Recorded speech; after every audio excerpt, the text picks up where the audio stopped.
Good morning, everyone. It's October 30th, and we're starting our planning board meeting. The first item this morning is item number 6, 500 Valley Brook Drive Administrative Subdivision and Forest Conservation Plan, both of which staff is recommending approval with conditions. And this morning we have Emily Tettelbaum presenting this item. Welcome, Ms. Tettelbaum. Thank you, Chair Harris, and good morning, Commissioners. For the record, my name is Emily Tettelbaum with the East County Division, here to present the 500 Valley Brook and Administrative Subdivision Plan. It's Plan Number 6, 2024-0120, and Forest Conservation Plan F, 2024-0780. So staff is recommending approval with conditions of both applications. These applications are before you today because the subdivision application includes a flag lot. And Chapter 50 requires that the planning board approve any subdivisions that include flag lots. So here's the site vicinity. It's on the eastern half of the county, on Valley Brook Drive, mid-block between New Hampshire Avenue and Green Hill Drive. Springbrook High School is also along this segment of Valley Brook Drive. So the property is an unplatted parcel measuring 1.56 acres, and it's currently developed with a detached house. The property is zoned R200. There's a driveway, which you can see here on the adjacent property to the east, that provides vehicle access to the property via an ingress-egress easement. There's a sidewalk along the south side of Valley Brook, and the property does not contain any forest, but significant and specimen trees are scattered on the property and along the property line. And the property is subject to the 1997 White Oak Master Plan. So the existing house on the property will be demolished, and the applicant is proposing to subdivide the property into 2 lots, as I mentioned, including 1 flag lot, which is Lot 2 here. Lot 2 satisfies the 80-foot building envelope spacing requirements, as you can see here. There is a proposed curb cut and a shared driveway that will provide vehicle access to both the lots from Valley Brook Drive. The applicant will pay a fee in lieu to DOT in lieu of frontage improvements because construction of a sidewalk segment along Valley Brook, along the property frontage, would require relocation of utilities.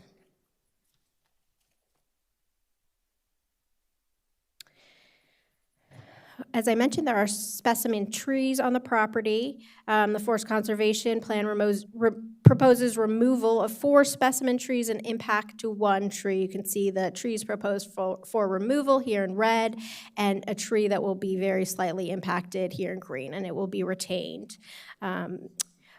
46 caliper inches of mitigation will be provided to account for the removal of the variance trees, and there is a 0.24 acre afforestation requirement. So the application has met all the required signage, noticing, and submittal requirements. We did receive correspondence from 2 neighbors with concerns about drainage and the proposed shared driveway. Planning staff generally supports the use of shared driveways to reduce the amount of impervious surface needed to serve developments like this and to reduce conflicts in the transportation network. In terms of drainage, the application has met all required stormwater management requirements at this time. And the findings, as in the staff report, are the project is consistent with the provisions of Chapter 50, Chapter 59, and the sector plan, and there are adequate public facilities for the proposed development. So that concludes my presentation, and I'm happy to answer any questions you have. Well, thank you for your short and sweet presentation. I have just a couple questions. I'm supportive of this project, but the existing. Well, let me start this. With the applicant like to make a presentation? My name's Jeff Lewis with Site Solutions, representing the applicant. We have no presentation, and we'll certainly Okay. answer any questions. Okay, great. So the existing easement that was used to get onto the property, that's going to be extinguished? And you mentioned that they currently enter the property through the adjacent neighbor's driveway or something. So that goes away with this project? I believe so. Are you able to extinguish that easement? Yes, we'll look into extinguishing that Okay. once we have everything straightened out. I was just out of curiosity, so I don't know if that is a requirement to extinguish the easement, but it's, and then secondly, this is a flag lot because I see you're going in both, one is properties behind the other, but the other driveway is a private drive, so probably that was a reason why we wouldn't have two separate entrances, for each property, one going off the private drive. I'm just asking the question. Katie Mancarini for the record, just to make sure I'm understanding your question. You're asking why there aren't two separate driveways, one for each lot? Yeah, I mean, I saw a driveway on a map, Yeah. on the west side of the property, and they're not using that driveway because I'm just saying because it's a private drive. Yeah, and one of the reasons why, so this also gets into sort of our Vision Zero initiative. We want to have as few curb cuts and conflicts as possible, so this works out well to consolidate them. Okay, great. I think I actually, this is Emily Teitelbaum again. I think I see what your question is. There's a driveway that serves the adjacent Not on our subdivision. property. Yeah. And that is a private driveway.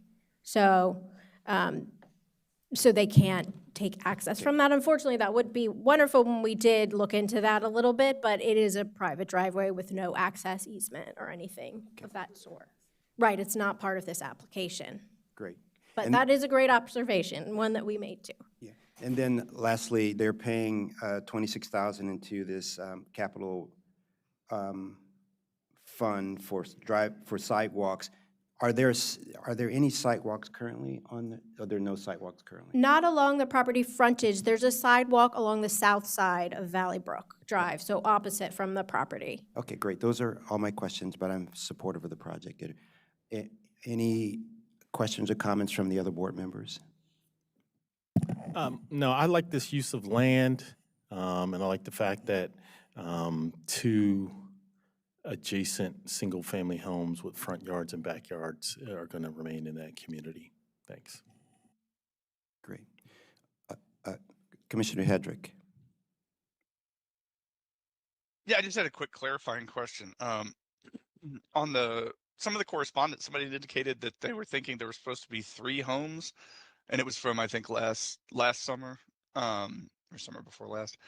Was there an earlier submittal that had more lots, subdividing into more lots or something, or was that just a mistake from the correspondence? No, so the original application proposed 3 lots here, but because of this 80-foot spacing requirement between the building envelopes, which you can see labeled on this figure Yeah. here, the property could not accommodate 3 lots, so it was reduced to 2. So I think there was correspondence that we received fairly soon after the application was submitted that references 3 lots instead of 2.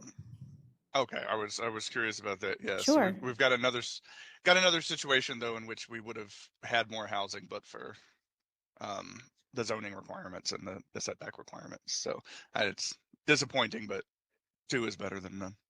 So thanks a lot. Appreciate it. Okay, hearing or seeing no other hands or questions or comments, do I have a motion? We'll do 2 approvals. Do I have a motion to approve the administrative subdivision? I move to approve the administrative subdivision and forest conservation plan. Could it be 1 or 2? Okay, Could, okay. For this 500 Valley Brook Drive. Is there a second? Second. All in favor? Aye. Aye. Aye. The ayes have it, 5-0. Thank you. Thank you so much for bringing this before us, and we'll just take a 3-minute break and start with our next item number 5, public hearing draft of the Clarksburg Gateway Sector Plan, work session number 3 and work session number 4. Thank you.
Good morning. We're on our second item, the public hearing draft of the Clarksburg Gateway Sector Plan, work session number 3 and 4, where this session, staff will focus on land use, zoning, housing, and neighborhood district topics and community design topics. This morning, we have Clark Larson presenting this, and also with him is Don Ziegler. Good morning. Good morning. Hello, everyone. Good to be back with you. We're going to talk about a few more topics with the Clarksburg Gateway Sector Plan. You're welcome to raise any items that you wish to, but we are prepared to bring some of the major topics of public testimony forward for the land use, housing, neighborhoods, and community design sections of the draft plan. And so as a reminder, we've already covered in past weeks historic preservation elements, transportation recommendations, and I think you all know that we'll come back at a future work session to cover again some of those transportation topics. You'll see today the topics we plan to cover and what's coming forward. So this is our expected schedule for our work sessions through November 20th. So as I led off with last time, we wanted to make sure that you're aware of the planning policy guidance that we considered in preparing this plan, and also working with the community and talking about what our vision was back during the public engagement phase. So the Thrive Montgomery 2050 is our county's general plan.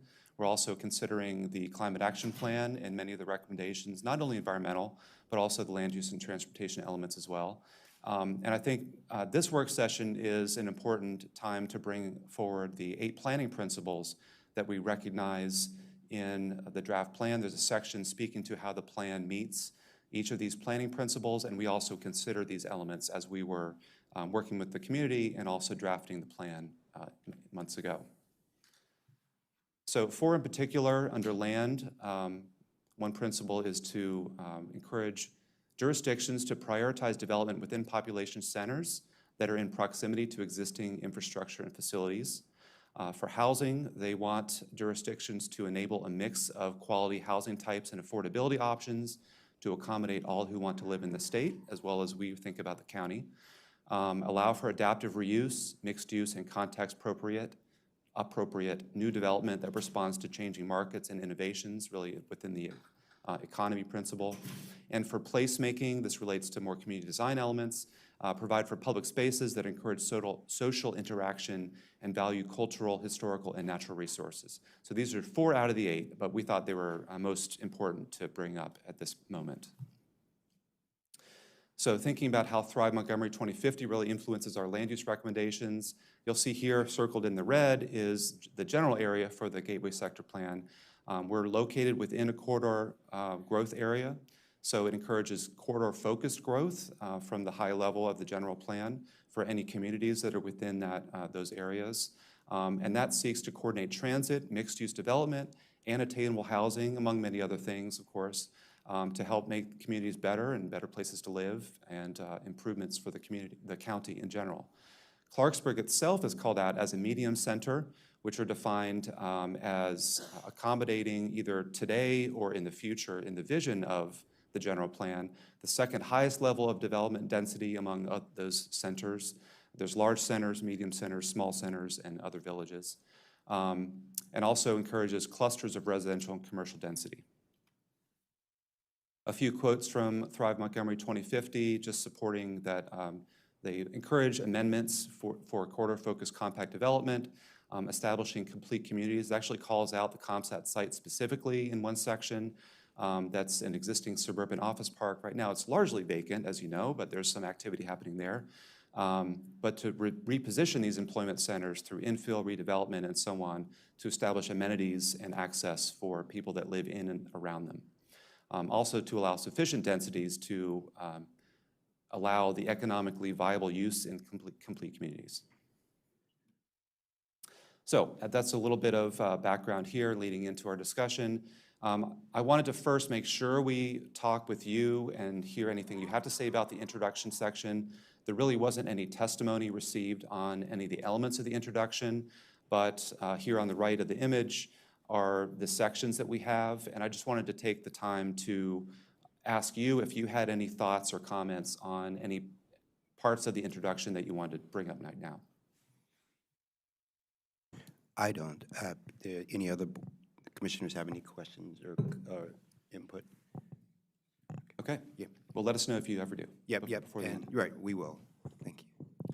All right, with the plan, vision, and framework, pages 19 through 24, we did receive one testimony that speaks to the concept framework plan here.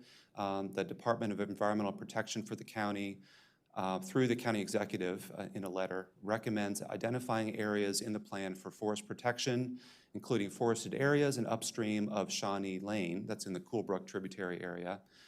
They recognize that there's targeted ecological areas, upland forests, so they were recommending that forest areas that are in place today be called out in the concept framework plan as needing protection preservation.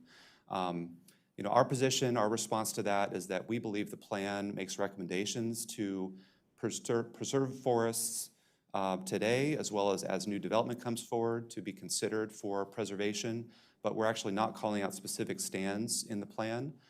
There's general guidance as we see concepts come forward, through the regulatory review and your approval, and looking at the conformance with the master plan, there will be forests that are considered, but that we didn't recommend any amendments to this plan or the document in response to this testimony. I agree. And I do have the image here to remind you what the concept framework plan looks like in the draft plan. So not only in terms of the testimony, but also just to present this as an element of the draft plan that shows the organization and interrelationship of all of our recommendations from a graphic sense. So this is really a vision of how future development and community change can happen over time. It's not dictating how and where things necessarily will be, but it relates to our zoning recommendations, it relates to our recommended master plan land uses. And so if you have any comments on this plan, we'd love to hear them. This really shows with the community centers, corridors, and neighborhoods how we see the intensity and focus of existing and future development, as well as new connections to be made.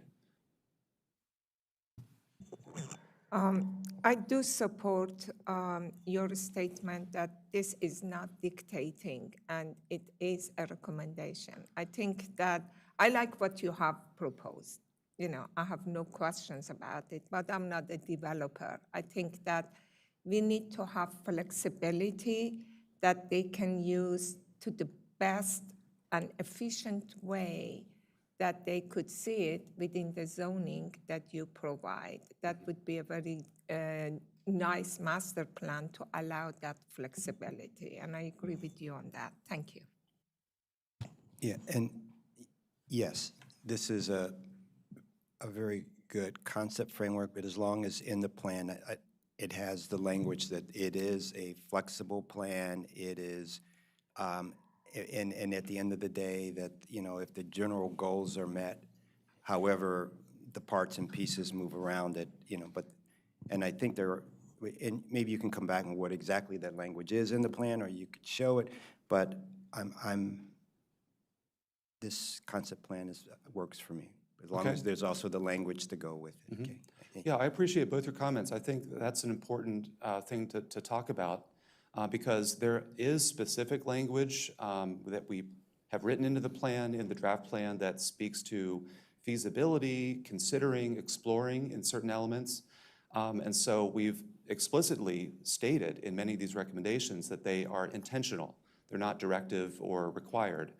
But I think also it's worth saying that my approach, I think our approach generally as a planning department in a master plan is to see them as guiding and all flexible overall. This is not a zoning code. This is not an ordinance or a regulation. So really, there's substantial master plan conformance that we often look at in regulatory reviews, departmental initiatives and studies, but it doesn't direct any agency, whether it's a road design, transit planning, development on a property. It doesn't direct them to necessarily follow the letter of the text in the plans necessarily specifically. There's flexibility for you.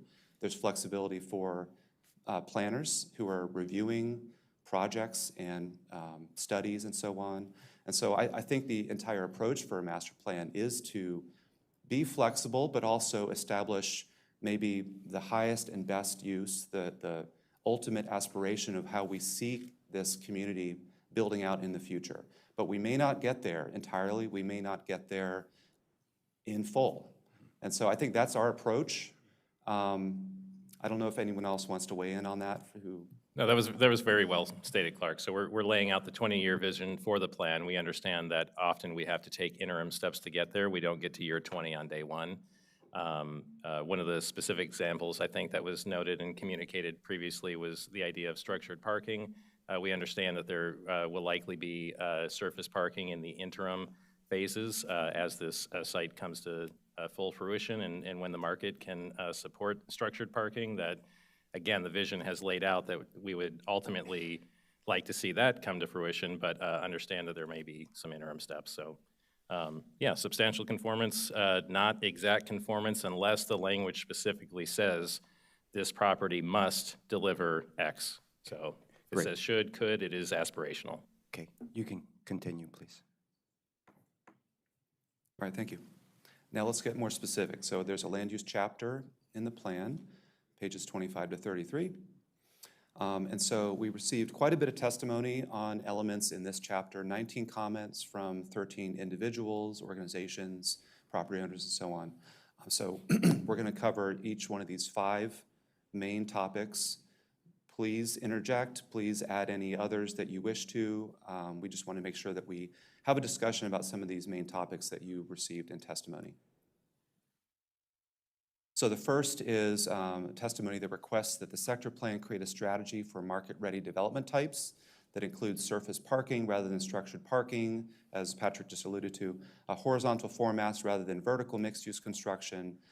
This is seen as more successful and enabling a more vertical typology to develop over time. I think the thinking is that the plan could more clearly say that high-density structured parking is not expected in the short term, but is a long-term proposition. So our response is that that's how we see it. We don't think the plan needs to necessarily explain that incremental land uses and building types should or could be established earlier. That's kind of implicit, I think, in how I said earlier, what the master plan is intended to do. However, we do appreciate that there might be an opportunity to more fully go into that concept of how master plans are intentional as a guiding principle, have long-term aspirations that may not be met right up front. So maybe the vision framework chapters, as well as some sections in implementation, could speak to that more without necessarily seeking a development study, or I think, a market-ready development plan, I think, was suggested, like a specific approach and strategy for how to do that. Short of that, I think we see there's opportunity for acknowledging that the plan is incremental in its nature. Also, I think there was a recommendation in this testimony that a general disclaimer might be offered about the illustrative diagrams, figures, and images. We're happy to do that. We do call that out on some of the images in a footnote or nearby, but I think there's an opportunity to maybe right up front in the abstract to make that statement as well. That worked with me about having the general disclaimer, as you mentioned. Commissioner Linden has his hand up. Yeah, thanks, Artie. I like staff's recommendation on this. I think that although I agree that the incremental kind of nature of master plans is implicit, as you mentioned, Clark, I think bringing that front and center, whether it's in kind of whether it's in an implementation chapter or even sort of in the vision toward the beginning, I think, when it comes to as we talk about a lot, when it comes to substantial conformance with the master plan as applications come in, I think that gives us an extra opportunity to ensure that our review, we specifically review for characteristics that don't kind of don't sort of get in the way or inhibit a future modification or retrofit or kind of further incremental approach over time. So in other words, as initial applications come in, making sure that the bones of those applications are in place to accommodate incrementalism in the future to sort of thicken up and flesh out over time. So I like just bringing in a little bit more language about that. I think it's a good suggestion. I think kind of tees us up for a little bit more success moving forward. And I also think the disclaimer for illustrative diagrams makes a lot of sense too. Okay, so you have concurrence that you should move forward in this way. Yeah, thanks for that. There is testimony requesting that a specific area, and I'll show a map of it in the next slide, a specific area be shown as a mixed-use designation in the planned land use map. This is not the existing land use, but what the plan supports as the ultimate use, potentially, of the property, of different properties in the sector plan area. So changing a designation from institutional community facility, I think there's also implied that some of the other residential properties might be shown as such. So particularly with property at 22820 Frederick Road, that's the Clarksburg Church, and some adjacent lots, just really opening up that the plan would support potential future infill here. I'll note that we do support this change, and these properties are also zoned for commercial residential town today. So with our zoning recommendation, we're already indicating that we support in this general area. While the plan says that this area should be primarily residential in nature, it does support some small-scale commercial. So already we are anticipating some mixed use. But let me show the maps here on the next page. So on the left is, get my laser pointer.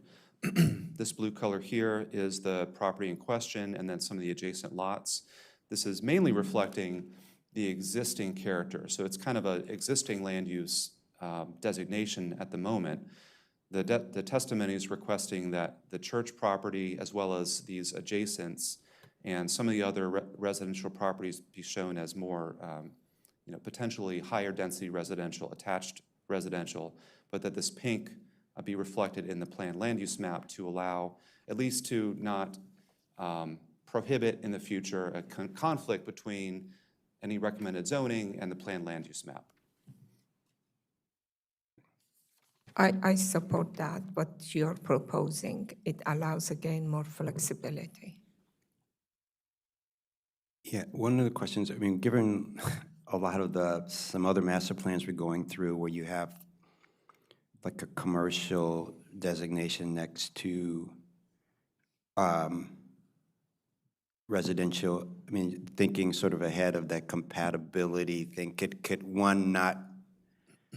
can that commercial next to that residential make one of those not fully happy? We would talk about the step downs and compatibility and stuff like that.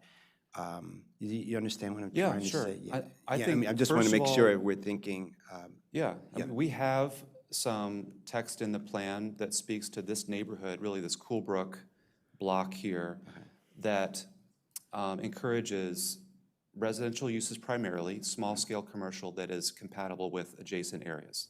So already we're anticipating that that would be a concern. I'll also point out that this stream valley, this is Coolbrook tributary, will be in stream buffers and forested. And so what might look on a map as solid colors that could be developed really won't be. Okay. So really what we're talking about is the frontage of Frederick Road.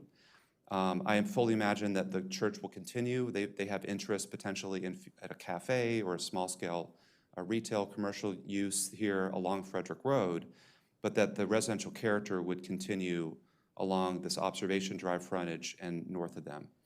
So I think we are anticipating that concern, and the master plan would be indicating to any future developers, staff reviewers, and the general community that, yes, that conformance with surrounding land uses would be continued and encouraged. Okay, maybe I could say this more clearly.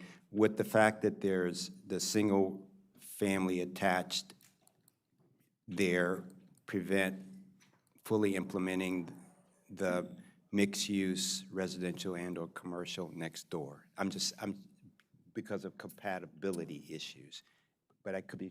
I don't think so. Okay, all right. Okay, great. Then let's move on. Yeah, I don't believe that's the case. There are some setbacks with different uses that are adjacent to residential. I don't think that would be the case in this instance.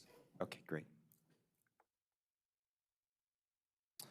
All right, some more testimony. This is from the Montgomery County Economic Development Corporation.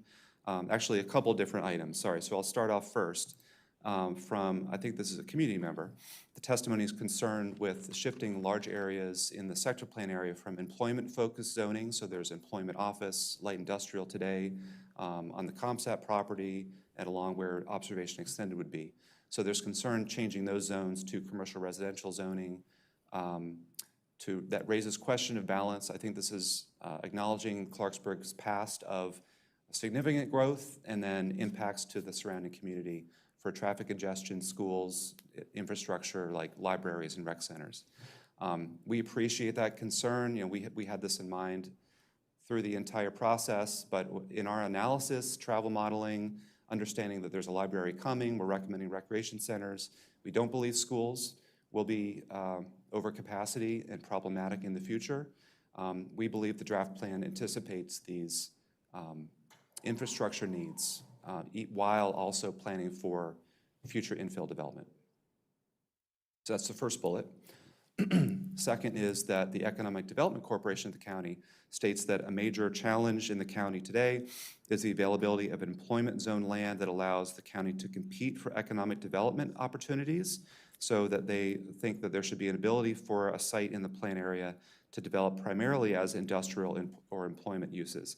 So while we are recommending a change from those more exclusive employment-oriented zones to more flexible, open commercial residential town zones, the offices, the light industrial, the R&D would still be allowed within those zones. So we don't think we are excluding that opportunity from happening in the future.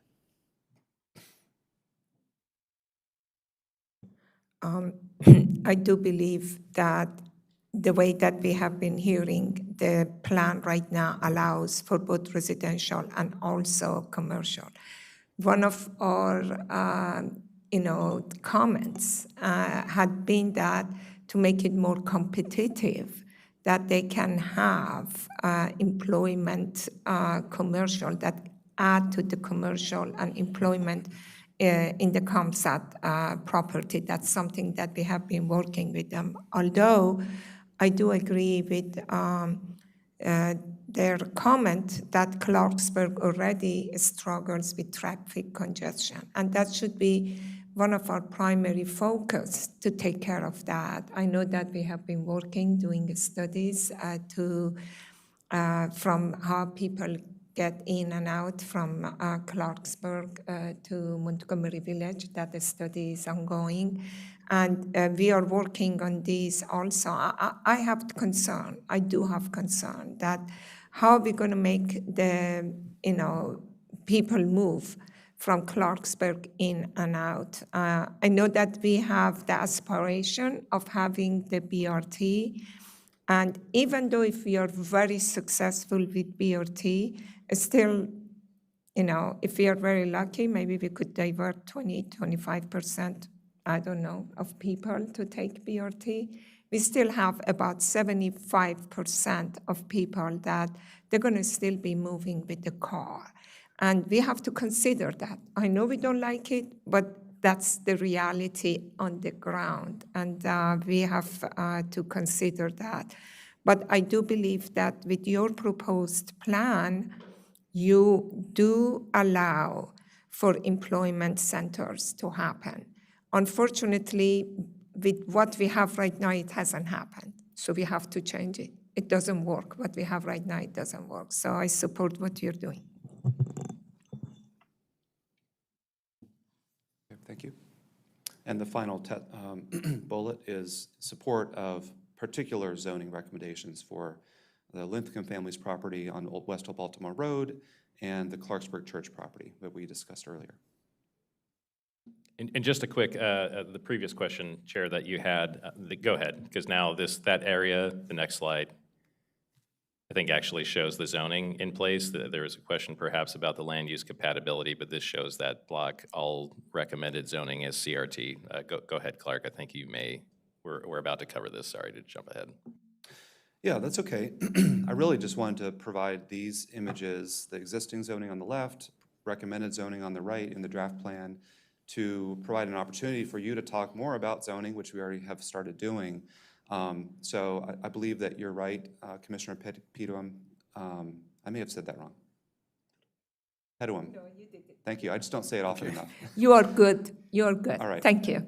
I think you're right that this darkest purple in commercial residential would allow, and certainly on Gateway Center Drive today, there's a lot of light industrial, flex space, commercial use that would continue to be allowed and supported in that area, as well as with the ComSat property.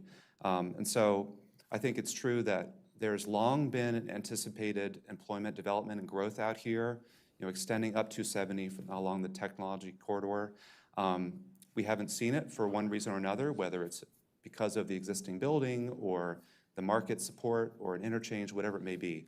But we are recognizing that there's definitely pressure for more residential development in the county. We want to allow that while also allowing any employment uses that want to come in here, and I think would complement whatever future development comes in around it. And so I don't know where I'm going with that necessarily, but if there's anything else I know on where zoning- you're going, Okay. because a lot of times what we had done in past was that we had created a lot of employment center, but not residential around it, that people had to drive back and forth. But I know that since I have been here, the plan is that to get people to live, work, and recreate in the same area, that they don't have constantly to drive. And this is a very good example of what you have been doing. So I appreciate that. You allowed me to remember what I was going to say. And I think that was to respond to your concerns with existing traffic congestion and delay and how people can move around. And I think our approach in this plan, in a fairly small area admittedly, is to try to address the local situation of better connections and more local amenities, providing better access to parks and new shops, and crossing 270 in a better way.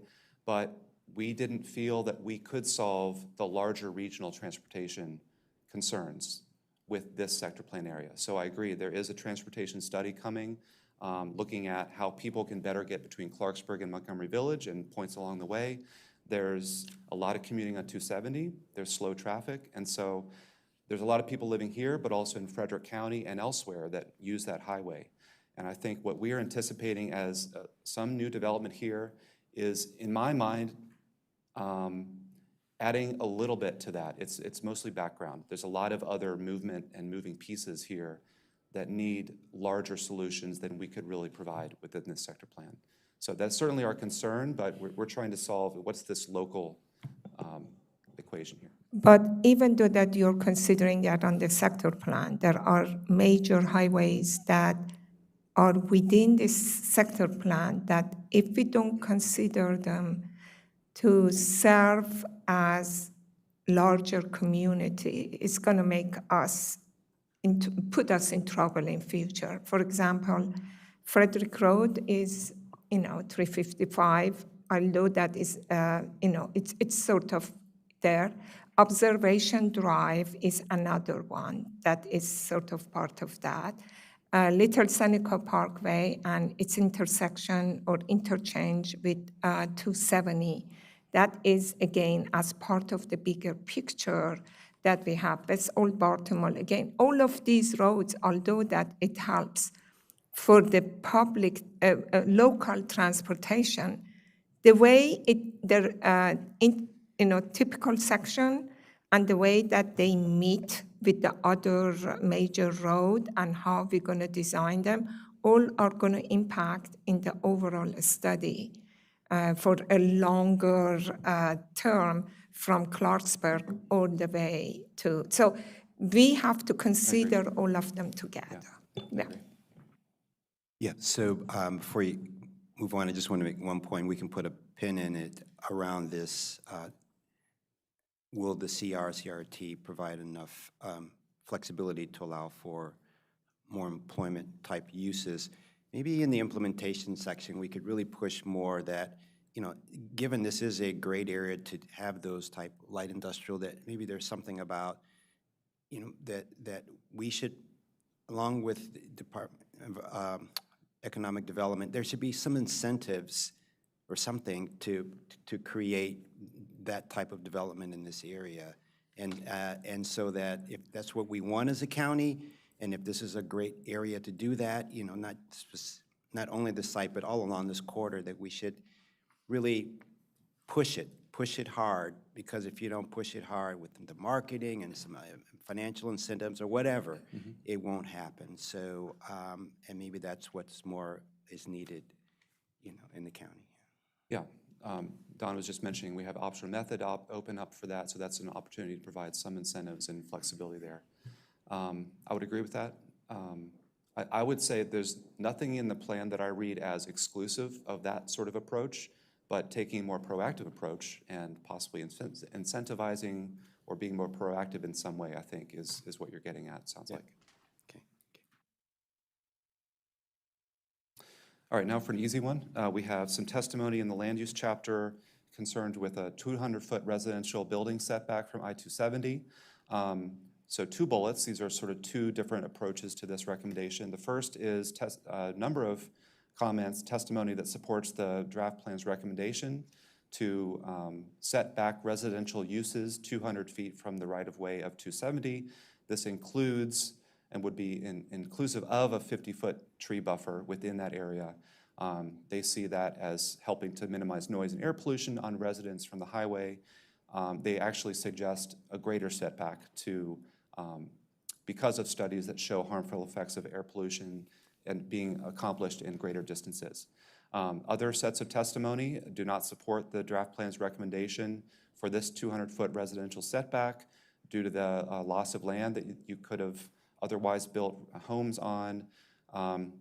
There's an idea that this was only applicable to the I-3 zone and no longer exists, so it's not applicable anymore.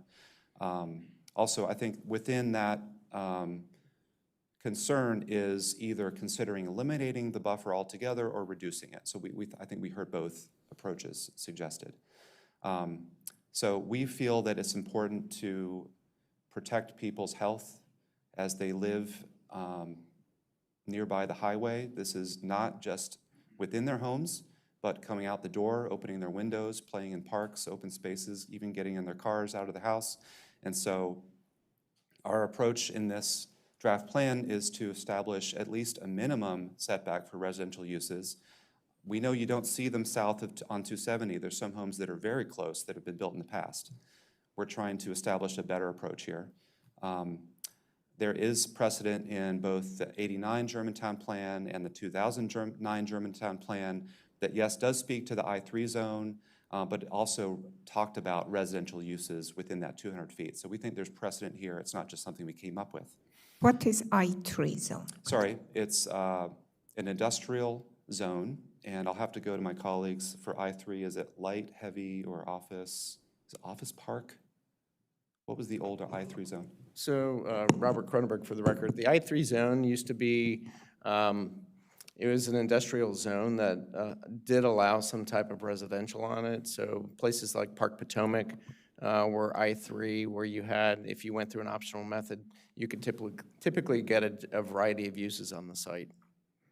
So I'm just curious, Potomac Park, that now is development, what is their buffer to I-270? I don't know. Have you checked that? That's new. I believe it's set back just at built least recently. 70 feet, but there's no residential that close in Park Potomac. The residential would be at least 200 feet away, because the buildings that are right up to nearby the right-of-way are either offices or restaurants. North of Park Potomac in the city of Rockville is a new townhouse community that's being built.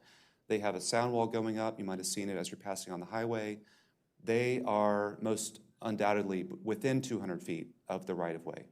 That's a different jurisdiction. They have different land use But people are people. Doesn't matter if it is Rockville or if it is. People are people. People are people.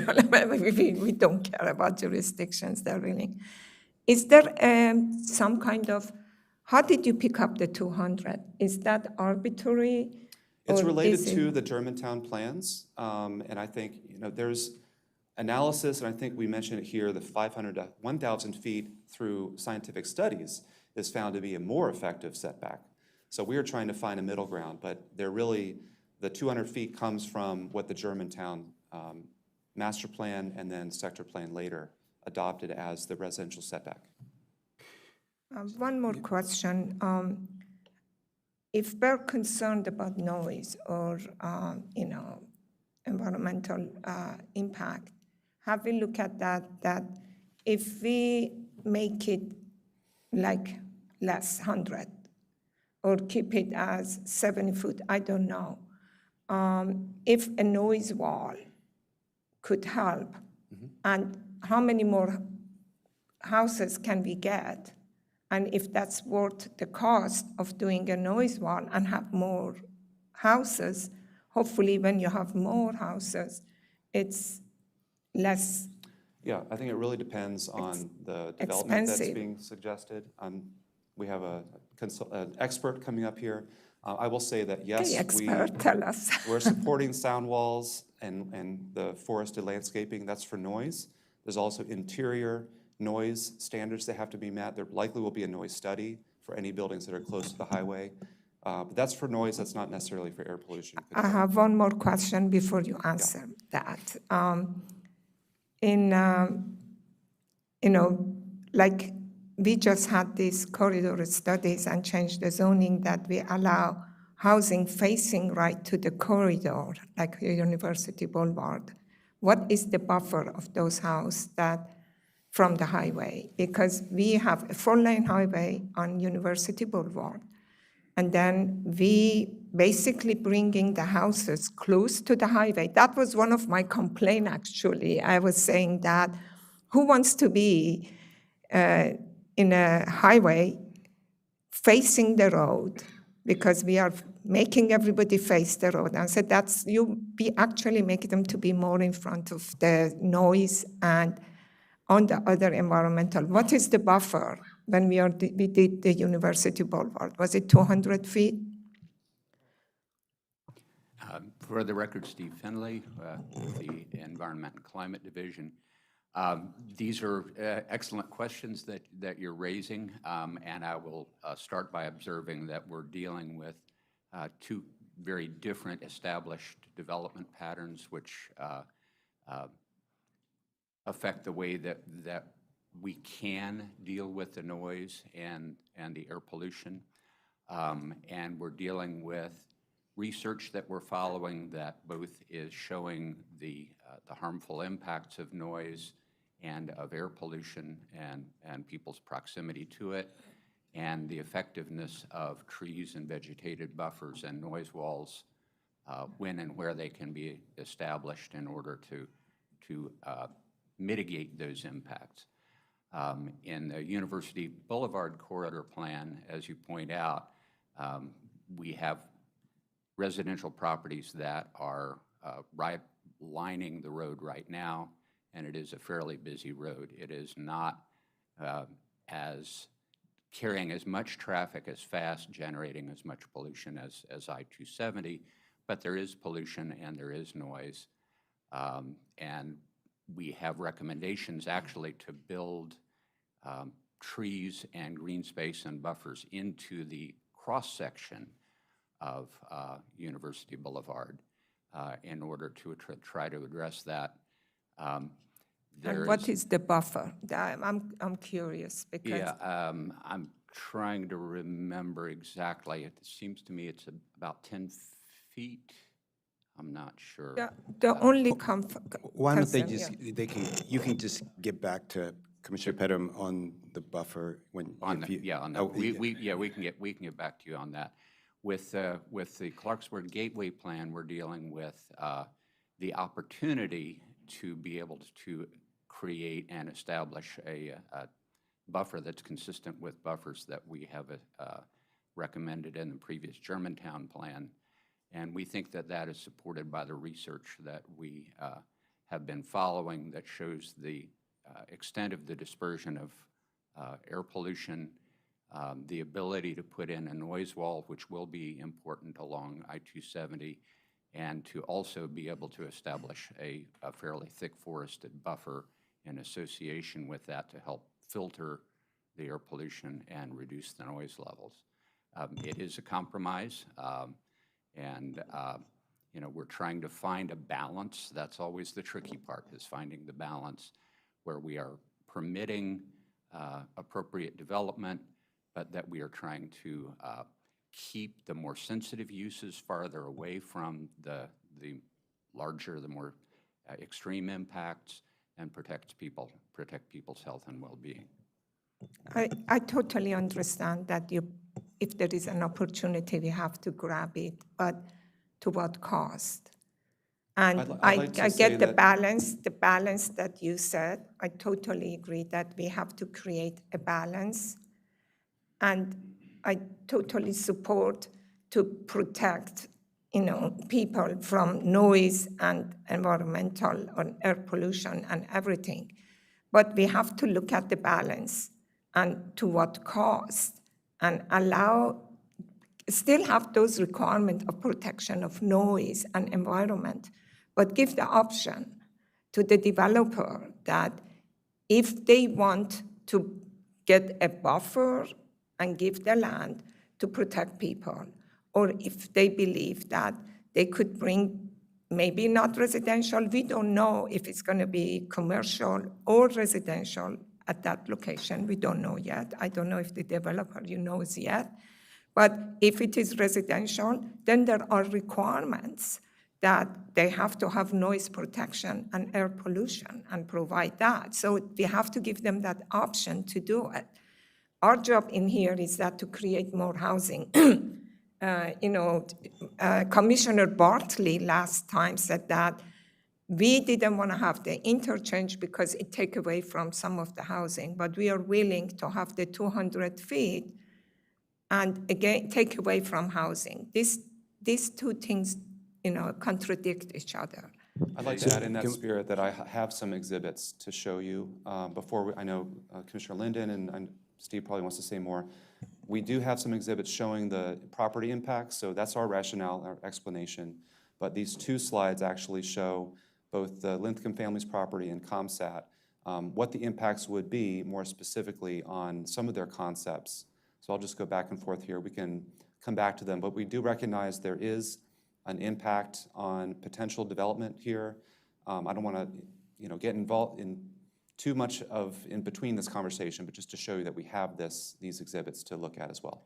And I do want to say, we do believe the recommendation is consistent with the situation at Park Potomac, where there are not residential units within the 200 feet. There are office buildings, there are drive aisles, parking spaces between Harris Teeter, the office buildings, as you move south.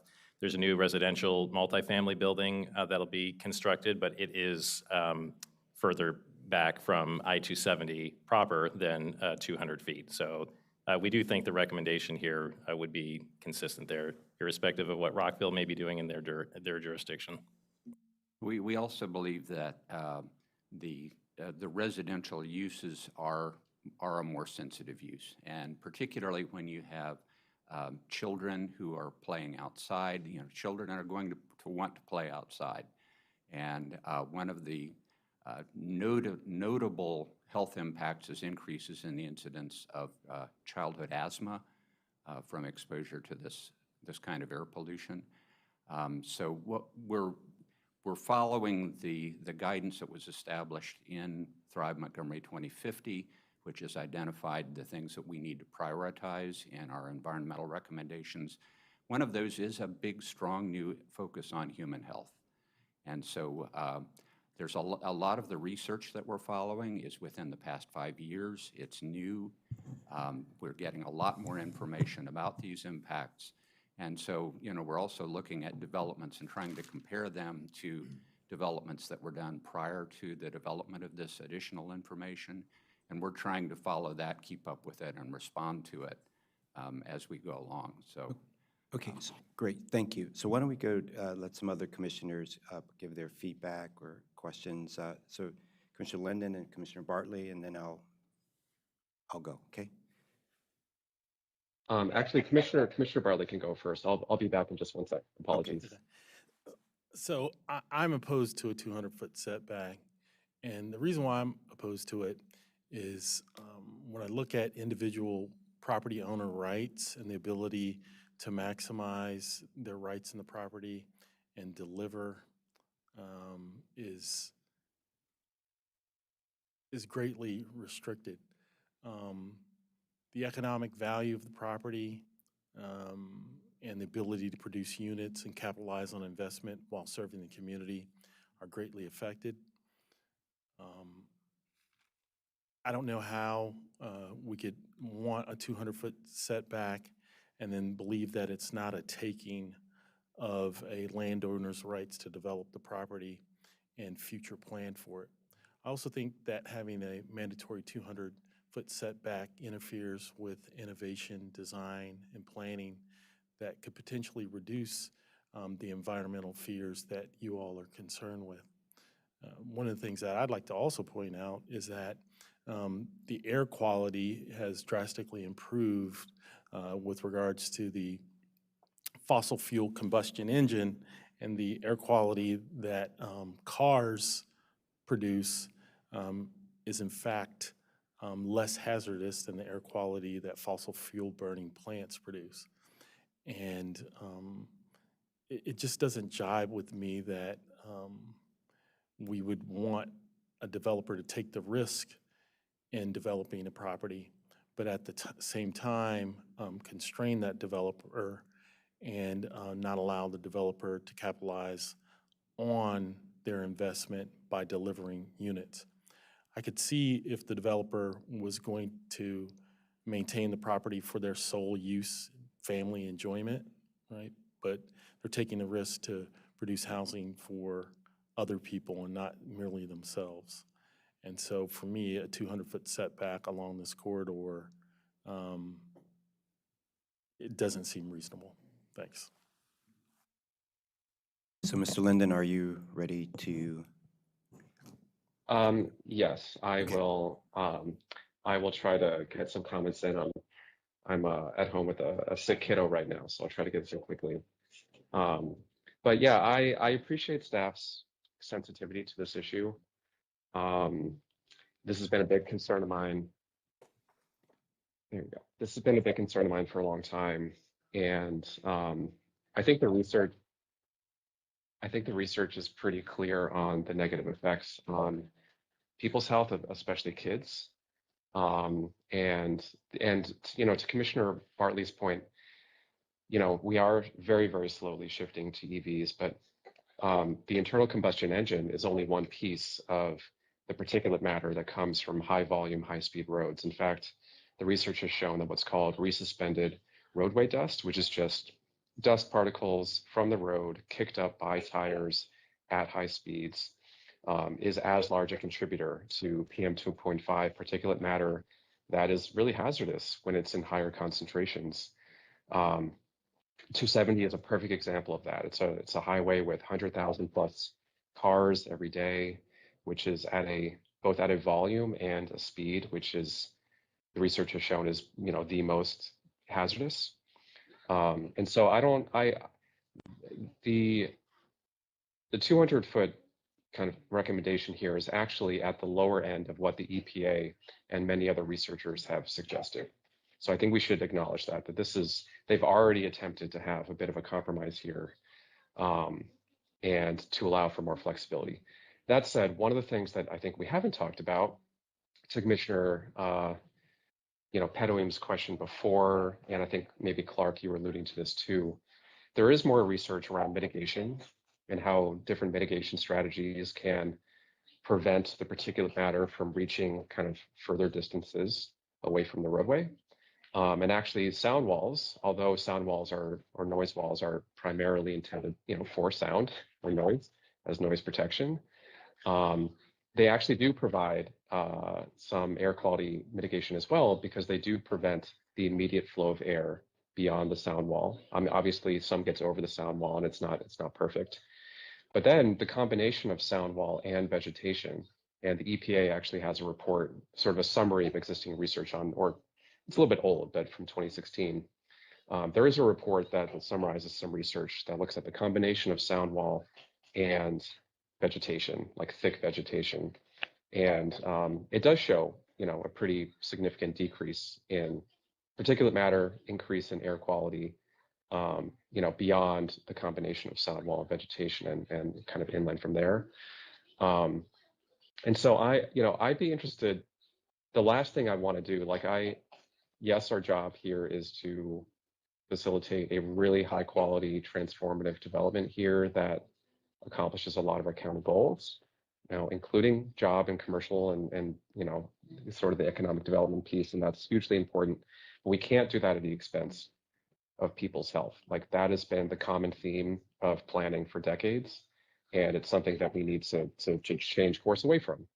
So I'm interested in exploring a recommendation that leverages some research around mitigation, so sound wall and a vegetative tree buffer, which, tree buffer, I think that language is already in the plan, 50 foot, which is, I think 50 feet is sort of a sufficient density and sufficient thickness to kind of get at what the research is showing. But the combination of sound wall and buffer, where residential uses, abut or front the 270. I'm interested in exploring that with the other commissioners and hearing staff's reaction to that. The devil is often in the details. Like, for example, we need to make sure that the sound wall is of a sufficient height. We need to make sure the sound wall extends like a little bit beyond the residential use, because the more porous it is, of course, and the more gaps there are, air can get around that. So that, that's where my head is at right now. We need to be sensitive to the air quality issue with the proximity to the highway here. And I think there's a way to provide further flexibility without taking 200 feet away from beyond the 75-foot right-of-way already. And the 75-foot future dedication is also another question I'm interested in exploring. But yeah, I'm interested to hear other people's thoughts on sound wall plus, tree and vegetative buffer. Yeah, thank you, Commissioner Linden. Yeah, let me just weigh in here. Yeah, it'd be great if I am also concerned about health of folks, as well as, on the other hand, getting as much housing and other needs that we also want in this plan.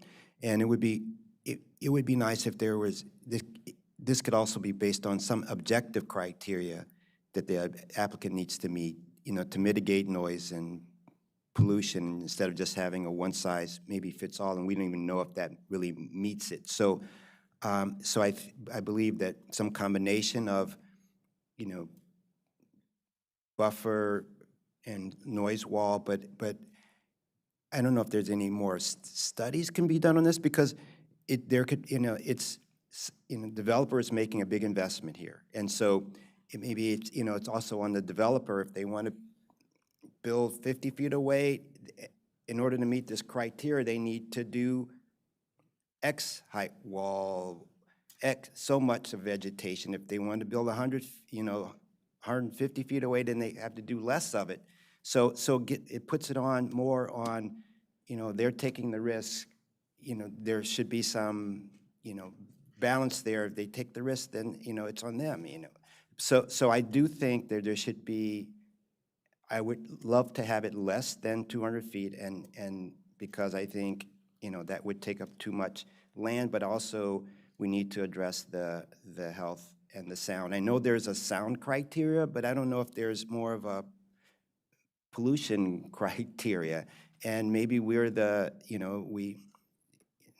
we have to do more work to develop that. But I do agree with Commissioner Linden, through mitigation, we need to figure out a way to get it less than 200 feet, and so, and then also question about this right-of-way dedication, that's the SHA right-of-way dedication, beyond the 175 feet from the center line of the road, is that? Yeah, that's our understanding, is that 270 in this section is about 200 feet wide today, from right-of-way side to right-of-way. Our master plan of highways and transitways shows an ultimate 350-foot width in this area, actually between Little Seneca Creek and Clarksburg Road. And so we're anticipating that on the east side of 270, that an additional 75 feet would be requested by the State Highway Administration.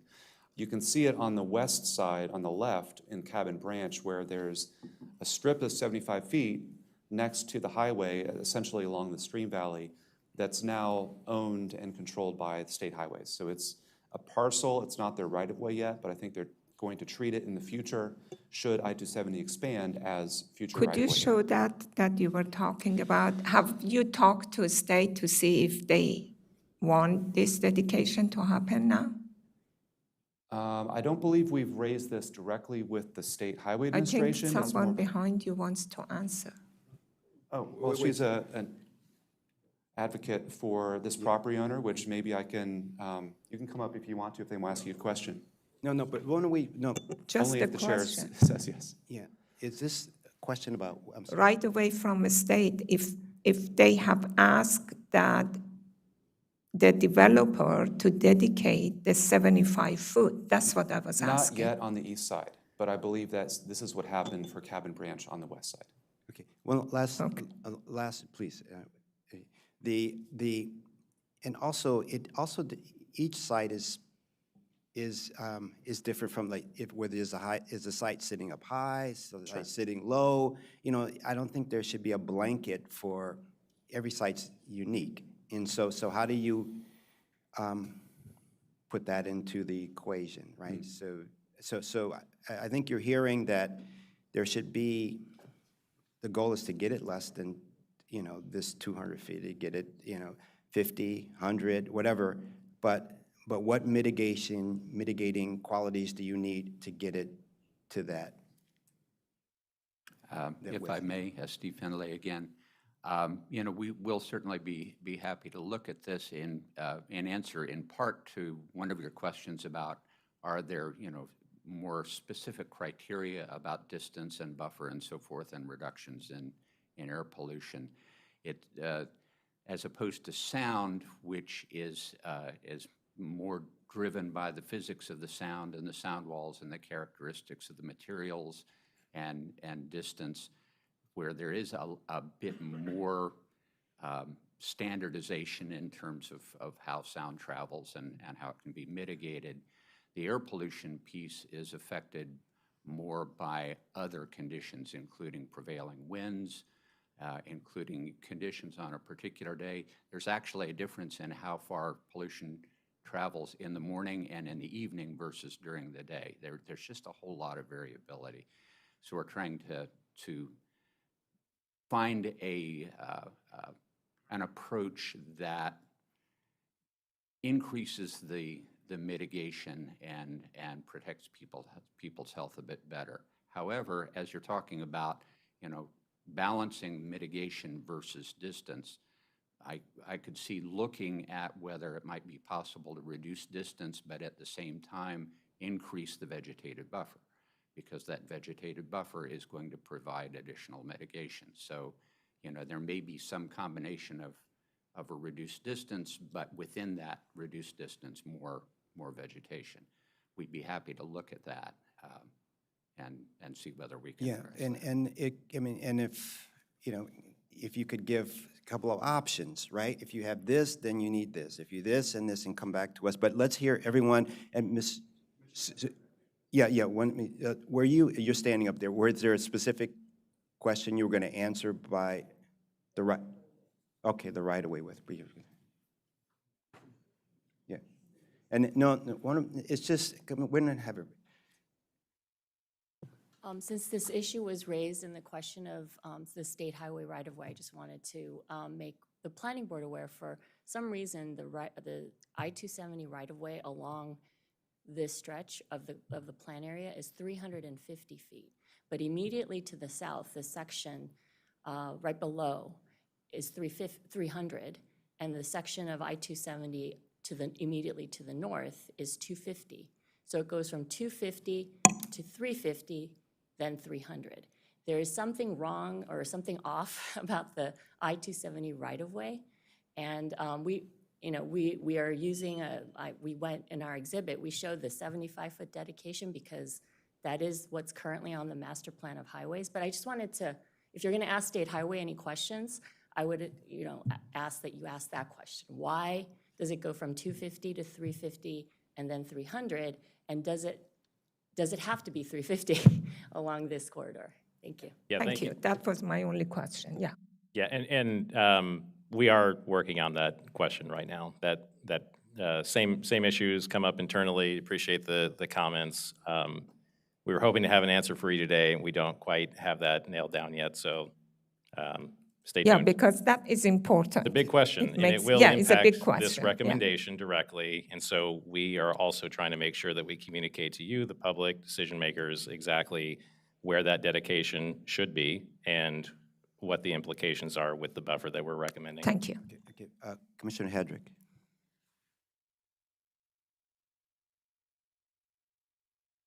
So let me see if I can unmute myself there. No, I was raising my hand a minute ago to sort of associate myself with Commissioner Linden's comments, and I think Artie, you sort of summarized it very well. Is that the 200 foot setback and dedication is too much for the property to produce the residential and potential investment that we're expecting for it. I don't think it's possible to do it with that high a setback. I'm very concerned and about the pollution aspect, particularly as Commissioner Linden was mentioning. It's not so much the air as a particulate matter and it's getting thrown up, but I do think we have to shrink that down a little bit for the property to produce the level of housing and economic investment that we're interested in. So I'm just sort of supporting what you guys had said already, and y'all covered most of it. So I could have put my hand down; it would have been fine. Okay, thank you, thank you. So go ahead, I would say Mrs. Ziegler. another mitigating factor would be the residential type. I think one thing that we're trying to avoid is having people's front yards and backyards within that 200-foot buffer. If you're producing a residential building type that's a large residential building, maybe that could be another mitigating factor versus someone's backyard being within that buffer. I would just ask the board to consider that. Well, can we just provide the requirement that depending on the type of development, that it's going to be close to I-270, they have to make sure that they have enough space to provide the state highway future development right-of-way dedication. That would be one. To make sure that if there is any mitigation needed to be done in regard environmental mitigation need to be done, that could be either tree planting or noise wall.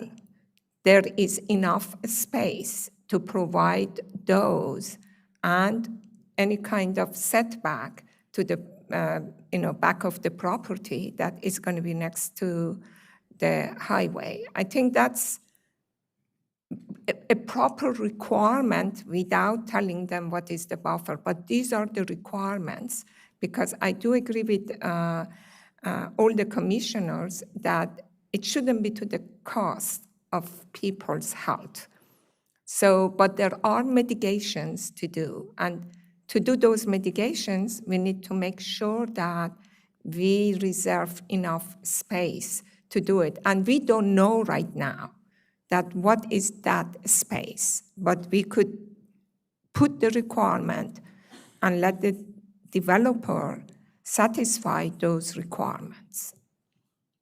Okay, you have a sense of what we want. I mean, do you have and so you can come back with? I think we do. Yeah, we'll certainly have to come back. Revisit this and look at what mitigating factors to get it below 200 feet, significantly below. Right? But you come back, and it could be option A, option B, option C. Yeah, I and think there's a couple approaches that I've heard that we could give you some options on. You can take one or both or a combination thereof. Yeah. Great, thank you. And before then, we will make sure that we have the right-of-way. So at the same time, you're seeing exactly what we are recommending for a dedication along the stretch. All right, another fun one. We have testimony about development constraints on the ComSat property in particular, although I think this is a concern of some other property owners as well. So the testimony expresses concern over the combination, I guess, essentially of plan recommendations that might reduce a viable market-ready use, as stated in the testimony. covering anywhere from environmental, transportation, urban design, recreational, all those types of recommendations in the plan that together result in what was calculated for the concept property as a buildable or developable area of just under 50 acres.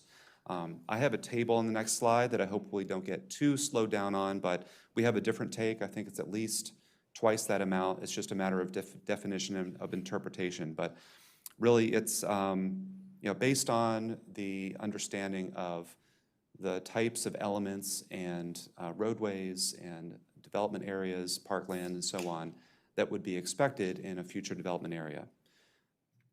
So here in this table, and I have a couple images after this, so we don't have to stay here too long, but the concept property is about 203.8 acres. It might be 0.7 by some estimates. We believe the buildable area, this would include local roadway circulation, parking, buildings, green cover within property areas and street trees and so on, comes to about 94.3. So that's maybe 46%, almost 50% of the area we consider to be buildable.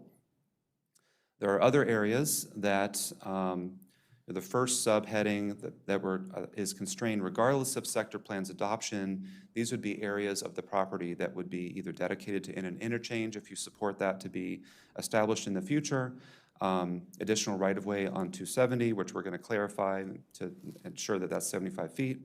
The Coolbrook tributary stream buffer that would be required regardless, and this was all anticipated by the property owner as well.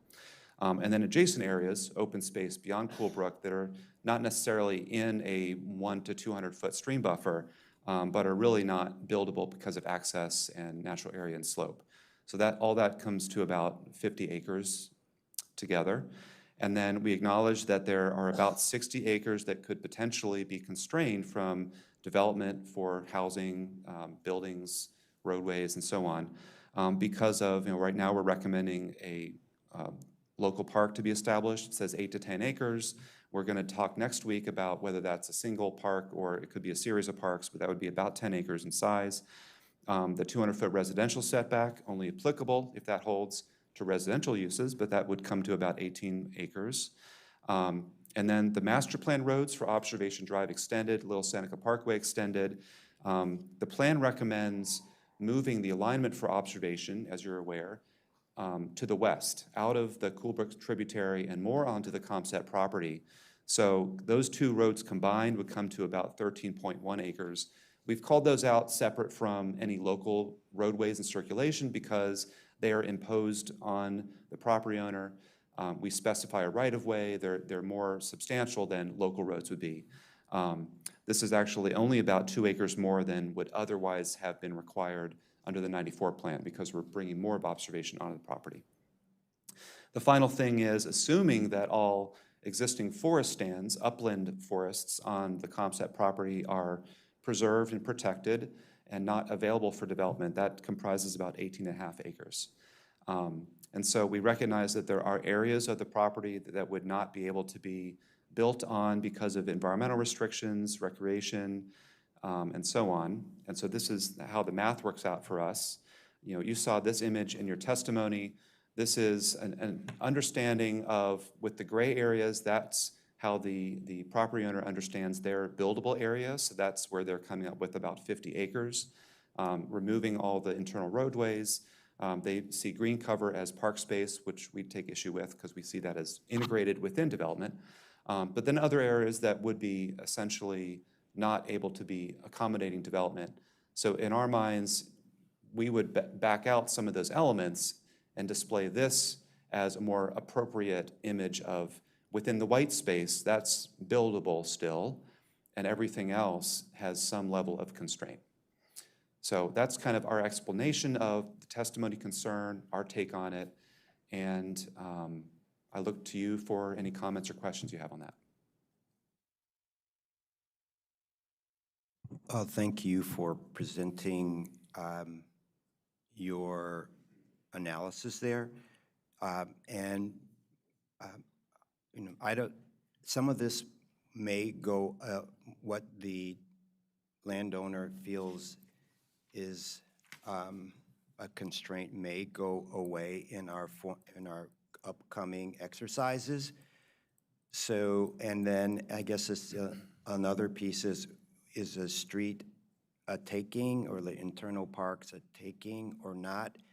Not a taking Right, of. a taking is when they can't have use of the property. Yeah, You know, yeah. and a local road provides access to buildings. Right, and I so, understand, I yeah. understand. But I appreciate you putting this there, and so right now, the difference is about 50 acres? I mean, was it? You know, the way that we are looking at the calculation of what remains buildable after you remove the potentially constrained areas is about twice what the testimony asserts. So, yeah, we think it's nearly, you know, it's 94, it's almost twice what the 50 acres was asserted to be. We acknowledge that there are constraints on the property. This is the case in any land area that is seeking development. So it's a matter of, we don't think the numbers were completely accurate. It's sort of oversold the point. But I think it also raises the question of what aspects of the plan do you think are overburdensome? And do you agree with the testimony? Should we pull any of these aspects back, or do you think it's appropriate? So I'll let some of the other commissioners speak, but I think we're getting you, I hope the potential applicants or landowners see that we're trying to push to have more buildable land, okay? And I think as we move along, we're seeing that, you know, we're going to talk next week, that in the local park piece may be integrated into the existing, the 200-foot distance hopefully will be much less. We're going to talk about green cover next week as well. And the green cover and things like that. So the goal is here, this is why we're having work sessions, to work through these things. So I'm delighted that you brought this up and you're showing, and we're continuing to work on this, okay? So I have no other comments, and I'd love to hear from my other board members, okay? I agree with, with Chair. I think it would be nice that after we worked on that 250 buffer, when we agreed that what that buffer would be, and also when we agree how the parkland and the greenland would work together, then we're going to bring this back and compare the numbers and see that if there is, again, some places that there are discrepancies. It's you know, right now I just see the discrepancies is about that 200 feet and also about where the location of the green space would be. I do not know that where are the rest of the discrepancies between yours and what the testimonies are. But, we can wait, and when we have a better understanding of where we're going, then we could see that if there are still some discrepancies exist. Yeah, Commissioner Hedrick.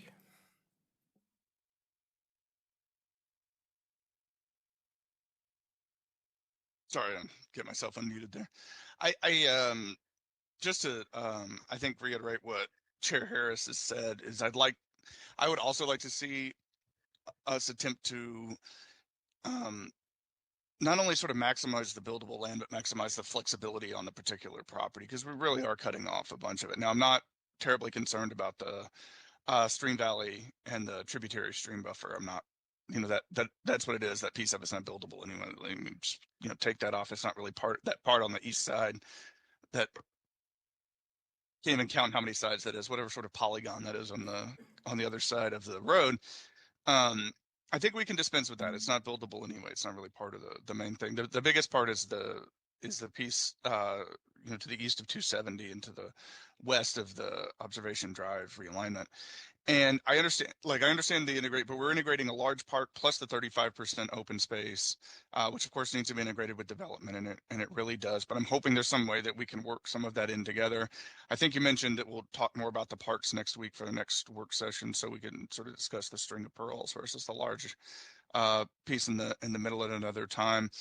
But it's the buffer and the tree stands, I think, that are are key there, and we have options and regulations in place for having to replace tree stands if they need to, be removed for the, the sake of the construction and the housing and things like that. And they're not tree stands that are, or sets of forest there that seem to me, and correct me if I'm wrong, to be integrated or contiguous with other large sets of forest. And of course, during the site and preliminary plan, we can encourage them to retain and maintain as much of it as possible. But I don't know if in the master plan we need to indicate that we need to retain, those upland pieces if they're not, contiguous forest, part of other larger forests that we're interested in, or, they're not outside the usual forest conservation plans that we typically have. If they cut it down, they've got to mitigate it at a 2-to-1 or whatever it is, depending on the size of the trees and the specimen nature. So, I mean, I think we can get to some of that there. I won't, maybe a little more explanation about why we're trying to identify that there, because it is a very, very large chunk of the buildable land in addition to the buffer, which I think we've already discussed. But the biggest thing I think about some of these upland forest pieces that are there is they're smack dab in the middle of the buildable property, of the buildable land on the property. And I think it's as much, as much as it's an acreage thing, as they're sitting right there in the middle, really cutting it, really disrupting your ability to sort of build through that piece. So I as Chair Harris said, I'm trying to help them maximize, trying to help think about ways to maximize the ability to build. We need the housing on the property. This is a property that can accommodate quite a bit of housing, and I don't want to make that more difficult when we have mitigation factors already in place through statute. So just maybe a little bit about sort of why we're discussing those tree stands here right now, in the master plan, and then, like I said, sort of trying to maximize the buildable area. Yeah, thank you for that. I'm hearing those comments, and do just want to say that the 94 plan did envision quite a bit of development, not just on this property, but the section of the plan area that we're looking at. And hearing and seeing where we're heading, I definitely appreciate the comments and the larger goals for this site and the larger plan area. I think we can come back with some language around this because this was designated as a urban priority urban forest from the state. It does give us some guidance on how to handle either retention through zoning and land use, but they'll be more appropriately dealing with the requirements at the time of development review.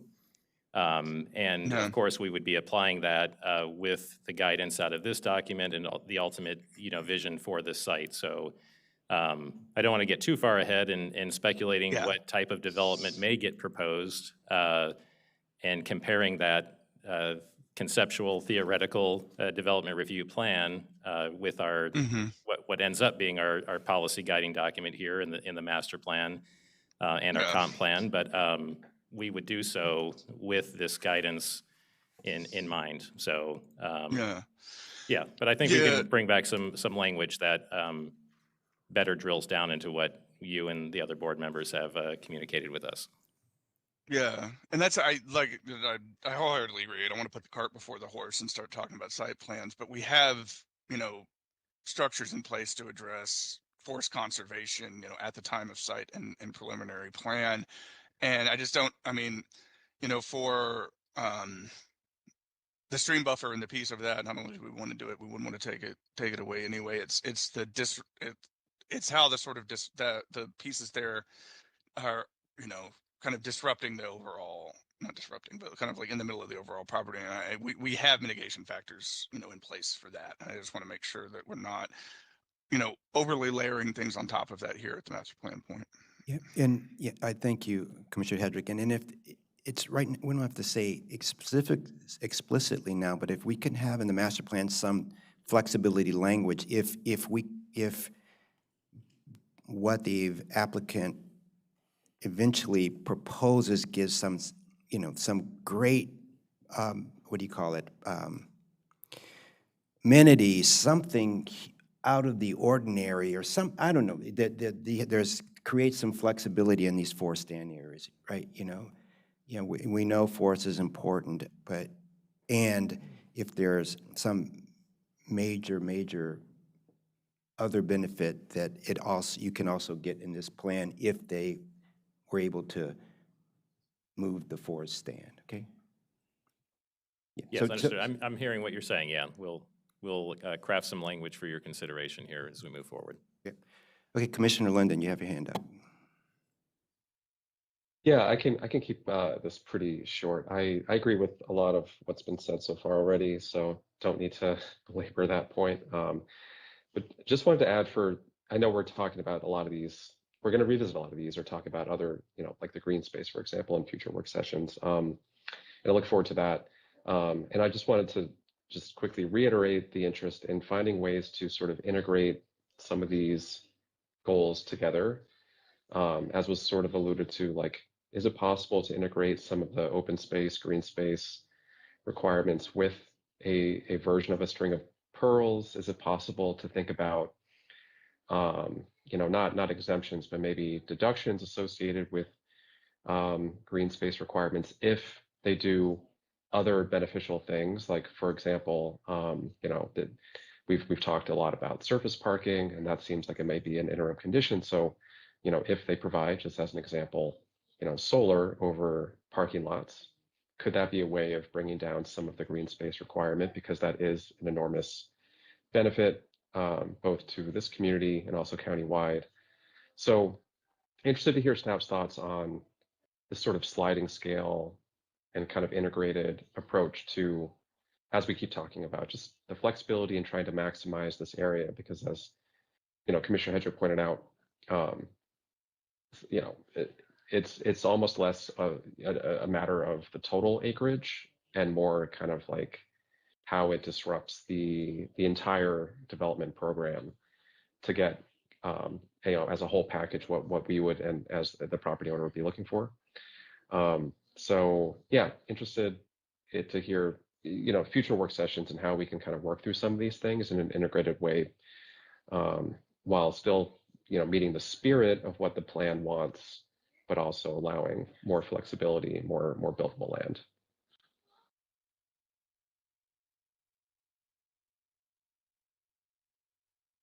Okay, thank you all. We will return to this topic, especially with environmental chapters and parks next week.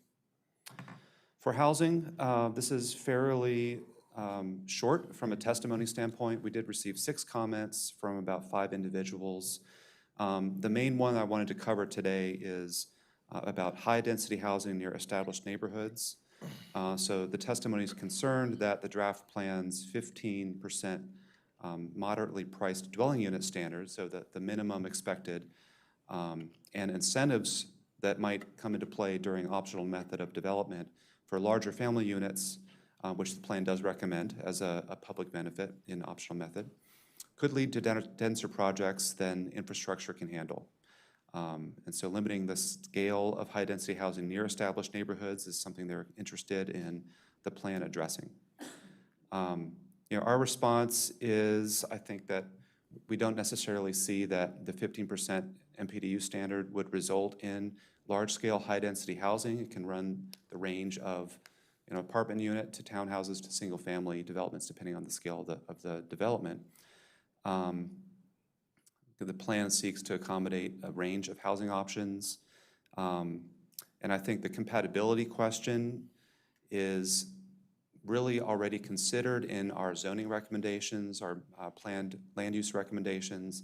There's already a range of housing out there today, not a lot of multi-unit development. I think there's one coming in the future on Shawnee, but a lot of attached housing, some detached. So there's a mix of housing there today already. We wanted to bring this to your attention, that there's concern in the testimony, but we don't recommend changing the draft plan language because of it. Okay. Anything else on housing? It's a fairly short, concise section. It's related to many other things, but before we move off the housing chapter? No, we should keep, Okay. no other thing, but we should keep the 15% MPDU. Thank you. All right, neighborhoods. 107. As you'll recall in the draft plan, there are 4 geographical areas called out within the sector plan area that are primarily concerned with anticipating the future land use characteristics, how the plan anticipates new development and or preserving development in certain cases, and has some more specific recommendations for environmental, transportation approaches, parkland, recreation, so on. And so really our thinking was that we were addressing a lot of the elements in these neighborhoods in testimony that we're bringing to you today and other work sessions. There wasn't really any specific testimony on anything within the neighborhoods, with the one exception I think that we need to bring back on November 20th about between B and C, there's an expectation that the property owners need to work together on the alignment for Observation Drive. The plan recommends that the alignment be generally between the property lines, so shared between the 2 properties. That's kind of in line with our rough sketch on the map showing where the alignment would go. But we feel that we need to return to talk about this at another work session to have you weigh in on what the plan should say about that. So if there's anything else on neighborhoods, happy to talk about that. Okay, so we've now entered into what is item 4, which we anticipated in the afternoon. And so I might invite some of our colleagues up here who are involved with community design. And if you're happy to just run through this, I think it's going to be fairly quick, depending on how you want to talk about it. And we can close the work session with our community design recommendations.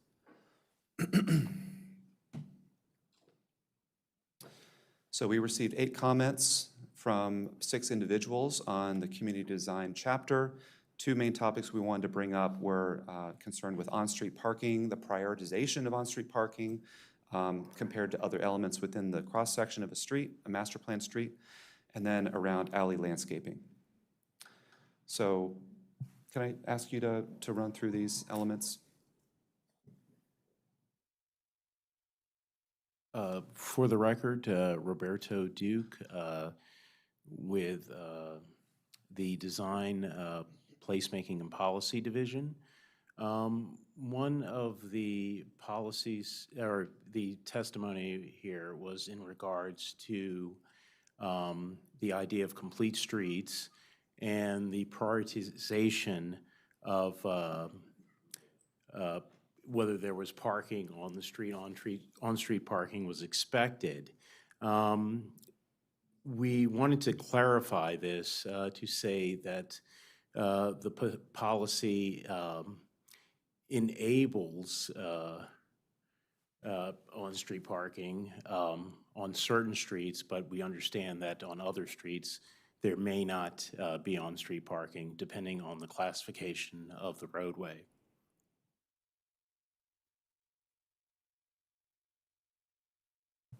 Okay, without any comments? The next one, and I have a... Commissioner Hedrick, you had your hand up. Yeah, can we jump back to that?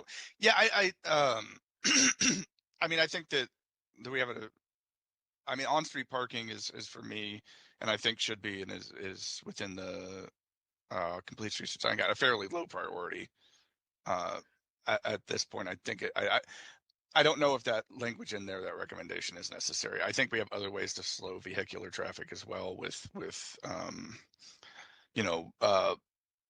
bump outs or something like that would accomplish the goal of slowing traffic without and still leaving more room in the cross section of the road. I'm not sure we need that recommendation at all entirely for the on-street parking. I think there are other ways to slow traffic that we could have, and I don't want to prioritize the on-street parking for that rather than those other aspects. That's just my comment. Could you, maybe staff can go over, all new streets should accommodate on-street parking where possible to help slow down vehicles. And could you just talk through that a little bit more and what, based on what Commissioner Hedrick said, what are other options to slow down traffic in this newer sort of development, not retrofitting, but what if you needed to slow down traffic, so this on-street parking, what, all new streets, so boulevards, what are you talking, neighborhood connector streets, what, can you just explain what you're? Yes, I believe for the higher classification streets, such as potentially an observation drive or that sort of street, it may not be possible to provide the on-street parking, but for neighborhood streets, per se, we would want to have on-street parking. One of the things that we found in Up County is that parking is a big request and for the different neighborhoods. And so we want to make sure that they would have the ability to have that on-street parking on a neighborhood street or those types of classifications. So if it's neighborhood streets, I believe neighborhood streets should have the option to have on-street parking. That's my, I think that's important. If later down the, I was thinking more you're talking about in the commercial areas, but neighborhood streets, I feel that they should have on-street parking. Yeah. I totally support the staff recommendation. You know, neighborhood streets, they rely on those, especially if you have density. They need to have the parking, and the language that you have here, I'm fine with it. Adequate parking facilities is important for residents and visitors. Actually, for me, if there is no parking for visitors, I wouldn't buy it. I wouldn't go, because I want to have my family to come and visit me and not have a hard time. So I support your recommendation at the bottom of this. I would only add that if we're interested in neighborhood streets, let's just say neighborhood streets and neighborhood connectors as opposed to the boulevards and things like that. Let's make that connection. Like, I don't, for moving Observation Drive and updating that, I'm not sure of the point of ensuring that we have on-street parking, you know, there. And if we see things like the development in Clarksburg and things where the townhomes or the density is moved up fairly close to the street, you know, then I think it's fine. But if we want to say something like that, then I think we should be specific about it. I just wanted to clarify too, though, that, I mean, it's not just neighborhood streets, but other classification streets. But that, you know, there would be the possibility or feasibility, if it's feasible. That's the language that we want to put in. I like that language, because you're not prioritizing it. And frankly, it's not to slow the traffic. It is for people doing business. True. Yeah, I mean, it's not a traffic calming, like on-street parking is not really a traffic calming measure. I mean, I don't think we want to put it in, like, I don't think that's a useful framing for that, if that's what we're discussing. But, you know, we see plenty of developments in Clarksburg that accommodate on-street parking and everything that we need in the activity zones and things like that within the streets. That's fine, but the larger boulevards and larger commercial streets, yeah, I don't really see it's definitely a low priority there, and should be indicated as such, I think. Well, let me just say this. Maybe you can come back, but I think, yeah, some of it is context specific, right? You know, near, you know, a little commercial area or wherever people or the boulevard, you know. So how can, is there some language that you could, I mean, yes, I see what you want to have the. Sure. I'm sorry. I'm sorry. I'm going to also jump in. I want to make sure I'm hearing the board correctly. We can come back and talk about this. We'll have our transportation staff with us to help guide the discussion. But I'm hearing in general, we're supportive of on-street parking for new roads. I think what I hear the board questioning is, do we need it everywhere? Like, for instance, Observation Drive will be a new road. Do we need on-street parking there? Little Seneca Parkway will be a new road. Do we need it on all of the classifications of roads?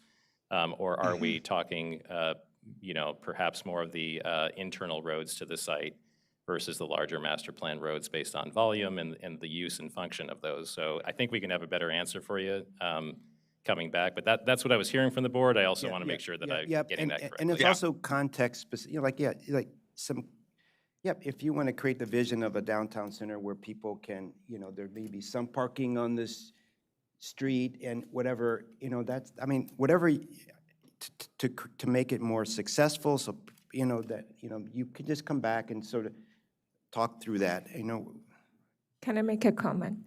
I think it would be very confusing, some stretch of the road you say parking is allowed and some is not allowed. And we are going to have mixed use. We are going to have commercial and residential and everything.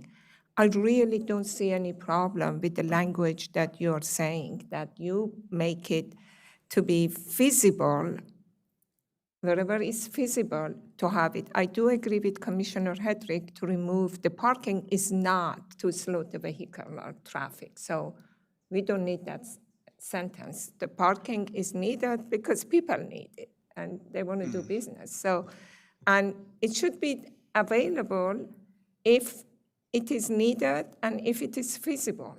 If you have observation drive, some section you say no parking and some section you be parking, it's very confusing. If you don't need parking and people just pass through, nobody's going to park it, even though if you allow it. So Maybe what we're not saying here is speaking to access to commercial uses. I think that may be implied in visitors, but it really gets to more. The on-street parking is intended to provide access to not only residential visitors and residents, but also within commercial, having access to businesses and pickup, drop-off.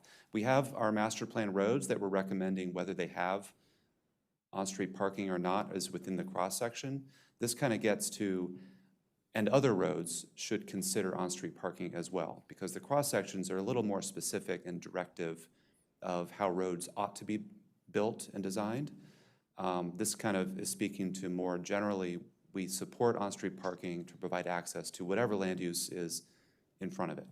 right, yeah. and I'm with that because we are cutting the parking and we are not making any requirement, but we need to have it available, especially when we are going to make them denser. Yeah, why don't you, give me- Well- I agree with having, not only give the applicants flexibility, but also give some flexibility to the planning department. So you come back with some language, what you're thinking, and then we'll go. But I in general, I think you understand what people are trying to get at, okay? Yeah, if I could just make one more final comment. I mean, we have a complete streets design guide, that assigns the priorities, and then, I'm not, we don't say in here like let's prioritize, wide sidewalks or streets or bike lanes or anything like that people also use. And again, we're talking about an observation drive, which on the north and east side doesn't connect to anything. There's nothing over there that you can build on anyway for any access. So I think if we want this for the interior and the streets and the parking, that's fine. It's easily accommodatable there. But I mean, we have a set of design guides and a purpose, and I think this is overly broad and does need to be more detailed.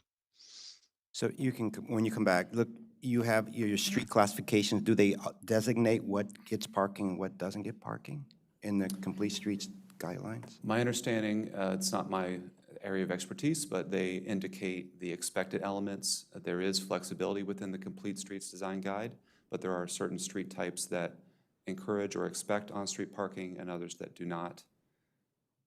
So when you come back, maybe if this complete street guidelines pretty much have what isn't, then maybe we don't need it. Yeah, exactly. We'll make sure that it's very clear where it is absolute required and where there is more flexibility. Great, thank you. Yeah. Thank you for your comments, Commissioner Hedrick. Yeah. All right, so our last topic, I'll hand it over to Roberto as well. Sure. Our last one is to incorporate landscaping. The text in the draft says incorporate landscaping within alleys to help soften their utilitarian purpose. Staff is recommending updating this language slightly based on comments from MCDOT to ensure that alleys are free to move services through them without being impeded. So we wanted to provide new language saying provide landscaping and alleys outside of their rights of way, e.g. The spaces between unit driveways to help soften their utilitarian purpose. So in this case, to ensure that the paved width is maintained and open and unobstructed. And these are just a few examples where the landscape, where you have the paved width of the alley free from obstructions, but on the edges, in the space between driveways, it's available for landscaping so that it can help soften that utilitarian purpose, so that it's better for, especially for the residential units that have their backs or living spaces potentially facing it to soften that utilitarian purpose.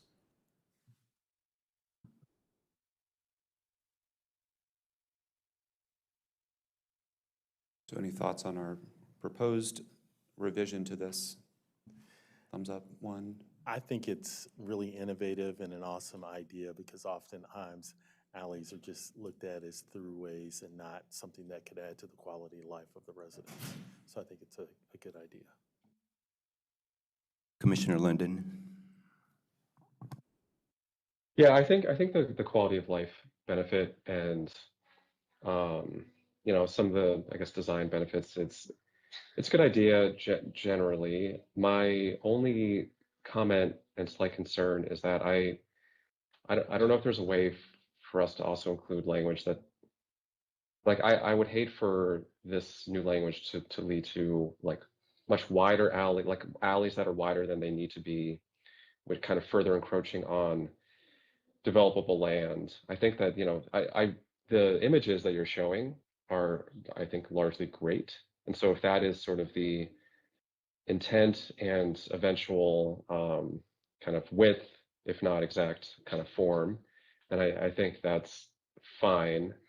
But yeah, I guess that was my only kind of reaction to this is like, could this lead to wider than we need and, more asphalt than we need? So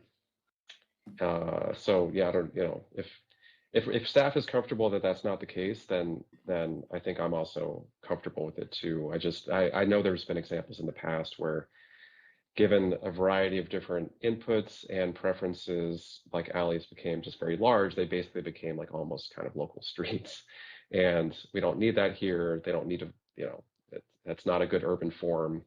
It's not very compact, and so just want to make sure staff is comfortable that we're not creating wider alleys than we need to. So maybe you can respond to that. Yeah, I would say we can rely on the efficiency of designers and developers, property owners, to keep alleys as narrow as possible. That's why we have a standard that makes sure that there's clear space. This is for residential use, fire protection, access as well. What we really intended to say originally, and what I think we need to clarify, is that outside of this right-of-way area, we want landscaping between driveways, maybe if it's at the end of the alley, do some landscaping, trees, bushes at the end as well, but that we're not seeking to widen the overall right-of-way, that it's going to be as narrow as possible, and we want to ensure that within that narrow alley, you have cars backing out, pulling in, all kinds of stuff. That's the legal requirement, the standard. We also want landscaping as much as can be accommodated, or also seeking flexibility here. And I will add, in the plan, we do have recommendations to minimize the width of alleys just to accommodate the next necessary access and services. So we do, and we want to differentiate from streets. We do have that language in the plan. And again, like Clark was saying, we do have language about providing screening along the edges of alleys, so they're not as visible, from the outside. Great. I'm glad you have that language in the plan about minimizing the width of alleys, and great comment, Commissioner Linden. So we're good. Okay, that's all we have for you. Happy to entertain any other comments or side notes you have on these topics, or any others, though we may not be prepared to answer them today. Next week, we're coming back to talk about our environmental recommendations, parks, open spaces, and recreation, and community facilities. Great, thank you so much. We appreciate your hard work on this. We appreciate all the interest in this project, this master plan, and we look forward to our next session on November 6th. Thank you. We're going to take a break and come back at 1 o'clock. Thank you.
Good afternoon, everyone. We're on item 4 of our planning board meeting, the roundtable discussion by Parks Director Mitty Figueredo.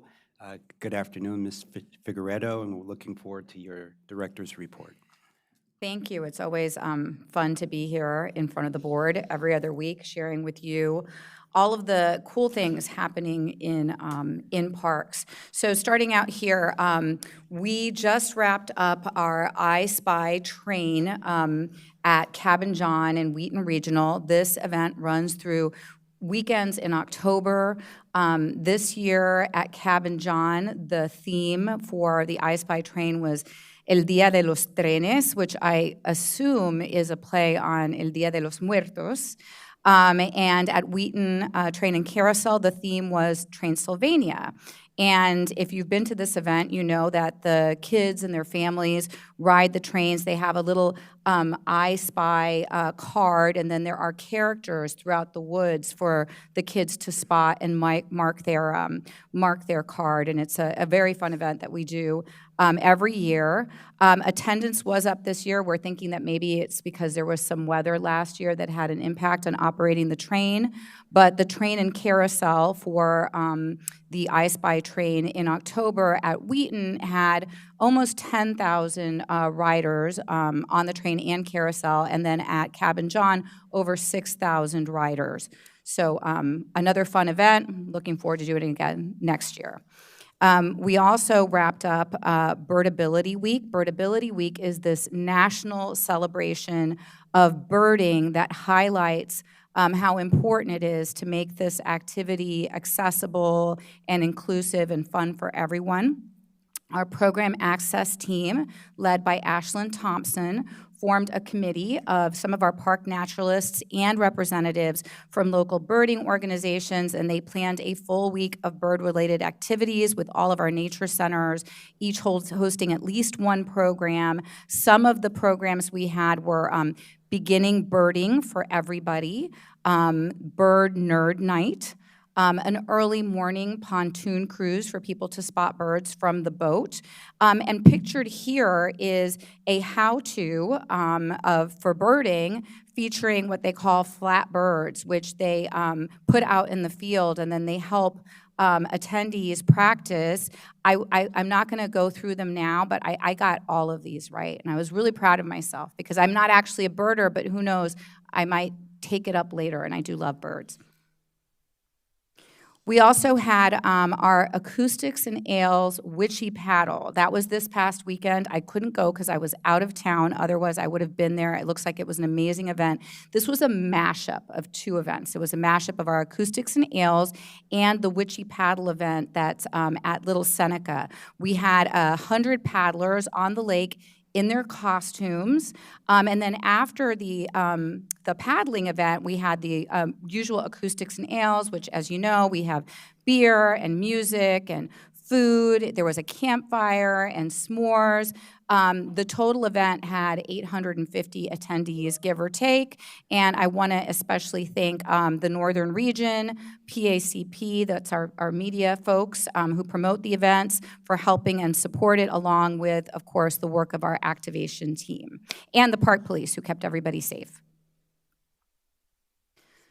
So if you all recall, a couple years ago, we used some year-end funding to start a new pilot program at the time that we were calling our Park Facelift Program. And the purpose of this initiative was to address the fact that we do, obviously, routine maintenance in all of our parks. Our parks maintenance team visits the parks according to a schedule, and they have certain tasks that they complete at the parks. You know, people will see them mowing the grass and picking up the trash.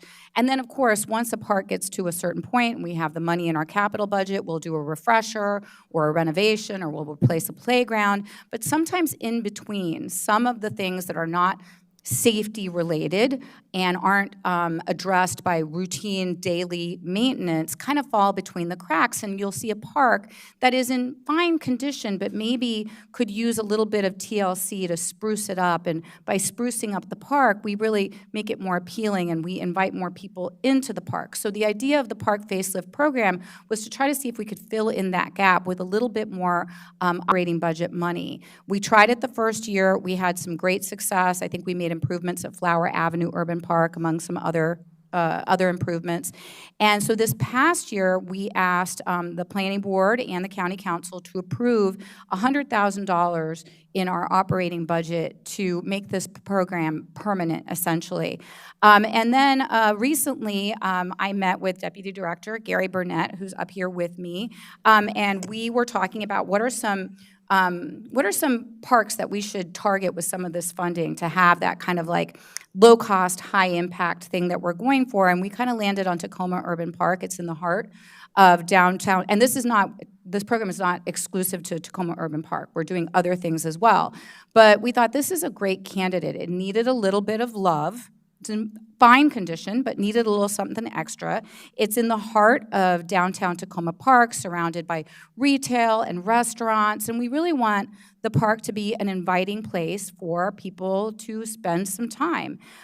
So Gary, I think we had this conversation, and then a day or two later, Gary had pulled together a team from the southern region, from our HEFI team, which includes our arborists, facilities management, to begin work on a two-phase approach to kind of tackling this. And I'm going to read through some of the things that we did as part of phase one.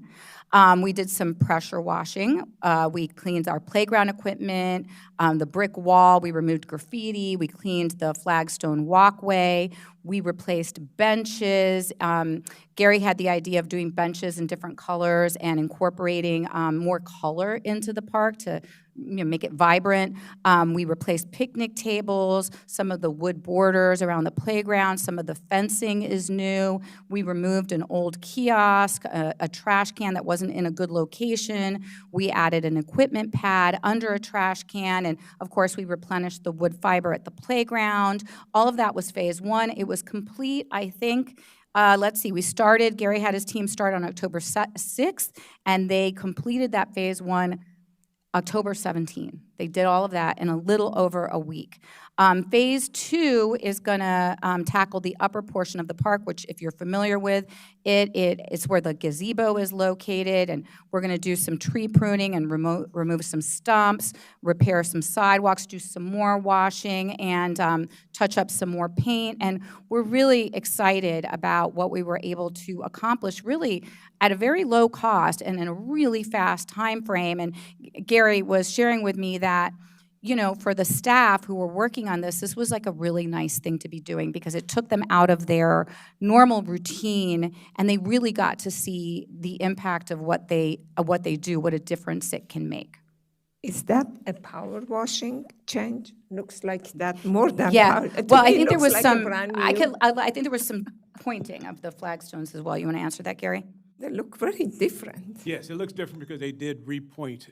Again, Gary Burnett. They did repoint and reset all of the stones on the walkway, so that it's perfectly flat, no more trip hazards, and really made a bit difference in how it looks and how it's going to last for the next. And you replace all the broken flagstone also. Correct, all of those with trip hazards. So it's a lot. It's a lot of work. I just wanted to make sure you get the credit. Yes, it's a lot of work.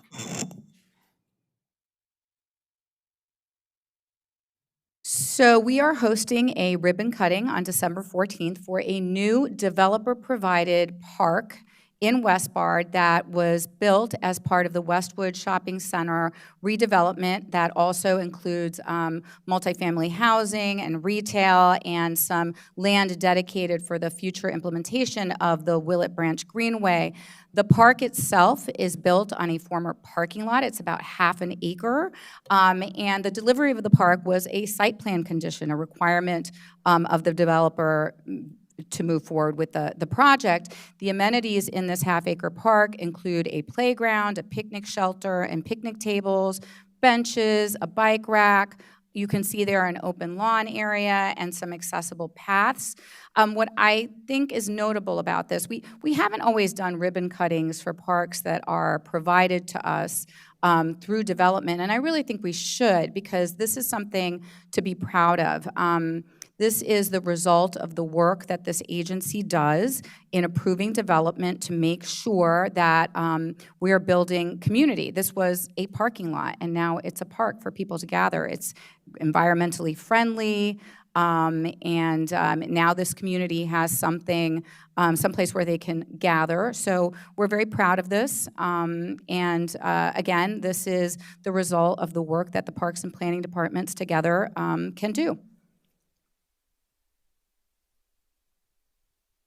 And here I just want to highlight the recent sneak peek of the Northwest Disc Golf Course. Some of our planning board members were able to join us there. The ribbon cutting, the formal ribbon cutting for this is in the spring, but people are going to be able to start using it sooner than that. Again, as you all know, it's the first 18-hole disc golf course in Montgomery Parks, and it's really in a beautiful setting. And today we've got multiple pictures of Commissioner Bartley. Here he is touring Pope Farm Nursery, and I think he even brought his hat today. I saw it earlier, his Pope Farm hat. You know, you all have heard me talk about Pope Farm. It's basically one of my favorite places in the Parks Department, not open to the public, but if you're lucky enough to get to see it, you see quite an operation that produces most of our plants and trees and does a lot more work besides, including they are responsible for our urban wood sale because they have the green waste recycling program at Pope Farm. As you know, when we remove trees and branches from our parks, we recycle them. We turn them into wood chips or mulch. We produce lumber for parks projects, things like benches and planters, other specialty items. But what we don't use, we offer up to the public for sale. And that money, the proceeds of those sales, go back into the green waste recycling program. And you can get some really, I think, some really unique wood that is hard to find in like a hardware store or at Home Depot. And the proof of that is the number of people who come out and make purchases of wood at our urban wood sale. And that is happening on November 15th. So earlier this month, and you can see there the signing of the annual progress report that we have to submit to the Maryland Department of the Environment that summarizes all the ways in which we ensure that the stormwater coming off of parks is as pollution-free as possible. NEPDES, this is the National Pollution Discharge Elimination something. System, I think. It's a federal program under the Clean Water Act. It regulates the discharge of pollution into water systems. From Montgomery Parks, we have water that flows into our streams and ultimately a lot of it into the Chesapeake Bay. And it is the law and a priority for us to keep it as pollution-free as possible. The permit requires that we provide stormwater treatment for 20% of the untreated impervious surfaces on parkland by 2025. And what that comes out, I'm not going to walk you through the math. I'm going to give you the end result of the math. It's 66.5 acres that we were supposed to treat by 2025, and we exceeded our goal by 5 acres. So we were very proud of that. We also, as part of this permit, use a bunch of other measures like public education, about pollution prevention, construction oversight, and other what they call minimum control measures to treat stormwater. But this is finished now? Yes. This was the last piece of multi-year program? Yes. Okay. So Royce Hansen Conservation Park, the ribbon cut, it's already open to the public. People are visiting it. The parking lot, I'm told, is quite often full, but the ribbon cutting is this Saturday, and we've been getting the park ready for the opening. Our trail crew built 5 miles of trails. Our cultural resources stewardship team has been doing archaeological work because this is a site of Union encampment during the Civil Civil War, so they're doing archaeological work connected to that. Our resource analysis team is making sure the pond can support fish life, and maybe we can have fishing there. That tree, they put it there because that creates habitat for fish, to have the tree in the pond there. And we have built restored, essentially, the largest meadow in Montgomery Parks. You can see in the next picture, that's a bobcat.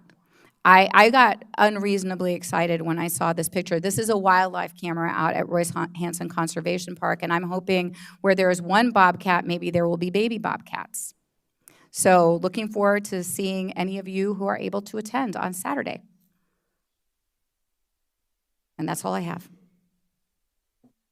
Thank you, Ms. Figueredo, for your presentation. It's always great to see the range of work that Parks does, from the creating the meadow to the environmental stewardship work that we do. So thank you so much. And I live in Tacoma Park, so I didn't know staff was doing this piece, but I do walks around in the evening. And last week, my wife and we walked through this area, and I go, wow, they're upgrading the park. So it was wonderful that you're doing this. So thank you. The community will really appreciate it. And that gazebo, that is like main and main for all the activities in Tacoma Park. So I know the community will be really I hope it's a nice surprise, and we'd love to take you out there and show you, have Gary walk you through everything that we did. Well, thank you so much. Any of the other commissioners? Well, I would say that 10 of those 6,000 people that visited the spy train was my family. Thank you, Dominique, to Thank you. making it available. I enjoyed it a lot. The kids, they really liked it. And I will be there for Royce Hanson dedication again with my grandkids. I have told them. I was supposed to have our dog also, but I think I'd spare him. Thanks for sharing the picture of me attending Pope Farm. There were 2 pictures of you, just to be clear. Oh, yeah, the one at Pope Farm in particular. The tour was very educational and inspiring. Montgomery County seems to be a leader in maintaining its park and supplying the habitat needed for its park and maintaining the parks, and it was very enlightening. When I was talking with Mr. Burnett and Molly and Brian, who helped lead the tour, I was wondering what we could do as a board to help support and promote the things you do at Pope Farm. And it was such a great educational experience for me. I think it would also be a great educational experience for the citizens of the county. And if there's some way that we could have an education pavilion there or facility there to help educate the residents on all the great work the parks perform to maintain the parks, it would be great. But yeah, it was really, really eye-opening and enlightening to see that our parks actually grow the plants, the trees, the shrubs, and collect the seeds and replant them to ensure the integrity of our native habitats was really encouraging and inspiring. And thanks for giving me that opportunity. Thank you for the support. Commissioner Hedrick? Yeah, no, Mitra stole my thunder. I also wanted to say that we attended the I Spy train and try to do it every year that we can. So I took my kids to the I Spy train, and it's at Wheaton Regional, and it's always a blast. And the new carousel is fantastic.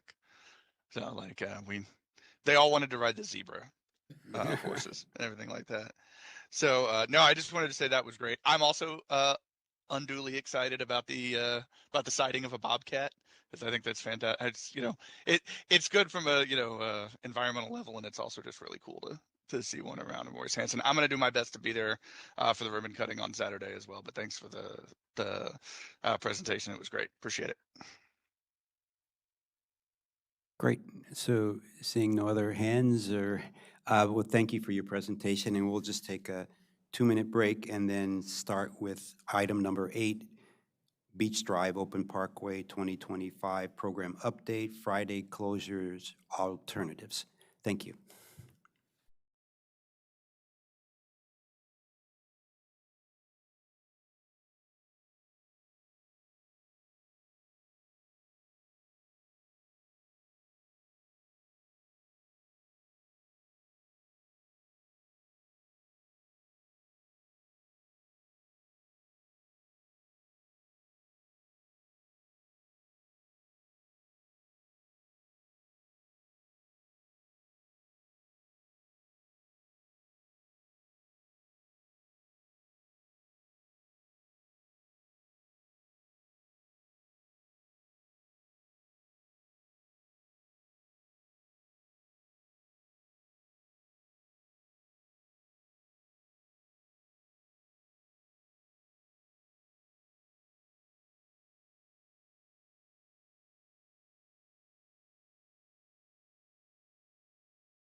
Good afternoon. We're on item number 8, Beach Drive Open Parkway 2025 Program Update, Friday Closure Alternatives, where staff is presenting a briefing to the board for direction on this item. We have Kyle Lukacs and Andrew Tsai presenting this presentation today. Welcome, fellas. Good afternoon, Chair, Commissioners. My name is Andrew Tsai. I'm an engineer at Montgomery County Parks, and we're going to be given an update on the Beach Drive Open Parkway Friday Alternatives Analysis. A little bit of background on the Beach Drive Open Parkway program. It was launched in April of 2020 in response to the COVID-19 pandemic. Originally, a 2.9-mile stretch of Beach Drive was closed to vehicle traffic to provide recreational open space, as you can see from the photos. The original stretch was from Knowles Avenue at the northern terminus all the way down to Connecticut Avenue at the southern terminus. We have counted over 1 million recreational users on Beach Drive since the program began. In June of 2024, we came to the Planning Board to recommend a permanent Beach Drive Open Parkway closure, including a closure that began on Friday morning that went through Sunday evening. A summary of the public feedback we received at that time, there were a variety of viewpoints. There was 52% overall support for a Beach Drive closure that began on Fridays, but there was 70% local opposition to a Friday closure, with the local opposition being defined as feedback we received from the two primary Kensington zip codes of 20895 and 20814. In June of 2024, the Planning Board did approve a permanent Beach Drive Open Parkway program from Knowles Avenue to Cedar Lane. The segment from Cedar Lane to Connecticut Avenue, which is shown in red on the map on this slide, was removed from the program over concerns of cut-through traffic on Culver Street. The program began on Fridays at 9 a.m. and went until 4 p.m. Standard Time or 6 p.m. Daylight Savings Time on Sunday evenings. At the time of the Planning Board approval for the permanent open parkway closure in June of 2024, the board requested that Parks study conditions along the open parkway segment throughout the next year and report back in June 2025 with a summary of user counts as well as traffic impacts. Prior to this June 2025 session, we did receive letters from the Parkwood Residents Association as well as the Kensington Parkway Elementary School PTA requesting that Beach Drive be reopened to vehicles on Fridays. I'm going to give a brief overview of the information we presented back at the June 2025 update. We counted over 388 Friday Open Parkway users since June of 2024. Combined users Friday, Saturday, Sunday was well over 100,000 users. Our traffic counts, which we conducted at 9 different locations throughout the overall area, 4 times, basically in each season, showed that the detour routes were functioning as intended and that the detour intersections we studied were maintaining existing level of service. We did not observe any increase in cut-through traffic on Parkwood, but we did observe an increase in overall local neighborhood traffic on Parkwood Drive and surrounding residential roads. A couple of factors in that increase are kind of shown on the map on the right, but I'll point them out. So one of them is Kensington Parkwood Elementary, which is shown in the red cloud. The morning and afternoon pickup and drop-off times results in a slight increase in the peak traffic in the surrounding area.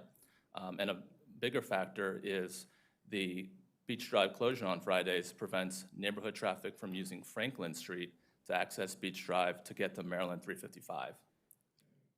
Could you show those on the map? Yeah, I sure, have a hard time. My eyes don't even see the name of the absolutely, yeah. roads. We're using the cursor right now, so yeah, it's shown, I think. There we go. There's the hand. I So see the right there, hand. that hand is Franklin Street. So you can see that right now when Beach Drive is open, it's a very convenient access to use Franklin Street to get to Beach Drive. And then from there, one can actually directly access Maryland 355 via Grosvenor or go south or go north to Knowles or Cedar Lane. So even with the increases in local neighborhood traffic we observed, it appeared that Parkwood Drive still remained a functional roadway with conditions and volumes that are consistent with similar neighborhood connectors throughout the county. Before you move from this slide, can I ask you a question? You say that average of 388 Friday Open Parkway users since 2024. This is for 2 years count, just only on Fridays? So, Correct. So this number is the average from when we returned Friday in June of 2024 until leading up to when we presented back in June of 2025. So these are basically June 24 to like March or April of 25 numbers. So can we say how many users for each Friday? I don't know how many Fridays is in that. Yeah, so Doesn't I know sound that- like a lot. I know that we had some Fridays where I think the use was, double the 388, closer to 700 or 800.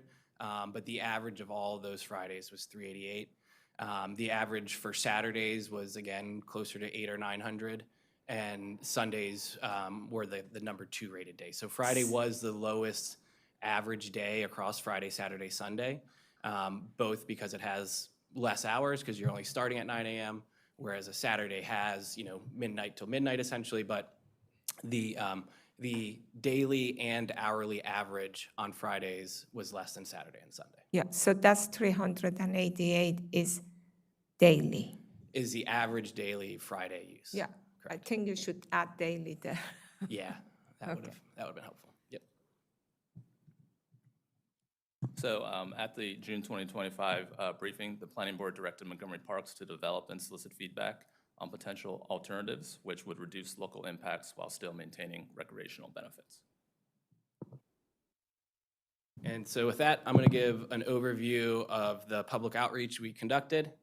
So we had a survey that was open for about 6 weeks over the summer from July 14th to August 24th. In total, we received almost 1,400 responses, 1,366 to be exact. And breaking down that data, 63% of the responses provided zip codes from the Montgomery County area code. So of the total, 32% were from 2895, 14 from 2814, and then 17% from the rest of the county. So the graph here shows the 2814 and 2895 zip codes. In addition to the responses we received from zip codes within Montgomery County, we received 6% from outside Montgomery County, and 31 didn't include a zip code. So the 31 that doesn't include a zip code could include people from Montgomery County who didn't include a zip code, or people from outside the county who didn't include a zip code. So I'll explain a little bit more how we've kind of splitting up some of our results so that we can really dive into the local responses. We discussed in June some of these alternatives and tried to flesh them out.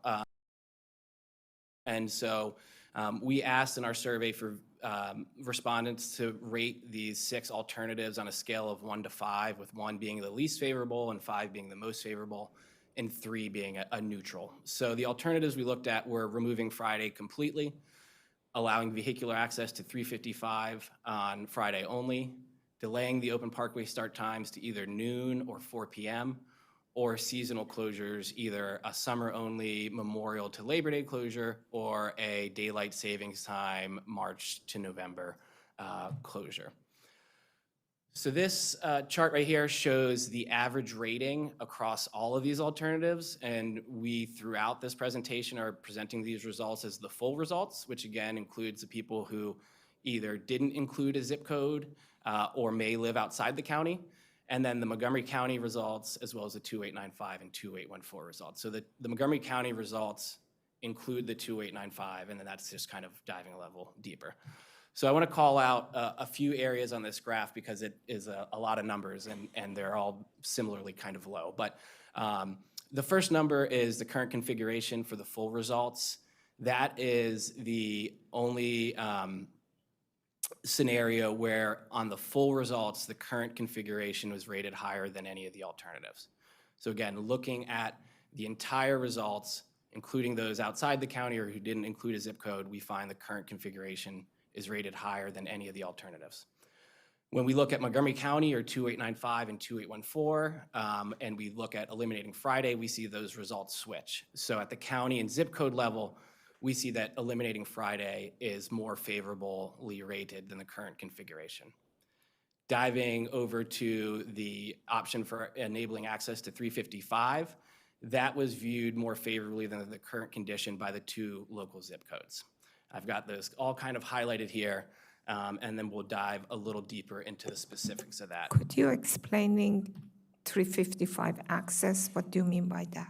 Yeah, so 355 access, and I'll go back to this map here, which might help a little bit. So one of the main issues with the closure of Beach Drive is you lose the ability to drive from the Parkwood neighborhood over to 355 right here. That's not entirely helpful on the map, I realize, but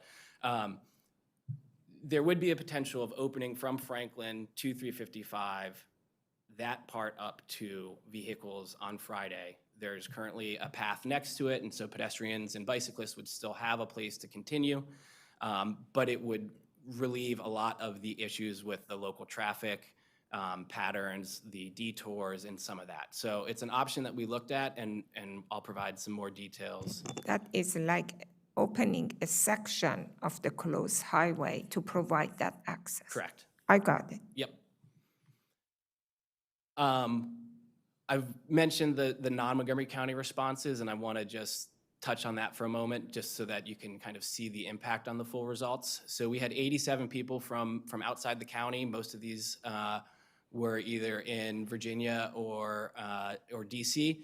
And we see amongst those responses that they rate the current configuration, the Friday through Sunday, very favorably.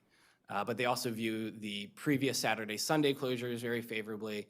And then the alternatives themselves aren't scored very high. So again, I'm just sharing this to provide some context into who is included in those full results. And again, the full results on this slide, the current configuration is rated higher than the alternatives with the full results. So looking at the current configuration, again, I've mentioned this, it was viewed favorably with the full results, but when we look at the local level, we see the opposition continue to increase. So at the full results, there's 44% are against the current configuration, which grows to 52 within the county and 64 and 70 within the 2 zip codes. Looking at the alternatives, so eliminating Friday, which would shift the start time back to the previous 7 a.m. start time. Again, we see the strongest support at the local level. So we see a rating of 3.5 and 3.69 for the 2 zip codes.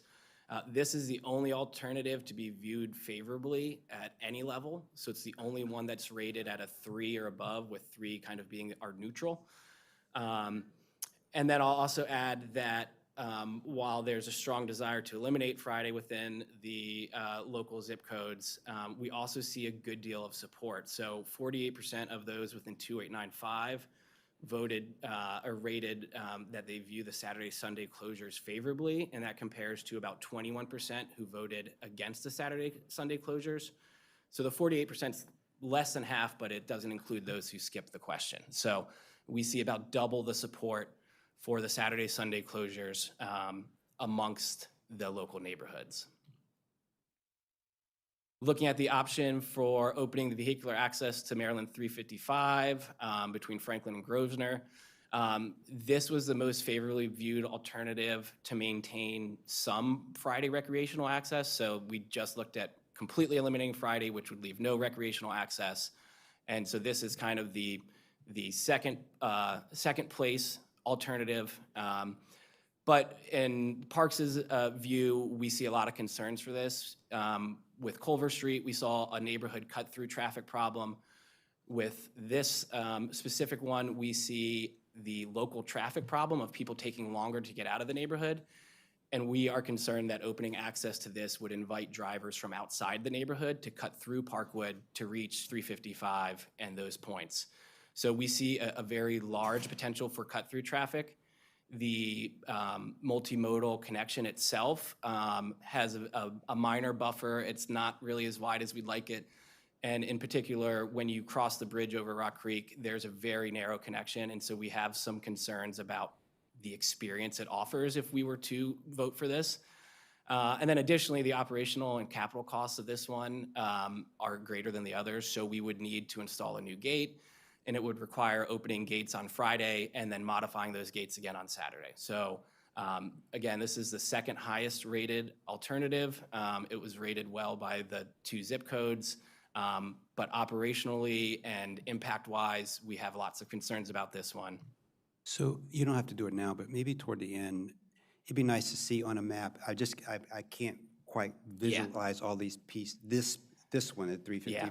you could show it on one of those earlier maps you had. You don't have to do it now, but just Yeah. toward, So I'll do it now, okay, okay. just to clarify. So this mouse is moving a little weird, but so again, this red circle is Kensington Parkwood Elementary School, and then right here is where Franklin kind of ends at Beach. And so what we would be proposing with the 355 access is opening this section right here up to where you could access Beach Drive. That would be open to vehicles.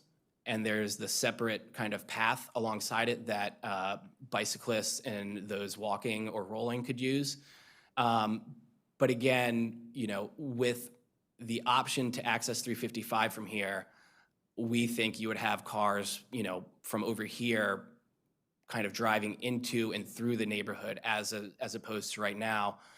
We see that it takes longer to get out of the neighborhood, but it's largely traffic being generated by people within the neighborhood.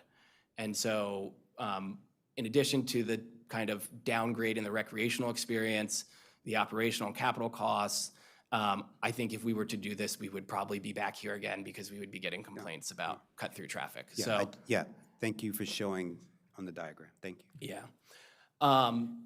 So moving on to the delayed start times, we looked at a 12 p.m. and a 4 p.m. start time. Just going back to the last two, so the full results for 355 are 2.27 or 2.36 for the county, and then it drops to 2.05 or 2.09, so this is less popular. It does do one really important thing, which is it eliminates the AM conflict with commuters in Kensington Parkwood drop-off. That was a very common complaint. What it doesn't do is fix the PM commuting or the PM pickup. A 12 p.m. start time does provide some standard time Friday access. So compared to the 4 p.m. start time, you know, 4 p.m. next Friday is going to be pretty dark, and most people aren't going to probably want to go use the Parkway. So this does provide some recreational access even in those darker winter months. The 12 p.m. start was preferred to the 4 p.m. start time, except for those in the 2814 zip code. And then looking at those who preferred the current configuration, the 12 p.m. start time was preferred by them, which makes a lot of sense. If you like the access on Friday, you want to give up as little of that access as possible. Looking at the 4 p.m. start time, so this, again, eliminates the AM conflict. It further reduces the PM conflict compared to the 12 p.m. start time. It doesn't really provide much standard time Friday access, just with the dark, you know, early dark days over the winter. And then we got a lot of comments that a 4 p.m. start time didn't go far enough, and that it should go to 6 or 8 p.m. to entirely avoid the PM traffic and to avoid the schools entirely. You know, we see limited kind of value in that because, again, at 6 or 8, there's not really much recreational opportunity. And then the last alternative we looked at, which these are all rated at all levels below 2, was seasonal closures. So the idea of closing it to vehicles between, you know, this Sunday to March for daylight savings time or doing a summer only. These were the lowest rated. We got a lot of concerns about the potential for confusion, which we agree with, and then concerns over just the general safety of, you know, if you're going out there because you think it's open and then you're all of a sudden, you know, stuck in the middle of the beach, it's no good. So all of that leads to our staff recommendation, which is after reviewing public input to either eliminate the Friday open parkway to address the neighborhood vehicular traffic concerns while maintaining the Saturday and Sunday, or to delay the start time of Friday to 12 p.m. We are not including the current 9 a.m. configuration as a recommendation or as kind of a baseline to compare it to, because we think shifting it till noon eliminates some of the conflict that we've heard about, and it maintains some of the recreational access. And so we are not recommending that we would keep a 9 a.m. Start time in any condition. And as I've touched on a little bit, the operational burden, the potential for cut-through traffic, and the downgraded recreational opportunity and experience is why we do not recommend opening vehicular access to 355, even though it was the second-rated alternative. Delaying the start time till 4 p.m. Again, there's challenges with that over the winter with just limited access and limited daylight, and it doesn't fully address the neighborhood concerns with PM traffic. And then the seasonal closures themselves were not popular among any group of survey respondents, and really the few people who did vote for it didn't really indicate any preference for it or any kind of main reason for it. So again, we're recommending that either Friday be completely eliminated, or if that is not the choice, that we do not return to the 9 a.m. start time and we would do a 12 noon start time. Can you explain in any way the relevancy of this open,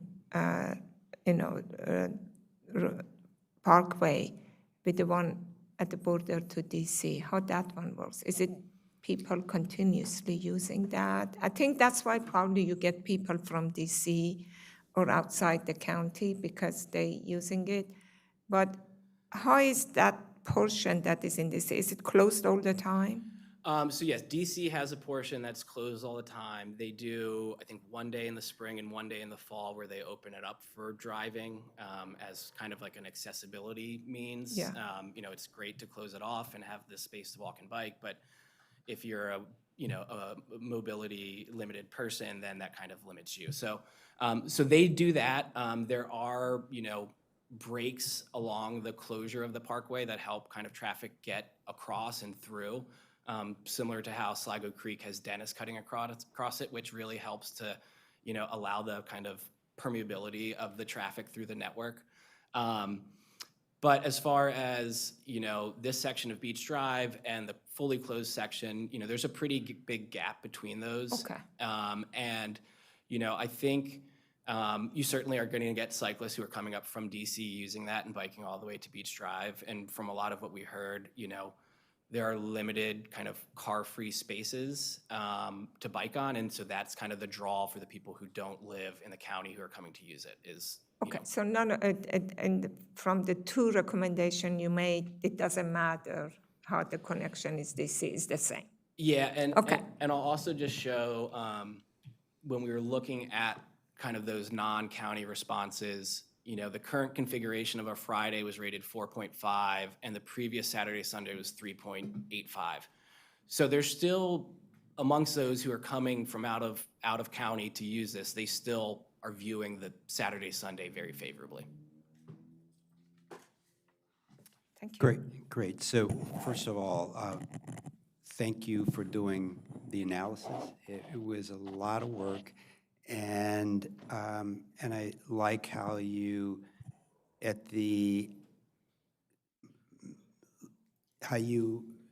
analyzed it, all the different alternatives. And so it was really important for you to do that, and we really appreciate that. And I also want to thank all the people that participated in the survey. And I think you got over 13. Is it 13? Yeah, we actually had.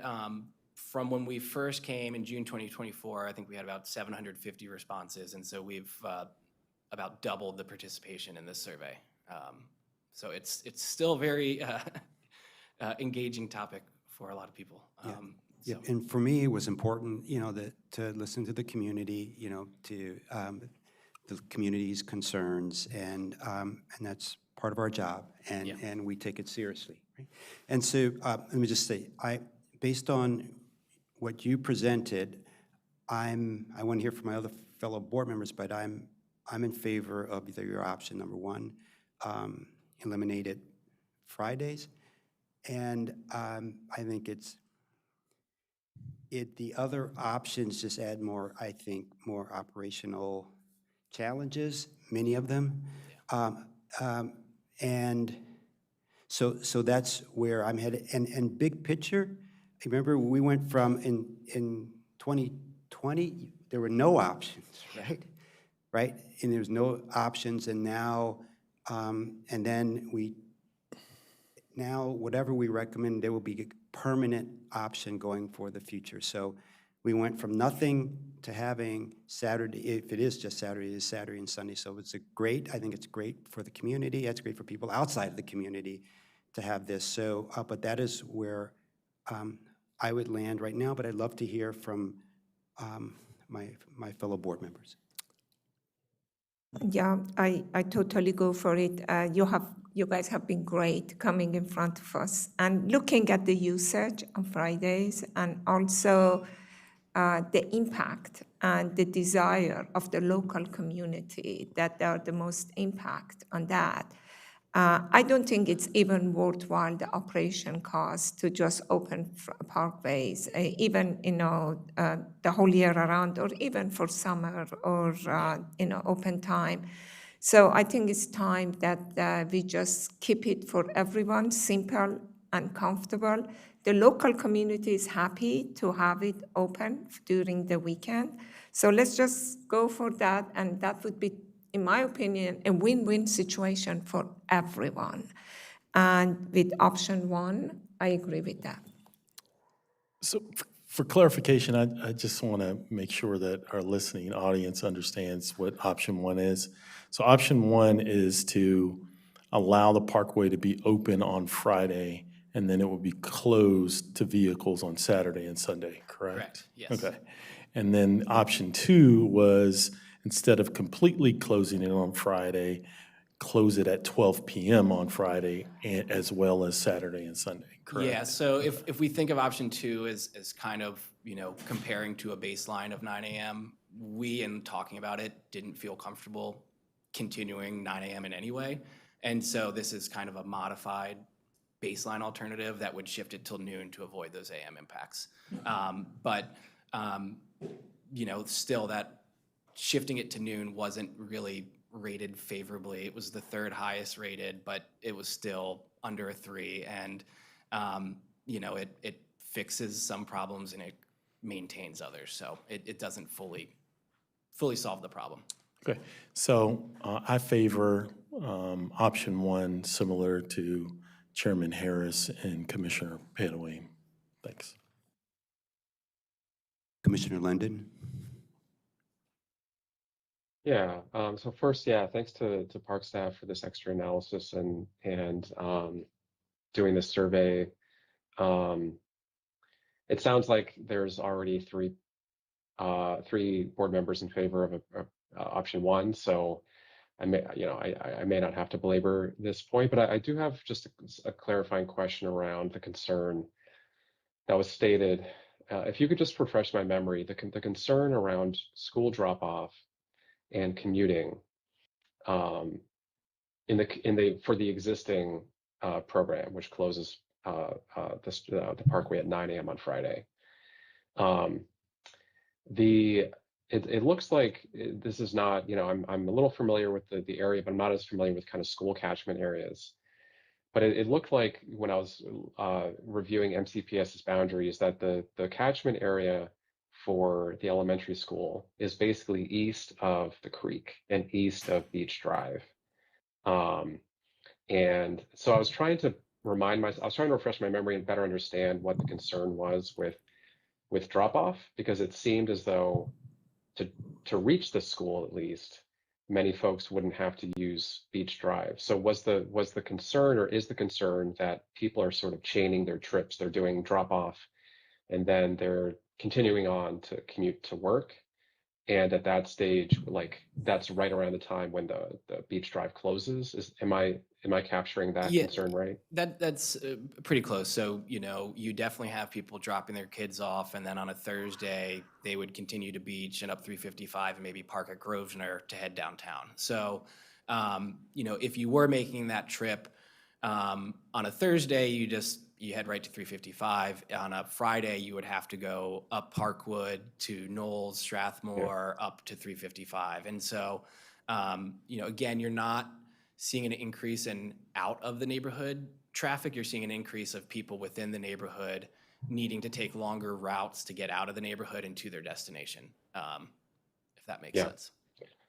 And what time does and this is purely a function of me not having an elementary school age kid yet. I'm still in preschool, but what is the standard opening time for elementary school? Is it after 9? Yeah, I think it's 9:20 if I recall. So we're closing the gates right about at the time that process is happening. Both school buses arriving, parents arriving, and then moving on.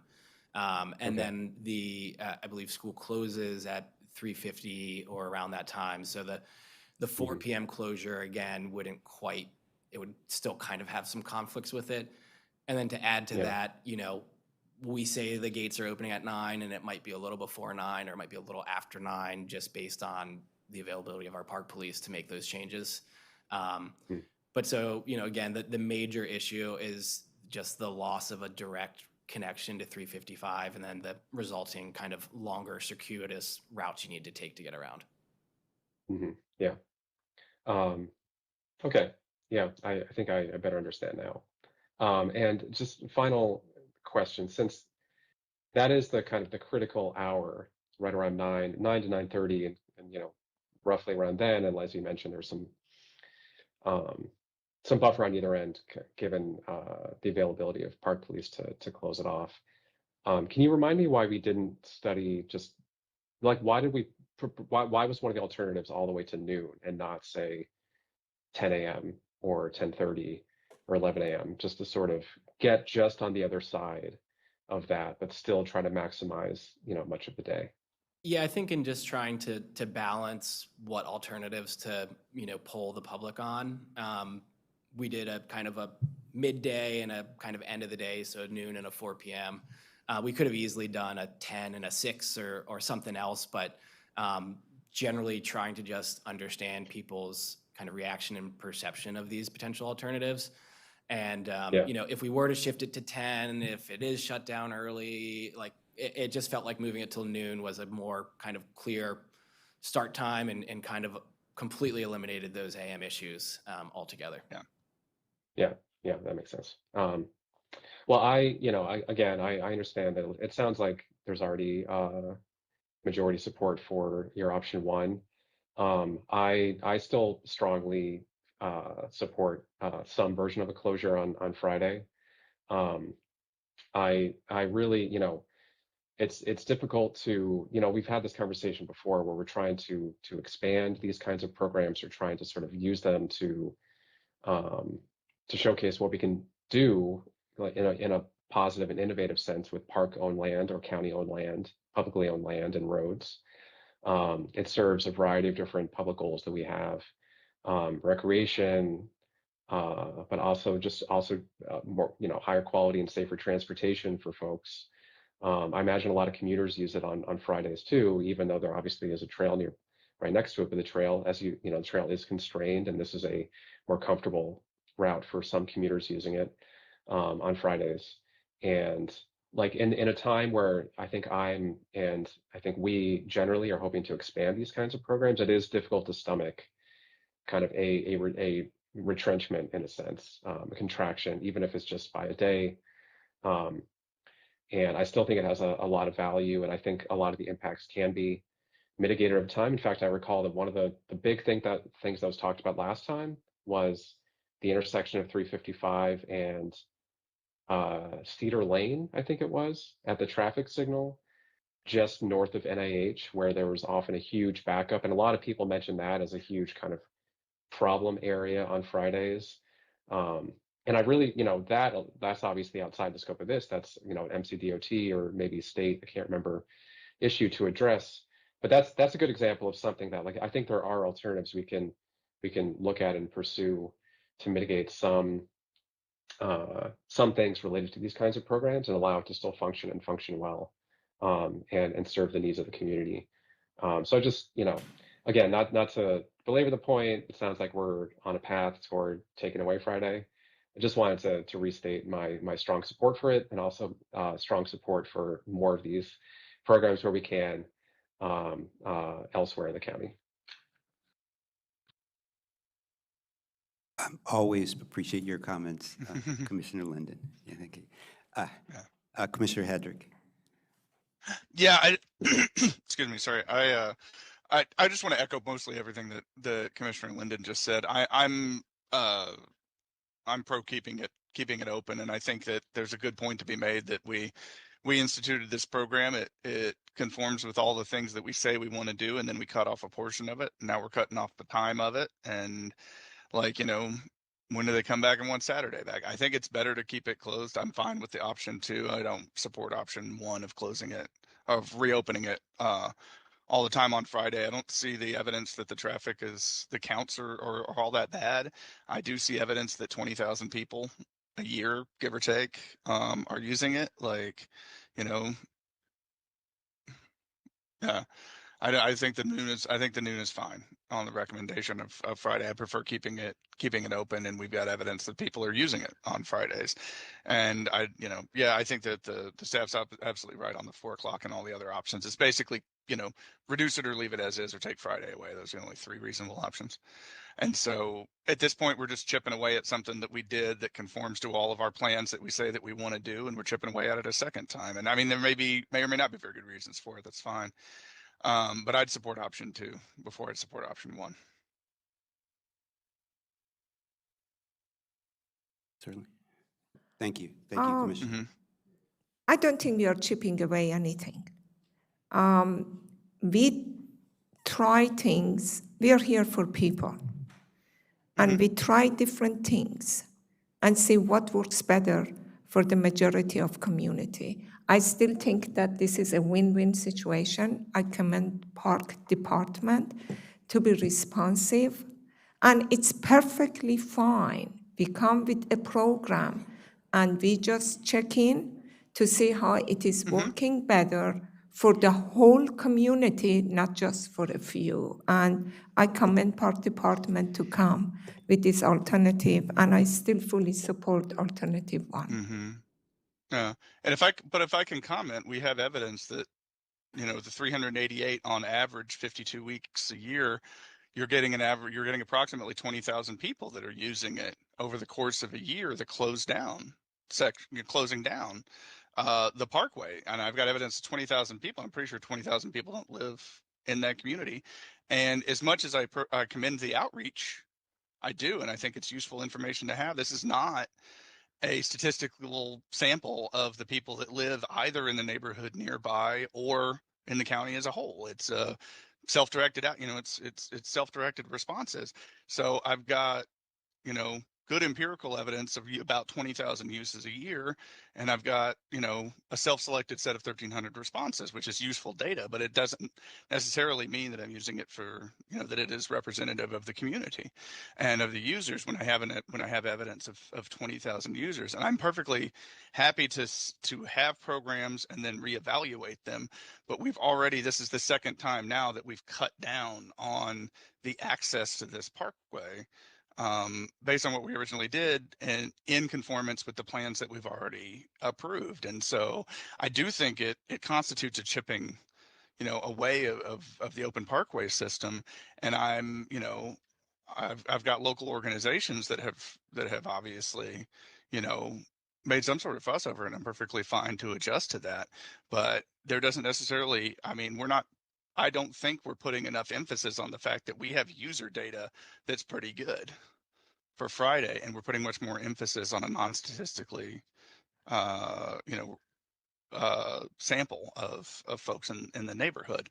So we are chipping away at this, and this is the second time we've done it, and maybe for very good reasons, but it's the second time. Okay, well, yeah, completely understood. So this is how I look at it, that this is a balance, right? It's a balance between the traffic through the community, the balance of operational time from park police, and a balance of having the recreational use of the parkway. And I think it is a win to have Saturday and Sunday. Yes, we would like to have more, sure, like to have more, but this is a balance. So I'm still with my option 1 to just eliminate the Friday and have Saturday and Sunday as the recreational all day on the parkway. So, and so I'd like to make a motion to, after reviewing the parks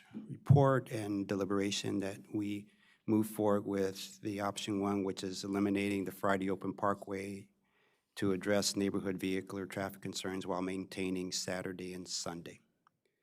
I move for staff recommendation of alternative 1 to eliminate the Friday open parkway to address the comments and balance the usage.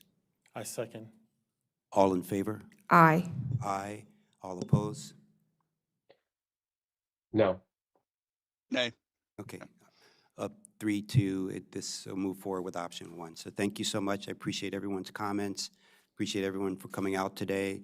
And we'll take a 5-minute break and start with our last item, which is item number 9, the Notley Road Local Map Amendment number H-159 and Forest Conservation Plan F 2025-0680, with staff is recommending approval with binding elements and transmittal of comments to the hearing examiner. Thank you.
Good afternoon, everyone. We're on item number 9, Notley Road, local map amendment number H159 and Forest Conservation Plan number F2025-0680, where staff is recommending approval with binding elements and transmittal to the hearing examiner. So this is how we're going to do this today, like we do all the time. Just so many here. We're glad to have you here. Yeah, it's good to see so many people. So first, the staff will present their staff report, and then we will take public testimony. There are, how many signed up? 29 people signed up or so to speak. If you're, yeah, individuals get 3 minutes, groups get 6 minutes. And then after the public testimony, then the applicant will give a presentation. And then the board will deliberate. So that's the process today, and we're going to get going. So this afternoon, okay. We have Troy Leftwich with the Planning Department giving this presentation, accompanied by several of our planning staff. And thank you, Troy, for being here. Thank you for your presentation, upcoming presentation, and take it away. Again, Troy Leftwich, Troy Leftwich for the record, presenting Notley Road Local Map Amendment H159, preliminary forest conservation plan number F202506080. Before we begin, I'm going to turn it over to our Division Chief, Carrie Sanders, to speak for the introduction. Thank you, Mr. Leftwich. Carrie Sanders for the record, Chief, East County Planning Division. Wanted to emphasize that this is the first step in a longer process, and we appreciate the public being here to share their views. There will be multiple opportunities throughout this process for the public to weigh in on the local map amendment. And at a high level, the local map amendment is a zoning map change to apply a floating zone to an individual property. And so this process involves, at the outset, the planning board hearing, which is what we're here today for, and the planning board provides for recommendation to the hearing examiner, which is the second step. At that point, the hearing examiner will also hold a public hearing, which is scheduled in November. And the hearing examiner will make a recommendation to the county council. The county council will then have a public hearing, and then they will make a decision.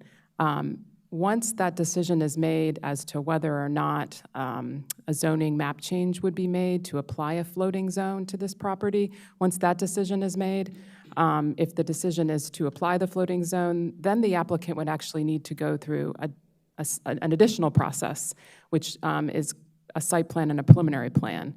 And that process will also have a public component involving a public hearing before this body, before any decision is made. So I wanted, and also obviously public notification of any kind of plan that's been filed and the processes that are associated with those plans.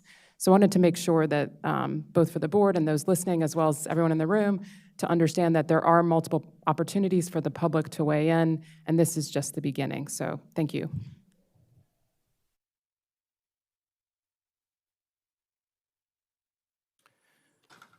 Again, for the record, Troy Leftwich. Staff is recommending approval of the local map amendment with binding elements to transmit comments to the hearing examiner and approving the forest conservation, preliminary forest conservation plan with approval with conditions. This application is a rezoning from a R200 to CRNF, Commercial Residential Neighborhood Floating Zone, with a FAR of 1, a SEEK FAR of 0, a residential of 1, and then a height of 50 feet.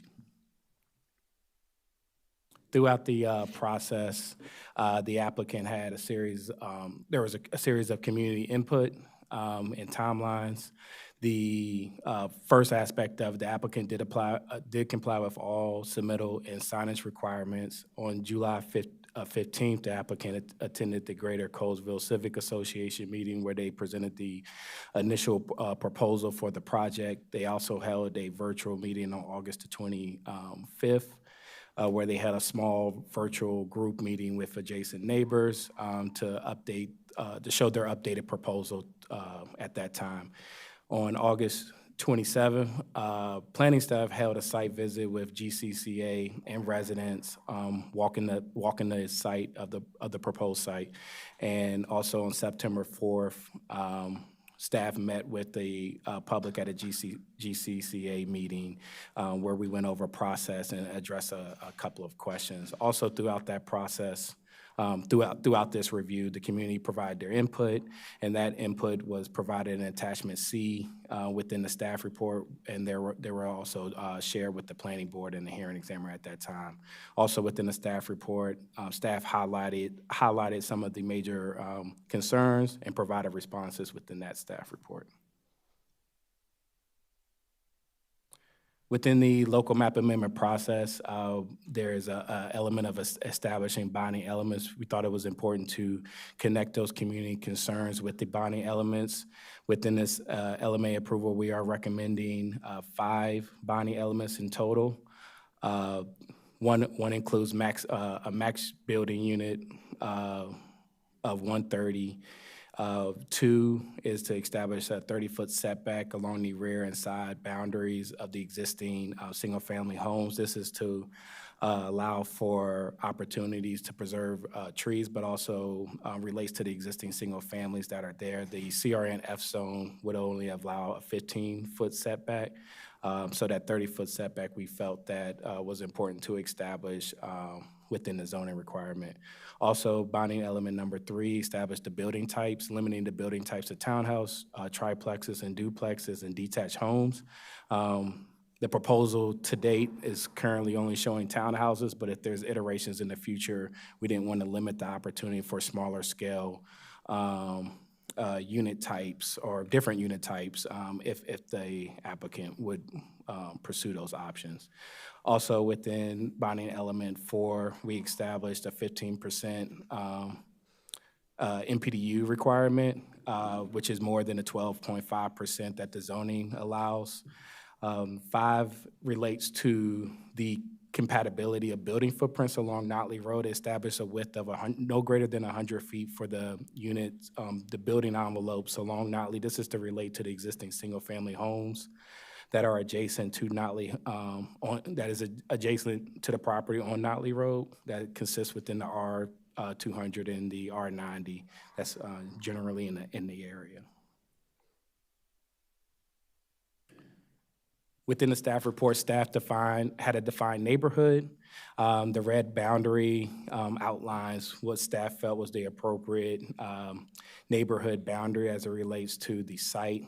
This doesn't limit the representation of the community. We do know and highlighted in the report that there is a series of folks that are interested as outside this boundary. This is just more so a geographic reference of what we felt the properties that were most correlated in relationship to the character of the existing neighborhood. So with that said, the eastern boundary represents single-family homes off of New Hampshire. To the north, east of the property is Colesville Local Park. To the north is Maryland Route 200. To the west is the Northwest Branch Stream Valley Park. To the south is a boundary of Beaumont Road and Sherwood Forest Road and Randolph Road. Within the site, or within the neighborhood boundary, is comprised of the Colesville Center, which sits at the corner of Randolph Road in New Hampshire. Along New Hampshire, you also have a series of institutional facilities, and then you also have a series of retirement homes and senior care facilities. You also have a townhouse community that is abut the Colesville Center, and adjacent to the site is the Colesville Manor Neighborhood Park. Additional context for the board, the property is, or the neighborhood boundary has a series of R200, R90, the PD7 is the townhouse residential zone community, the RN is the Colesville shopping center, and the RE1 is the residential neighborhood that's on the other side of New Hampshire. As you can see, the property is mostly single-family zoned with higher intense uses along the major corridors of Randolph Road in New Hampshire. There are also additional, some special exceptions that were approved in the R200. I'll go into a little bit more detail as I work through the presentation. The property itself is roughly 10 acres. Is comprised of 6 existing single-family homes with associated accessory structures. It has currently 7 access points on Notley Road, with 1 access point from a single-family house on New Hampshire. As mentioned before, it sits adjacent to the neighborhood Colesville Manor Neighborhood Park that shares facilities with a WSSC pump station. The Wilshire Estate Retirement Home is a property that sits directly to the north of the subject property. This property was approved under a special exception in 2015. It has a max height of 47 feet, total units of 141 units. The important thing to note about this property is that it does have a retaining wall that roughly bounds the edges of the site as you work back from Notley Road, and sits at a considerable grade. There'll be more details about that grade change in between this relationship between this senior housing and the property itself.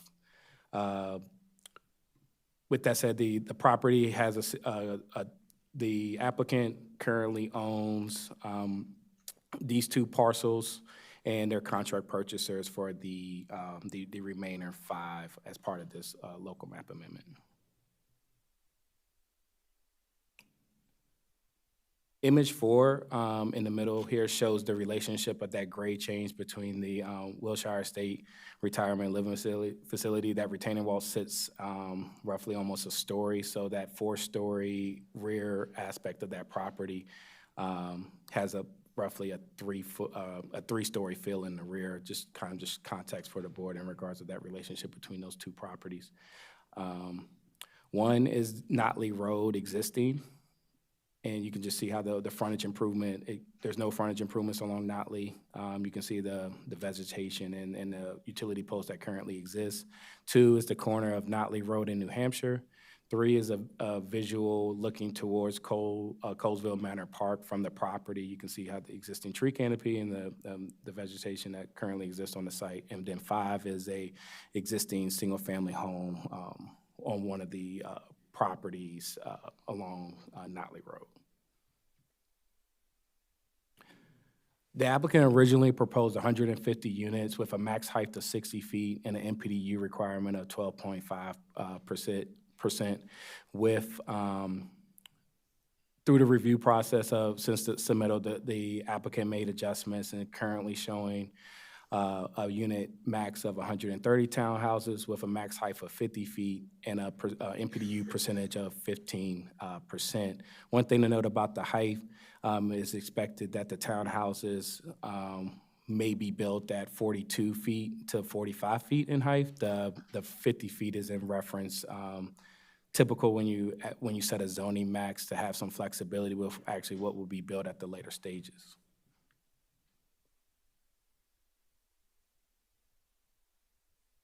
Additionally, within the applicant proposal, as you recall, we established bonding element 5 that talked about the relationship of those building widths along Notley Road, and you can see within this exhibit rendering from the applicant that we're starting to have that discussion of how the project could break up those units and allow for landscaping, a little bit of spacing, and then also setting that setback along Notley Road to allow for the streetscape improvements. Also to note within this exhibit, the applicant has started to provide the 10% open space, and working with staff, we started to have, the conversations with connections to the Colesville Manor Park and linear open spaces and activation within the current proposal. Within the LMA, we understand that this is very high level and a lot of things need to be worked out within the future applications. And as mentioned earlier, there is a preliminary plan and site plan required for this project. And so with that said, staff felt that it was important to establish a more so a bubble diagram that shows the priority interests that staff will be looking for as we work through, if the LMA is approved, what we would put the hierarchy towards when it comes in for the next phases of the project. And so these 8 bullets represent the focal points. And so 1 through 3 are centrally related to each other. And so with the central open space, the goal is to incorporate existing mature trees into a centrally located usable open space. That neighborhood connection, park connection, is to establish visual links to Colesville Manor neighborhood park. And then also with 3, looking for opportunities to retain mature trees, especially around the perimeter, and integrate them into focal points and buffers and shade elements within the open space design. So instead of more so focusing on what was shown on the plan, kind of pull it back as a more hierarchy for these opportunities that we would be looking for at the next stages. As mentioned earlier, that's the area, that setback requirement of that 30 feet. You can see where that area is also an area where we think there's opportunity for tree preservation. So you can see the opportunity for those 2 spaces to work together based on the future review. 6, as I mentioned before, talks about the compatibility relationship that we would be looking for with those building units as it relates to the single-family homes across the street. 7 is establishing the access points in relationship to the existing access points that are adjacent to Notley Road, looking for alignment in that aspect.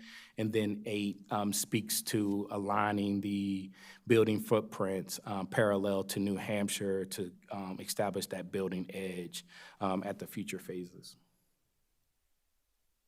Additional expectations are for open space.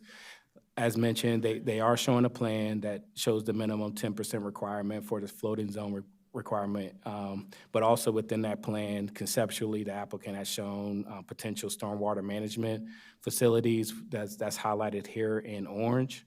As we know, with creating townhouse and residential communities, we're looking for activation of open spaces. We know that these type of communities look for dog parks, tot lots, small dog parks, large dog parks, and additional pathways and recreational spaces for adults and kids alike. So when we're looking to enhance, we're looking to look for more activation for the open private outdoor areas, looking for that balance between the usable open space and private yards. So if there's a situation where there's more private yards, there may be an opportunity for less public common open spaces within the project. So we're looking to see what that right balance is at the next phases. And then also within the individual units, we would be looking for opportunities to provide patios, balconies, and terraces at the site plan level stage of the project. At this time, I'll turn it over to Justine to speak about the transportation aspects of the project. Thank you, Troy. For the record, this is Justine Ivan with the Transportation Planning Division, and I'll be talking about transportation aspects of this project. So the subject property has frontage along 2 public streets, Notley Road and New Hampshire Avenue. Notley Road is a county-owned and maintained street classified as an area connector with a minimum master plan right-of-way of 70 feet, and New Hampshire Avenue is a state-owned and maintained street classified as a boulevard with a minimum master plan right-of-way of 120. At the time of preliminary plan, the applicant will be required to provide the necessary master plan rights-of-way for both public streets. And under the applicable master plans and the Complete Streets Design Guide, the requirement for New Hampshire Avenue is an 11-foot wide asphalt side path separated from traffic by a 6-foot wide street buffer. The requirement for Notley Road is a 10-foot wide asphalt side path separated from traffic by a 6-foot wide street buffer. And as well, at the time of preliminary plan, these requirements will be reassessed, and the applicant will be subject to provide the required frontage improvements under the applicable master plans and guidelines. As part of this application, a traffic signal warrant analysis determined that a traffic signal is needed at the Notley Road and New Hampshire Avenue intersection, the circle in red in the screen.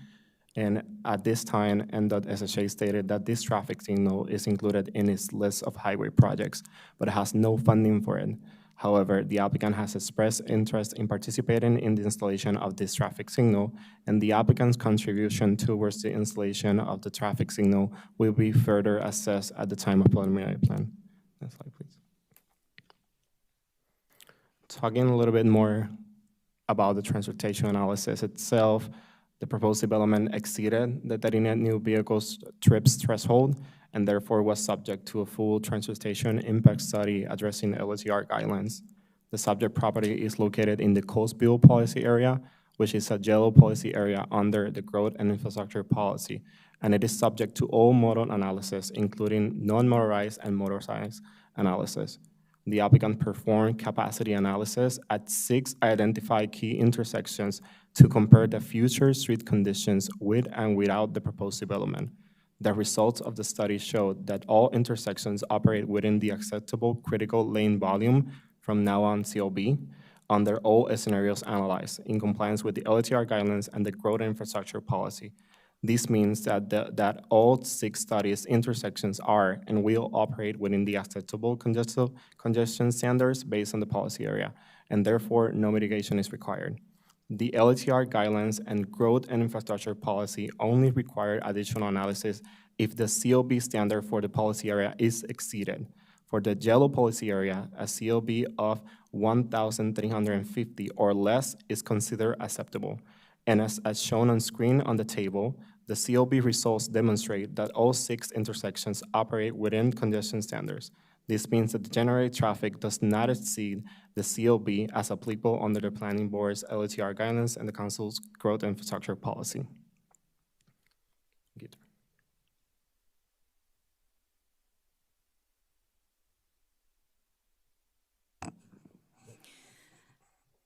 Good afternoon. For the record, Amy Lindsay with the Environment and Climate Division. I'm here to present Forest Conservation Plan number F2025-0600680. A forest conservation plan was submitted in conjunction with this local map amendment as required by forest conservation law. There is no forest on site, and 1.45 acres of forest planting will be required. This will be done off-site and will be accomplished either through a mitigation bank, or if a mitigation bank is not available, only then will fee in lieu be considered. Whoops, actually. One of the things that Troy, actually, if you could go back real quick. Troy touched on the grade changes, the elevation changes across the site, and it's important to understand how this site sits in relationship to the surrounding properties. As Troy mentioned, the special exception site sits significantly lower than the surrounding properties. There are retaining walls that go around it, and it does vary a bit. So you can see the elevation at the front of the property at 452 compared to the subject property of 448. And as you move around, the relationship between those properties does change. Now, the subject property is right, it straddles 2 different watersheds. So we have the Paint Branch watershed to the east and the Northwest Branch watershed to the west. And what that means is the property actually has almost like a hump in the center of it, which is a little different than properties that we're normally talking about. Often when we're talking about a property, we're talking about the grade falling in one direction. In this case, the property is actually, the highest point on the property is at the rear of the property, that rear corner of the property, where it says 466. And you can see there's almost like a ridge line with that yellow line delineating the change in watersheds. Why that is important is that when we start talking about tree preservation, the grading of the site in order to promote positive drainage is one of the main factors we're looking at. Go to the next one. So while there is no forest on site, there are many significant and specimen trees.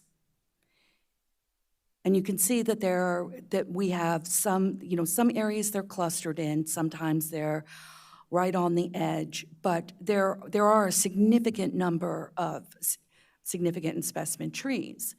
And, we'd like to acknowledge that we understand that any development of this property, even if it was just tearing down the existing houses and building new ones and not changing the lotting, you would expect to see a fair amount of tree loss.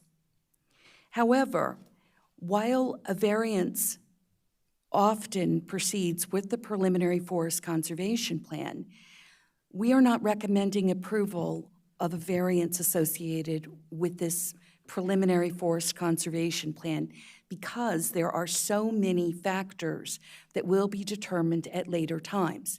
For example, I talked about the grading. When dealing with the water on the site, we want to be able to have the stormwater management concept. We felt that this was a premature decision to state that all of the trees would need to be removed, and look forward to working with the applicant in trying to save some of these existing trees. Next one. So this shows you the relationship as you're looking towards the senior facility. You can see how there is a retaining wall there, but the nature of the relationship changes as you move along the site. When you get to the rear of the property, that facility is actually between 9 and 10 feet lower than the surrounding properties. So we feel like these trees that are right along the property line have very high potential to be able to save through the development process. And we think that others can be as well. It will just take detailed design to be able to determine that. Next. These just show some examples of existing trees being retained through the development process. We know it is difficult, but it can be done, and it makes such a huge difference. For example, in the lower left-hand corner, you can see at the rear of the photograph, you can see that very large tree. And then you see the trees that were planted more recently and what a difference retaining some of the existing trees makes. The photo to the bottom right, you can see that those are attached houses, and we had some very large trees that were retained through the development process. So it is not impossible to retain some trees. We just feel it is too early in the process to be able to say, this tree can be saved, this one cannot. So with that, staff is done. Troy Leftwich for the record. At this, the project the LMA meets all the requirements for Chapter 59 and applicable master plan. The Forest Conservation Plan meets the requirements of 22A with detailed review with future submissions. In conclusion, staff is recommending approval of local map amendment H159 with binding elements to transmit comments to the hearing examiner, and then approval of the preliminary forest conservation plan F2025060 with conditions. That concludes the staff's presentation. Thank you for your presentation, Mr. Leftwich, and now we'll have a public testimony from the many folks that came today. So why don't we start with the first, Mr. Samuel Jones will be first, but let me just line up the other folks that'll be at the front table: Gregory Golden, Keith Nussbaum, Dan Reed, Dan Wilhelm, Mike English, and I think we can get up Stephanie Helsing.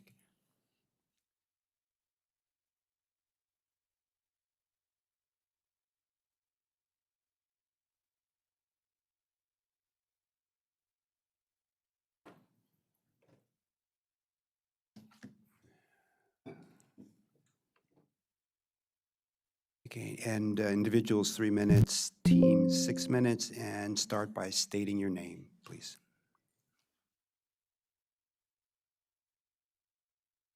Do I go ahead and start?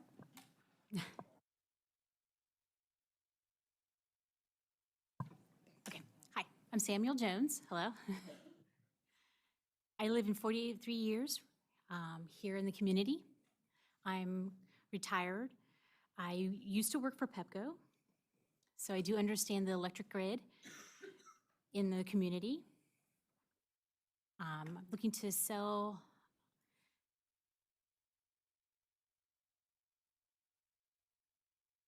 I sold my house, and so I moved to a retirement community. Oh, and Theo Landing. That's right, and I've lived there for about 3 months. And so with no warning, kind of surprised that the company sold all the buildings to a medical company. And so they've kicked out all the residents, and they all have to move within 45 days. So I have to pay a second time to move to Wilshire Estates. Before I lived on the third floor, it was a great forest around there, and so unfortunately, I had to now move to 305, the third floor, to the south view. So, I see that there's lots of, 6,100 different types of trees back there, and while I was living there for 2 years, and now, at the last minute, I find that I've been informed, there's lots of information on the website that there will be several trees that will be removed. So it was disconcerting and couldn't believe that that was going to happen. And I know that lots of the other senior citizens living in the community were not aware of that. So it's great to be able there and live there and see all the 4 seasons. And so I'm very concerned about the trees being removed along the property line. So I'm happy to be here and to speak with you all, and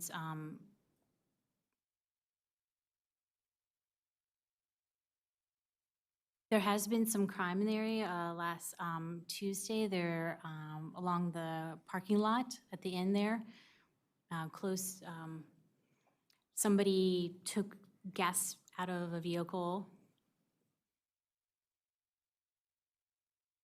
So I make sure that I have to move my vehicle closer to my window so that I can keep watch of my vehicle to make sure that nothing happens to it. So thank you so much for giving me the opportunity to speak and to speak about wanting to keep the community as is. Well, thank you, Mr. Jones. Yeah, thank you for coming. We appreciate your testimony. Next is Gregory Golden. Thank you. I want to thank the staff for their presentation and what they've already done already. I guess I'm going to put my summary up front a little bit. And this floating zoning scares me when that kind of proposal comes in that heavy, and then the work that's required to pull it back down a little bit. Anyways, I'll start. I come from a long career in environmental review and policy and was able to stand on the shoulder of giants in my career. I'm looking urgently for that same concept to be strong now. I won't name names of the local environmental policy giants except Marilyn Praisner, perhaps, who truly cared about watersheds and Paint Branch in particular. Scientists have studied and know stormwater management alone cannot fully counter the effects of high impervious surface development on flooding, water quality, stream erosion, aquatic habitat degradation. Hence the planning value of impervious surface management and limits, which has been strong in Montgomery County, and other runoff management approaches. I'm going to say this, I don't want anybody to take offense, but as they say in the movie Fury, do your job, do what you're here for. And I saw a good example of that. The county and park and planning staff is working on that. In this case, I mean planning, sustainability, balanced landscape, and environmental health. And that's for the whole of us, all of us, local government, not just park and planning, not the planning board, but all of us. This current, there's a current adrenaline rush on the affordable housing topic. I've seen it on social media with many limited track viewpoints. Is this site transit-oriented development? I'm not sure, but we should support the goal of affordable housing and transportation planning, not the awkward, limited dimensions of what I'm going to call pop-up rezoning for maximum development density, questionable new high-cost units shoehorned in, and new unvetted profit equations in my mind. Many view here that this proposed development does not fit the character of the local community. Others will speak to that. I'm going to speak with my remaining time on the appropriateness for the watersheds. Use 3, Coldwater, Paint Branch. Use 4, Stocked Trout Water, Northwest Branch. This site straddles both, as was pointed out. Millions of dollars have been already spent on these 2 streams for water quality. At a recent public meeting, no one else mentioned that the current proposal aims its runoff eastward towards Paint Branch right now. That typically would have raised alarm and coordination in past years right from the start. I understand maybe this is more of a zoning consideration. A lot of review is still to come. Will this be further discussed and when? I'm not confident that the consultant team on this project, they mentioned stormwater management. They're not addressing the watersheds that are involved, the temperature sensitivity, the erosion concerns, and a lot that comes with stormwater management. I'm going to skip ahead to my last line. Is this development layout fitting the site, watershed, and transportation infrastructure, or just adrenaline-driven maximization? It's not too late to align this better. Thank you so much. Next is Keith Nussbaum. Good afternoon, Chair Harris and Commissioners. My name is Keith Nussbaum, and I live on Overton Lane. I oppose the current application because it's contrary to the Montgomery County zoning ordinance. As such, the board should not recommend its approval. I also submitted written comments that provide additional details and analysis that will not fit into my testimony time. I ask the board to look at the specifics of the law that apply to the applicant in its review. The property fails to qualify for a floating zone because it does not meet the vicinity and facilities prerequisites in Section 59.5.1.3c. Applicants claim that the property is within a quarter mile of a grocery store. This is simply false. Using a map shows that the shortest available pedestrian route is 0.34 miles. It may seem trivial to shave off 1/10 of a mile. However, the County Council enacted the 2014 Floating Zone Plan with specific maximum distances for the vicinity and facilities prerequisites. Not a half mile or 3/8 of a mile, but for grocery stores, a quarter of a mile. And this requirement simply is not met. Likewise, applicant fails to meet the recreation prerequisites. The pedestrian route to the Colesville Local Park, which contains the necessary recreation resources to meet the 30% requirement, is 0.81 miles, which exceeds the zoning ordinance requirement of 3/4 of a mile. Applicant fails to meet the 2 prerequisites for a floating zone, and the board cannot recommend approval of the application. Second, per zoning ordinance 59.5.3.2, the purpose of the CRNF zone is for mixed-use development. Mixed use, as defined by this planning department in 2021, means a project that provides more than one use within a shared building or project, such as residential with office, commercial, or recreational. It's undisputed that this project is not mixed use. Nevertheless, applicant attempts to contort the zoning ordinance to increase density beyond what the regulation allows. Applicant claims CRNF does not require mixed use, but instead only provides for flexibility in uses of our site and for the development of communities at a range of densities and heights. Applicant simply ignores the mixed use requirement because it would prevent this development. Section 59.532 is conjunctive. It comprises 3 requirements with an and, meaning that all 3 need to be met. Accordingly, applicant's choice to use the CRNF zone rather than a single-use residential floating zone mandates that the board not recommend approval. Applicant cites instances in which the District Council approved CRNF zoning changes with single-use purposes. In none of those cases, however, was this issue of a mixed-use requirement discussed or analyzed, and there was no opposition. Ultimately, this is an issue of first impression for this board. You must set clear precedent that the intent and plain language of the zoning ordinance must be followed. I urge the board to thoroughly review this testimony, my written statement, and the facts of this application, and come to the only possible legal determination that applicant is seeking a zoning change which is not permitted by the zoning ordinance and that the approval of this change cannot be recommended to the District Council. Thank you. Thank you for your testimony. Can you please? Next is, I don't see Dan Reed, so next Dan Wilhelm. For the record, my name is Dan Wilhelm. I'm president of Greater Colesville Citizens Association. I'm going to be speaking for 3 minutes. Our attorney, Michelle Rosenfeld, will be speaking for the 6 minutes. GCCA has appeared many times before the Planning Board and has routinely supported residential development in and around Colesville, White Oak, and Fairland Road. We supported Thrive, where we wanted development in the center, activity centers, and along select major roads. We also have testified on Viva White Oak, which has 4,500 or so houses coming, which is a lot of houses. Hillendale Gateway, there's a lot of houses down there. White Oak Apartments, and we've supported 2 projects where it's redeveloping 1 lot into 2 or 3 lots. And we didn't show up this morning because we agreed with staff, so we didn't feel like we needed to do anything. We support reasonable development, but the proposed rezoning is so far from being reasonable that it must be denied. It proposes 130 units on property that can presently be developed by right for 19 units. That said, we do not oppose redevelopment of this land using non-commercial zone with a design compatible with the low-density residential nature of the community and scaled in a manner that fits in with the community character. To reach that threshold, the applicant just needs to start over.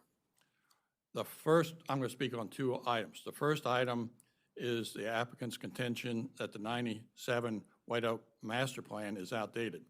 The applicant takes issue with our attorney's reference to written testimony that referenced the 2014 White Oak Science Gateway Master Plan, which rezoned or redeveloped part of this master plan that was outdated and needed to be changed. The other part of the master plan that still remains is still current and doesn't need to be updated. The second item is the zoning is not in agreement with Thrive. I gave you a diagram from Thrive, and I hope you look at it. The arrow shows where this development is. Thrive encourages development in activity centers and along select major roads called growth corridors. The nearby Colesville Center is identified as a village and neighborhood center, which Thrive recognizes as an area to be redeveloped as low density. The zoning is not even within the center, but a quarter of a mile away at the closest point for both sites. Also, the growth corridor on New Hampshire Avenue does not extend north to the site. It stops south of Randolph Road. Under any measure, this site is located in a limited growth area, which is contrary to growth should be limited organic growth, and it needs to not exceed existing development footprints and significant intensification of land use. For both master plan and Thrive, we recommend against this rezoning. Yeah, thank you for your testimony. Next is Mike English. Thank you. My name is Michael English. Living downtown Silver Spring, I also submitted written testimony. I stand by those comments, but I'm going to deviate a little bit to respond to a little bit what I've heard so far and in discussions leading up to this and some of the turnout here. I also want to narrowly respond to what prior speaker spoke about the mixed-use zoning being compulsory. That is, I'm not a lawyer and I don't work in development. It's very possible, but like that is not my understanding of it. I live in a condo building in mixed-use development. It does not have retail, neither does the one across the street, neither do about half of the apartments buildings where I am. I'm frankly ambivalent as to the specific zoning here, but I don't believe that contention is correct. There is, I take people at their word, and I believe that people have understandable fears about development generally. But fears being understandable and opposing projects or asking them to be drastically scaled down are not one and the same. I say this sincerely. I've talked with the board before about my life on the spectrum and how even small changes, let alone big ones, can be disruptive to me. And I understand things are scary. I don't say this to be dismissive, but there's no such thing as a perfect project. If it's not close enough to Metro, the bus isn't enough. If it's too far away from a major road, it's a quiet neighborhood street. If it's too close to a major road, it's putting too much traffic on that major road. It's so on and so forth. There is other dense housing here. I understand most of the housing is single-family zoned. I'm not going to say there's no impacts here, but there's also not going to be no impacts if we don't build housing and people need to drive further out along New Hampshire Avenue, along Randolph Road to get to DC and parts lower down in Montgomery County. I also want to talk briefly about, so my friends Ben and Ryan live in a townhouse somewhat similar to these. I believe it only has one parking space. I know they only have one car. It's, I don't know, 15, 20-minute walk from the bus. It's a little close to the Metro, but I believe it's over a mile, so it's not next door. And their townhouse is great, and they love it, and it was in their budget. And it's in Prince George's County because we are not building enough of these townhomes here. And their friendship is further away, their tax revenue is further away, their spending is further away, everything is further away because we are not meeting the need here. People have brought up Viva White Oak. One of the opponents of this project tried to organize and set a post like, well, don't do it here, let's have it in Viva White Oak. There are people in Viva White Oak by that site that say that that's not the right fit. I know that because when that person posted that next door, it was flooded with the kind of opposition you see here. And I don't say that these hearings have no purpose or have no meaning. There is a needed public input process. There's a needed desire to get feedback from the community, but it is not and never has been meant to be representative. And frankly, looking around the room, myself included, is not representative of the population of Eastern Montgomery County. And it should not be taken as such. So take what I say under advisement, take what the room says under advisement, but we have a housing crisis. You know we do. You know we need more homes like this and others. I suggest you approve the project. Thank you. Thank you so much. Next is Stephanie Helsing. Good afternoon, Planning Board Chair Harris and members of the Planning Board. For the record, my name is Stephanie Helsing, and I am the President and CEO of the Greater Silver Spring Chamber of Commerce, representing more than 330 employers, mostly small and minority-owned businesses, in Greater Silver Spring and in the surrounding areas of Montgomery County.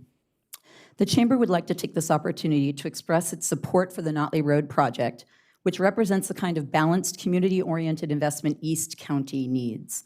The Chamber recognizes the challenging decisions our county leaders face, and as business leaders in Montgomery County, we share a vision of growing the county's economy, creating jobs, and fostering a thriving business community.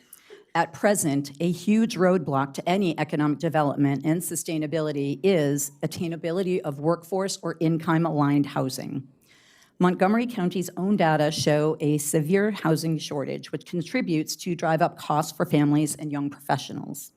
The Planning Board and County Council have taken steps through Thrive Montgomery 2050 and other policies to expand supply and housing directly. While the Chamber does not necessarily support the entirety of Thrive Montgomery 2050, the Notley Road project is a practical, well-designed way to put some of those goals into action.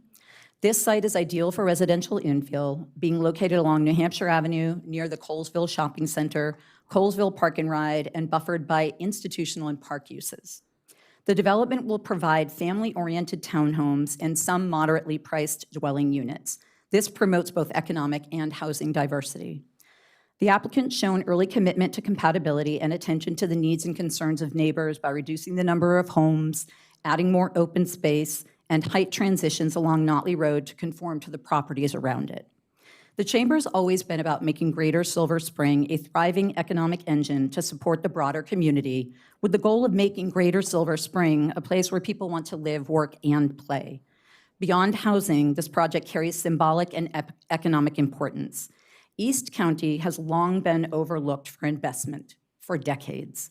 Approving a project like Notley Road would send another powerful signal that we are ready to welcome growth, income-aligned housing, and new community amenities that we deserve. The project can serve as a catalyst for broader reinvestment along the entire corridor. We understand that change can be challenging, but it is essential if we are serious about affordability and creating equity. In conclusion, the Chamber is asking the Planning Board to support this proposal and help set East County on a more vibrant, sustainable path. Thank you. Thank you. We'll take our next 6 people. Kyle Smitty, Christina Eglin, Tony Dobruck, Kathleen Langen, Michelle Rosenfeld, and Laura Borum.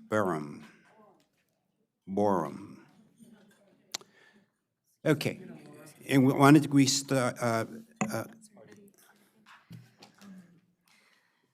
Dan Reed is now virtual. He said he switched to virtual because he has. So now Josh and James are asking if he can get bumped up because Great. he wants to testify before everyone. Okay. So I'm not sure if Why he don't can we start? testify We'll, now yeah, or we'll wait 2 more. We'll get, two speakers yeah, in that. okay, yeah.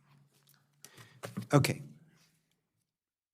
So, Kyle Smitty, thank you.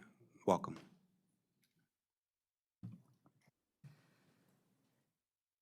Thanks, Chair Harris. My name is Kyle Smitty, and I want to talk about the small group that's behind us. I've gotten to know them. I live in Colesville. I've lived there for 7 years. It's a great community, and I know you know that. They're just some wonderful folks. And I think one of the things I've been thinking about is that part of what this is all about is about other people coming into the community, right? You sort of talked about that, bringing new people in. I think Mike just talked about that. Stephanie just talked about that. And I think it's going to happen. I'm sort of moved on from that there's going to be, that land's going to get developed, and you guys are a part of that plan. I don't think everybody's kind of moved on from that yet, but Sean, you're a part of that already. You're a part of this. You know, you guys are thinking about this. You want more housing for more people. I want you to do it with us, not despite us. We're going to love them. We're going to bring them in. I do it with the people that live right across the street from me in the townhouses right now. Rin's a good friend of mine. And I care about him, and I wanted him to be a part of this hearing. And he couldn't because he has to work. But I want you to know that we care about this community. My kids are 8 and 10, and they made this sign.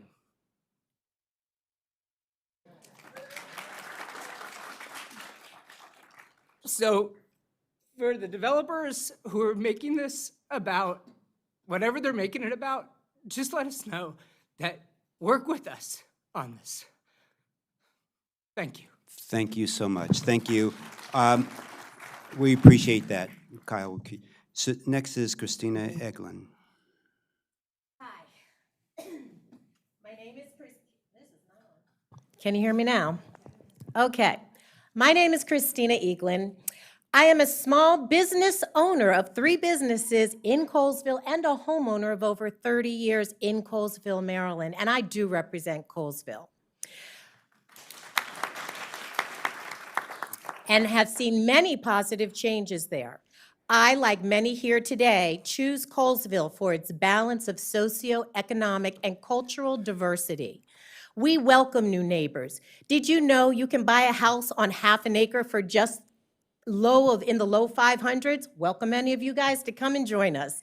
We appreciate thoughtful, compatible development that builds our community. However, the proposal you're considering today, 130 townhomes on less than 10 acres, marks a sharp change from the usual scale and pattern of Colesville's residential area. The applicant's October 20th letter tries to justify the project's height and density by referencing Wilshire Estates and the Morningstar townhomes. However, these are not comparable land uses. Wilshire is a self-contained institutional senior living facility with limited trip generation and on-site parking. Morningstar is located directly to the Colesville Shopping Center within an already transitional zone. These are exceptions, not precedents, for what is being proposed here. Regarding height and massing, the developer's argument again misses the point. The Wilshire buildings along New Hampshire Avenue are actually built below ground level, as spoken about earlier, softened visually by the terrain and distance of nearby homes. They're proposing a continuous complex of 4-story units covering less than 10 acres, filling the site, removing green buffers, and creating a uniform vertical mass that is entirely out of sync with Colesville. This project would disrupt the established link between the commercial corridor and the low-density residential neighborhoods that the master plan intentionally preserved. The proposed rezoning would not complement the current pattern. It would replace it, effectively changing the zoning on us and not with us. Beyond compatibility, the transportation impacts are already concerning. Many of us face daily congestion at Notley, a narrow two-lane country road and New Hampshire Avenue intersection, where queue times often exceed 7 to 8 minutes during peak hours. Hundreds of extra vehicle trips per day. I don't know what that thing was that they showed with 7 extra cars a day earlier. That makes no damn sense. 100 of extra vehicle trips per day from this project would worsen the already strained local road capacity. Note that their project has no exits on New Hampshire Avenue and only 2 exits on Notley Road. We're not asking for stagnation, we're asking for smart contextual planning that respects Colesville's scales. I'm taking my time back from the collapse. From the scale, history, and intent. Let's work with developers, design with the community, not over it. This proposal does not transition, it transforms, and that is not Yeah, what the please- master please plan wrap ever up your envisioned in testimony, Colesville. please. Almost done. All right. I implore you to choose charm over congestion, community over chaos, and the preservation of Colesville's character over corporate profit. Thank you. So I had made a mistake. Dan Wilhelm is here, but virtual. So I'm going to let Dan Reed is here, but virtual. Let me let him go ahead. Dan, Mr. Reed. Hi, thank you, I appreciate that. My name is Dan Reed. I serve as the Maryland Policy Director for Greater Washington. We are a nonprofit that works to advance racial, economic, and environmental justice in land use, transportation, housing throughout the DC area. We are in strong support of this local map amendment. The rezoning and the development that it would allow aligns with our values, as well as the Thrive 2050 plan. It creates more housing options in an area close to shopping, transportation, and schools, and it is a quarter mile from the Colesville Shopping Center and multiple bus routes. This is exactly what we need more of. Homes at prices that working families can afford in attractive locations where people want to live, instead of more suburban sprawl further out. And I can personally attest to that. As growing up, I lived right next door to this property in Morningside. In 1998, my family rented a townhome on Morning Breeze Court, moving from our apartment in Silver Spring. This was a big deal for our family. We had a house with space for my step-grandfather to come and live with us. We had a yard, we had a basement, we could walk to the grocery store. My parents got married in that house. They later bought their own house and moved a few minutes away, where they've remained a part of this community. I've seen the yard signs, and now I've seen the t-shirts saying that we need to save our community from townhomes. What an unfortunate sentiment. It sounds a lot like some of the kids I knew up growing up in Morningside, who lived in much larger houses than mine, who bullied me for living in a townhouse, calling me poor, making fun of my clothes, saying our house was small, making fun of my parents' used car. It feels a lot like the sentiments I have heard community members express about this proposal. Fears about traffic, crime, chaos, transforming the community, demands to keep the community as is. What I hear, despite as much as people want to say, they love everybody, they want everyone to come here, is that townhouses are less than. It sounds like if the developer were to keep existing zoning and put up some $1 million houses, single family houses, this would be acceptable. And it's not. We have a regional and a national housing shortage, which has caused home prices here to skyrocket. The median home price in Montgomery County this year was $635,000, but by 2032, the County Department of Finance projects it could rise to as much as $180,000, a 40% increase. Most of my friends growing up do not live in Montgomery County anymore. My brother does not live in Montgomery County anymore. They can't afford it. I grew up in Colesville and in East County. I went to White Oak Middle School, and then I went to Blake High School. I really liked growing up here. And I'm confident that Colesville's charm, however you want to define it, can survive 130 new townhomes.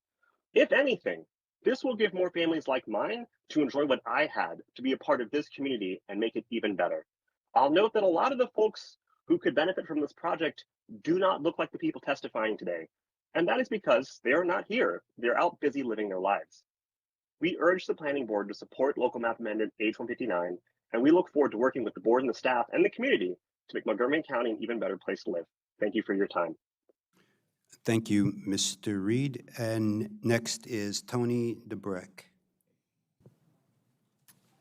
Good afternoon. My name is Tony DeBook, and my family and I live at 13811 Shannon Drive, 3 houses directly downhill from the proposed Notley Road development. All the stormwater that drains from that site and from Green Spring Lane flows toward our home. The proposed development plans to replace 10 acres of semi-permeable land with 9 acres of impermeable land.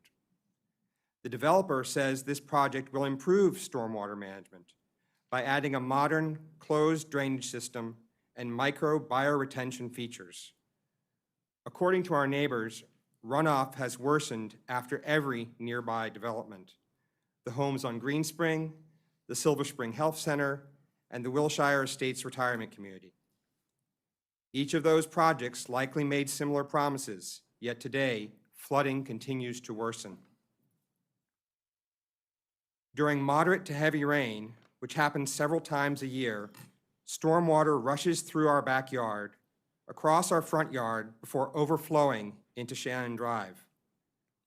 The conveyance pipes under our driveway and Shannon Drive cannot handle the current volume of water coming from uphill. The rushing stream passes right by our basement door, and the only way we've been able to prevent flooding inside our home is by keeping our fence gate permanently open to allow the water to continue flowing. We've documented these events with photographs and rainfall data in the attachments to the letter I submitted for this hearing. As little as 1 inch of rain in a day has caused flooding. Over the years, 2 mature trees have been lost to root rot from saturated soil, and we had to replace our basement door after repeated water exposure. We've submitted multiple 311 requests and worked with county staff. They've cleared drains and retrenched ditches, but these short-term fixes haven't solved the underlying problem. Too much water is coming downhill too fast. So I have 3 questions for the board. What level of flooding would you consider acceptable if this were your home? Where does fixing chronic runoff for existing residents fall in the county's priorities? And if the developer's stormwater plan fails and flooding worsens, who will be accountable? What recourse will we have? Please ensure that this stormwater plan is not just compliant on paper, but effective on the ground where the water actually flows. Thank you for your time and for considering the real impacts on people who live in this neighborhood. Thank you for testifying, Kathleen Langen. My favorite activity. First of all, thank you for allowing us to speak today. My name is Kathleen Langen. I live at 13709 Sherwood Forest Drive. This is one house in from the corner of Notley Road and Sherwood Forest Drive, about a block from the proposed development.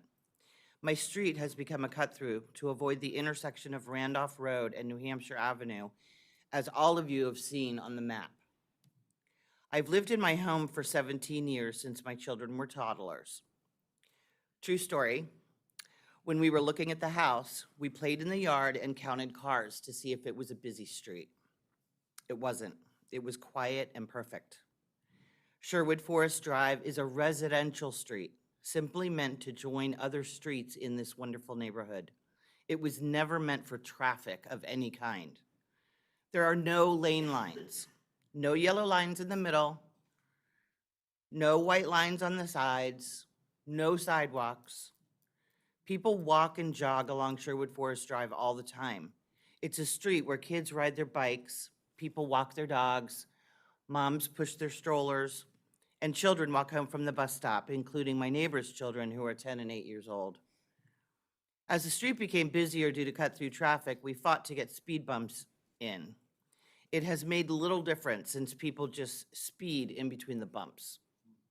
Neighbors put out signs that say, "Drive like your kids live here," but most drivers ignore them and go much higher than the 15-mile-an-hour speed limit on Sherwood Forest Drive. A disabled young man lives in the neighborhood. He drives his motorized wheelchair along Sherwood Forest Drive and other streets in the neighborhood, and everyone knows him except the people that cut through. The plan you're considering today proposes 130 townhomes. The only way in and out of this development is on a Notley Road, where you either have to go towards New Hampshire Avenue or towards Sherwood Forest Drive. This could potentially add 260 or more new drivers that will likely quickly discover that Sherwood Forest Drive connects New Hampshire Avenue and Randolph Road, allowing them to avoid a main intersection. I can't fathom what our street will experience when that happens. This unmarked street will become a major thoroughfare with no infrastructure to control it. There's not enough affordable housing in Montgomery County. I'm a social worker, and I'll be the first to tell you that. But changing the zoning to accommodate land developers that are not prepared to support such a dense project is not the answer. If you all walked along Notley Road or my street in person, you wouldn't approve this zoning change. Thank you.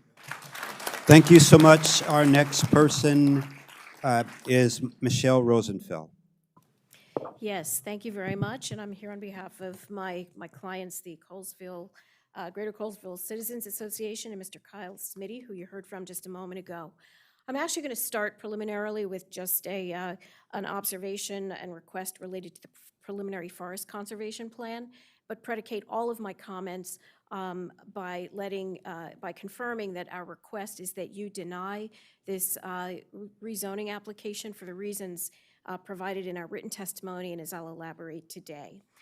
I do note that on page 4 of the preliminary forest conservation staff report, staff is recommending approval with conditions that say that, noting that a final forest conservation plan comes along with any associated preliminary plan or site plan, and recommends a condition that says no clearing, demolition, clearing, grading, or construction before approval and certification of a final forest conservation plan.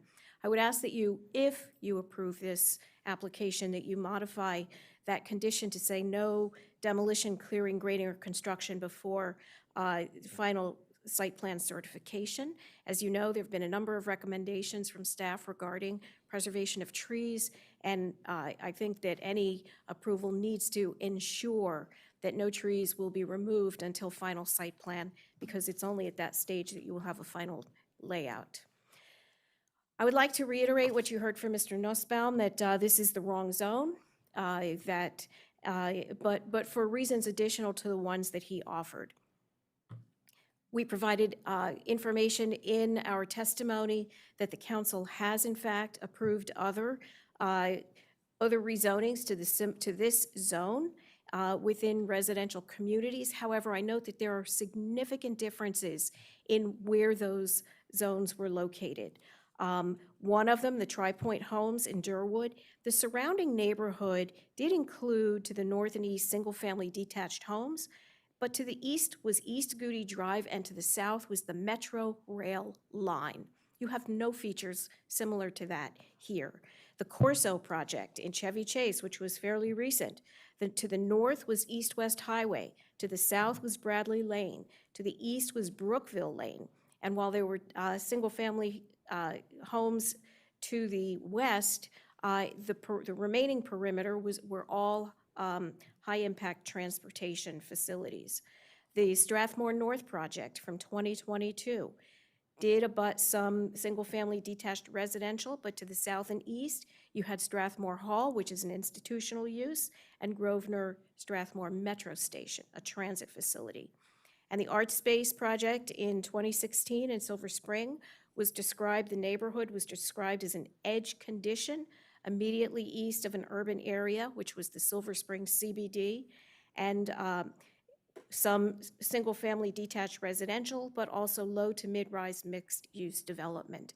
This neighborhood does not look like that neighborhood. It is not the same. This is the wrong density in the wrong location. I would like to respond to the comment that mentioned that the opposition here is to save our communities from townhomes. And I will note that in the testimony that we provided in writing, we submit that the more appropriate zone would be the townhouse floating zone, which does respect the height, setback, and densities that would respect a townhome community within an existing residential neighborhood. We also take issue with the way that the applicant has characterized the next door Wiltshire Estates, saying that the densities there reflected 31.6 units per acre or 18 units per acre. That's based on beds. With townhomes, if you were to take those numbers and divide them by 3, assuming 3 bedrooms per townhome, we're looking at 10 units per acre or 8 units per acre. Again, lower than the proposed 13 units per acre here, again reflecting the fact that this is too dense, too little open space, and not compatible with the surrounding neighborhood. As well, the heights. Even the applicant recognizes that the nearest single-family homes sit 8 feet higher than the elevation of the adjoining Wiltshire Estates because of the grading differential and the fact that there's a retaining wall between the northern western side of the property and the Wiltshire Estates. For that reason, we would recommend, if the board approves, that the height along the northern and western side be capped at 40 feet, not 50. Those properties are not eligible to be redeveloped at a height greater than 40 feet, and for compatibility reasons, this should be redeveloped at the same height. Turning briefly to the binding elements that staff has recommended, again, if the board were to approve, we agree with those binding elements, but we also would request that you add as binding elements requirements that the vegetation that staff has recommended be preserved, that there be a binding element, that that be preserved, as well as a binding element that the height be limited along the northern and western sides at 40 feet. In closing, however, we ask that you deny because this is the wrong zone. It's not consistent with the master plan recommendations. It doesn't meet the required prerequisite standards for this zone. It is incompatible with the surrounding neighborhood, will have adverse impacts. And finally, we request that you deny because approval for all of those reasons cannot legally be sustained. Thank you. Thank you. Next, Laura Borum, please. Thank you. My name is Laura Borum. I live on 601 Orchard Way, adjacent to this property. I appear before you today as one of the last remaining links to the original founders of Colesville. My parents, on the end over there in the front row, have lived their entire 90 plus years in this community. My father's mother was a Hobbs of Hobbs Drive. Her father, Judge Lewis Franklin Hobbs of the Orphans Court in Rockville, and his 8 brothers all farmed the land up and down New Hampshire Avenue, which was then called Colesville Road. My second great-grandmother was a Duval, whose family goes back in this community to the 18th century. Their land abutted what is now Springbrook. My mother's family built their homestead on Notley Road, also farmed the land, and were even responsible, my grandmother was, for getting what was then a small country farm road paved. Sorry. Our roots run deep in this community. In fact, our Notley Road neighbor, Ned Bailey, wrote this book on Colesville, in which my 3rd great-grandparents actually lived in this house, pictured on this cover. These settlers, our ancestors, stewarded this land with integrity, wisdom, and love of community. It was they who set in motion the pattern of development for this community so that those who came after them would have enough land on which to live and thrive. My paternal grandfather, Paul Borum, was also a builder whose houses still stand in this community today. They have always adhered to the original master plan, which is what we are asking for today. The proposed development breaks with that covenant. The amount of townhomes stacked upon each other in the small corner of a road that was never intended for anything more than small farmettes is completely incompatible with the founders' vision and the current residents' agreement. The founders, in anticipation of the need for more housing, carved out as yet unused spaces in this master plan. This corner is not one of those spaces. Why have a master plan and zoning rules if not to follow them, only to change them in order to justify such a dense urban development that has no justification? Notley Road is beyond its capacity today. The proposed traffic light will not solve the overload problem, only act as an appeasement to cover up what should never be built there in the first place. We live across New Hampshire Avenue, as I said, on Orchard Way, and as it is now, we can barely get out onto the highway. On a very personal note, I've been on a kidney transplant list for the past 4 years and have to drive myself 3 times a week to get dialysis. Each time, I struggle to get out of our street and find it not only daunting but dangerous. In effect, this development will only add to the density of the population, but it will also threaten my very existence. In summary, this project is incompatible with the original master plan regarding population density, traffic, noise, deforestation, runoff, all while not meeting the requirements for our mixed use, nor connecting to any viable transportation hub. It is not taking into account the needs and desires and lifestyle that the community had long agreed upon. It is out of character and untenable. We respectfully ask that you would not approve the changing in zoning and instead considering building elsewhere. Thank you so much. Thank you so much. Our next 6 will be, you can go back to your seats, please. Our next 6 are Brian Onlu, Regina Atavania, Dorothy Fulmer, Jennifer Bauer, and Hugh Johnson. Oh, one, Angela Dobransky, too, please.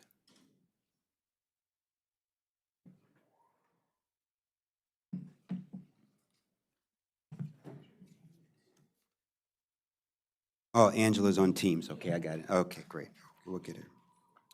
Okay. So he's not in. So I think that's it for in person. Okay. Yeah. So, all right, we'll start with Brian Onlu. He's the last person in person. Okay. Yeah. All right, I'm a little out of practice, at least in this building. Thank you, Mr. Chair. Brian Anlou, for the record. I'm here as an East County resident and local realtor. I strongly support the Notley Road local map amendment. My 2 children and I live in a townhome less than 2 miles from the proposed project. I'm sure when my home was built in the late 80s, someone said that it too was incompatible with the community at that time too, but my family and I really enjoy living there. We share many of the same roads, schools, shopping centers, and amenities that the future residents of this project will have access to. As someone who's lived in East County my whole life, I went to Springbrook High School. I can't stress enough that this is exactly the kind of development that we need in the area. I grew up watching many of my friends move away from the area because they simply couldn't afford to buy there. And that's largely because, as you all know, the county has not built enough housing to keep up with demand. That has driven up the prices of housing and limited options for first-time homebuyers, growing families, and even longtime residents like my mother who want to downsize. As a local realtor, I've witnessed this firsthand. Last summer, I represented a young MCPS teacher hoping to purchase her first home in the county with her elderly mother and younger sister. Despite submitting several offers slightly above list on 3 homes, she was consistently outbid by buyers with more cash who were offering $15,000 to $25,000 over the asking price for townhomes. She was frustrated by this process, and she ultimately suspended her search and decided to renew her lease. This summer, she restarted her search, but she limited her search to Howard County, where she was finally able to buy, despite being an MCPS teacher. Without more housing options, we risk losing more lifelong residents and teachers and professionals from our county to places like Howard, Frederick, and beyond. This project will help correct that issue by building the kind of well-balanced corridor-focused growth that is called for in the Thrive General Plan. I urge the board to approve this rezoning request. Thank you so much. Great, thank you so much. Next is Regina Atavani. Yeah, and excuse me, before you, can John Buck come up too, please? Because you'll be the last one of people inside, and we'll go on teams after you. Okay, please, thank you. Hi, my name's Regina Ottaviani. I'm a resident of Colesville for 34 years. And thank you for giving me an opportunity to tell you why I love Colesville so much. I just have to have a brief aside that I think it's naive for you to think that those townhomes are going to help your teacher, except for the 15%. When we were looking for a place to put down roots, it was important for us to have a diverse neighborhood that was zoned for a large amount of open space. We carefully checked the master plan and the zoning laws before building our home in Paint Branch Farms, which is right across the street from the proposed development. Paint Branch Farms, by the way, was planned by Claude Livingston in 1937, who wanted a community with, quote, large lots for a farmland appeal, thus Paint Branch Farms. The developers are requesting an exemption that would leave open only 10% open space. In speaking with neighbors in Colesville, many people have told me the primary reason they bought their house was in order to have open space. You might think, well, what's the big deal about open space? It may surprise you, but research has supported the positive impact of open space on physical health. A number of studies have found that neighborhood open space has been associated with reduced blood pressure, sleep quality, neurological health, respiratory health, and a decreased incidence of cardiovascular diseases. I do not have the time to present all the studies showing the benefits of physical open space, but NIH did a meta-analysis of 143 studies and showed significant reductions in diastolic blood pressure, cortisol levels, and heart rate, as well as reduction of diabetes and cardiovascular mortality. Equally important are the benefits to mental health that we see from open space. Studies have shown residential open space leads to stress reduction, increased attention, mood regulation, and a lower risk of depression, anxiety, and aggression. Furthermore, open spaces are more likely to foster social interaction. The amount of neighborhood green space is associated with improved social cohesion, social ties, and engagement. We have many elderly residents who live in Paint Branch Farms and intend to stay there, they hope, for the rest of their lives. Social interaction is critical. Access to green open spaces reduces air pollution. Trees filter huge amounts of particulate pollution, cleanse the air of nitrogen dioxide, sulfur dioxide, and carbon monoxide. In order to build the townhouses, as we've discussed, the developers would have to remove many significant and specimen trees, which would significantly reduce our ability to clean the air. There was massive deforestation and loss of green space when the ICC was put in very, very close by. This development would exacerbate that problem. We're kind of brokenhearted right now that our community could change so much from what we all bought into. The reduction of open space from 75% to 10% is in direct violation of the nature-oriented community, which so many of us counted on when we bought our homes in the Colesville area. Thank you. Thank you so much. Next is Dorothy Fulmer. Good afternoon. Whoops. My name is Dorothy Fulmer. My husband and I live at 1009 Notley Road on the east side of New Hampshire Avenue. I've lived in Montgomery County since 1979, first in a shared apartment in Bethesda as it was close to my job at NIH, then in a shared rental house in Garrett Park, then in a condo on Sligo Creek Parkway in Silver Spring, then in a townhouse in Glenmont where I met my husband. We have lived at our current location for 21 years. As we all know, the decision to make a major financial investment in a home is the product of many considerations. In our case, we wanted a single-family home that could potentially accommodate my mother-in-law, a good-sized yard for us to enjoy, a natural setting with abundant wildlife and mature trees, and of course, value for our financial investment. We did not want to be part of a homeowners association, and we wanted to live in a diverse, welcoming community. We found all of that in Paint Branch Farms. If that sounds idyllic, then you can understand why many of our neighbors have lived here for decades, including subsequent generations. In fact, since the county has made it easier to build accessory dwelling units, some of our neighbors have already completed renovations to enable multi-general housing on their property. We also have group homes in our neighborhood, so this is not a statement against change. Rather, it is an appeal to give careful thought to making changes that are appropriate to the community. Over the past several years, changes such as the opening of the ICC have led to increased volume of traffic, frequent gridlock along the entire New Hampshire Avenue corridor from the ICC down beyond Randolph Road. You've already heard a lot about the traffic problems and cut-throughs on the western side of Notley. And I understand that there is a plan for a traffic light to be installed. No money. We don't know when that's going to happen. And honestly, I don't know that people are unified in their support for it or not. But regardless, one final point. I'm concerned about the potential precedent of granting an exception to the current zoning and the possibility that similar future exemptions would encroach further into the established residential communities. Here on the east side of Notley, our roads are not able to handle increased traffic associated with higher volume or higher density building. There are no sidewalks. There is already severe damage to portions of the existing road due to stormwater runoff. It is almost impossible for 2 trucks or a truck and a bus to pass without driving on the shoulder.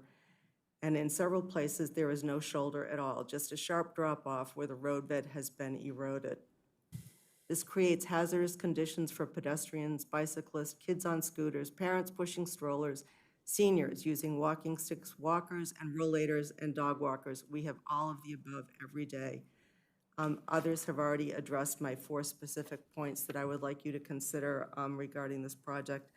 Thank you for your time. Thank you for your time. Next is Jennifer Bauer.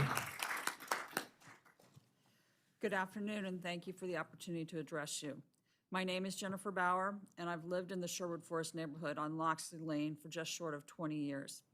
I'm here to respectfully oppose the proposed zoning changes that would allow the construction of the 130 townhomes, with the only entrance and exit being located on Notley Road. Notley Road is a narrow 2-lane street with no sidewalks except for 3 very small areas, just short of New Hampshire for about a block, across the ICC Bridge, and just right before Bonifant Road on the western edge. Additionally, there are very limited traffic controls. It was never designed for heavy traffic. The addition of hundreds of cars from this development would create serious safety and congestion issues. As has been spoken about earlier and often, it is very difficult to make the left turn from Notley Road on to the northbound New Hampshire currently, especially during rush hour because of the lack of a traffic light. With more vehicles and drivers, they will be looking for the shortcut, and that will be Sherwood Forest Road, Sherwood Forest Drive and Veerling Drive to reach Randolph Road, or heading west on Notley towards Bonifant, which can be a cut around to get to the ICC. This will spread the congestion and safety issues across multiple streets in our quiet neighborhood. There are numerous school bus stops on Notley Road. I looked at the MCPS website. There are 2 for Westover Elementary School, 7 for White Oak Middle School, 5 for Paint Branch High School, 6 for Blake High School, and 7 for Springbrook High School. At pickup and drop-off times, students wait right on the edge of the road, often just feet from moving cars. Increasing traffic here dramatically raises the risk of accidents and injury to the children in our neighborhood. The developer has proposed adding a sidewalk only along the length of the new development, but that does nothing to address safety concerns on the rest of Notley Road, where most residents and bus stops are located. The danger does not stop at the property line. Part of the nature of our community is that it has been a walkable area. Residents like to get out and walk in our neighborhood. Throughout the day, they will go out to exercise, to walk their dogs. Children and teens will ride their bikes to Westover to pick up a game of soccer or basketball. They'll go to Robin Hood Swim Club club, particularly in the summer months. They will be unaccompanied, riding or walking on their own or with groups of friends. They'll go to neighbors' houses and friends' houses. With the additional traffic on Notley Road, parents are going to be less likely to allow children who live north of Notley Road to be able to get to the areas south of the road, such as Westover and Robin Hood. This will essentially bifurcate our neighborhood.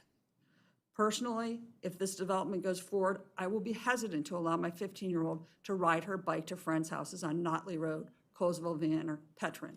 She currently does it now, but it will not be something that she would be allowed to do with the additional traffic. Notley Road has only one stop sign and no crosswalks. Thank you for your time. Thank you so much. Next is Hugh Johnson. I'm here to talk about I'm here to talk about the loss of open space if Notley townhouse development is constructed as proposed. My name is Hugh Johnson. My family and I moved to the neighborhood in 2001. When we moved, we were excited to be moving from a dense neighborhood in Silver Spring to the much more open and pastoral Colesville. Open space was an important consideration in our move. At present, the entrance to Notley Road from New Hampshire is consistent with the surrounding neighborhood, single-family homes with large grass yards and mature shade trees. As our neighborhood stands today, the requirement of 75% open space is clearly provided, and there's lots of natural beauty. The proposed zoning for the Notley townhouse development is not compatible because it only requires 10% open space. If the zoning change for Notley townhouse development is granted, people entering onto Notley from New Hampshire will see what looks like a 50-foot high, 1,000-foot-long wall of townhouses towering over Notley Road. There is no open space in this frontage that would suggest it is compatible with the open space of the surrounding neighborhood. When I looked into open space benefits, I found that open space improves air quality, open space manages stormwater runoff, open space enhances mental health, open space strengthens community bonds, and open space makes growth sustainable. Open space needs to be part of urban planning for long-term livability. We have these open space design characteristics in our Colesville community now. We want these benefits. We have them now. We will lose these benefits if the Notley townhouse development zoning change goes through. The Montgomery County zoning website says that open space provides adequate light and air circulation, recreation, and encourages preservation and enhancement of natural resources, including improvement of water and air quality. My family and I accepted the Montgomery County zoning rules when we brought our house as part of its underlying value. We expected that Montgomery County would ensure fair play and hold everyone to the same zoning rules. I ask each of you who will cast a vote on this master plan zoning change to consider open space, in contrast to a 50-foot high, 1,000-foot-long wall, and choose open space. Thank you so much. Our last in person is John Buck. Welcome, Mr. Buck. Thank you. I'm John Buck. I live at 512 Scott.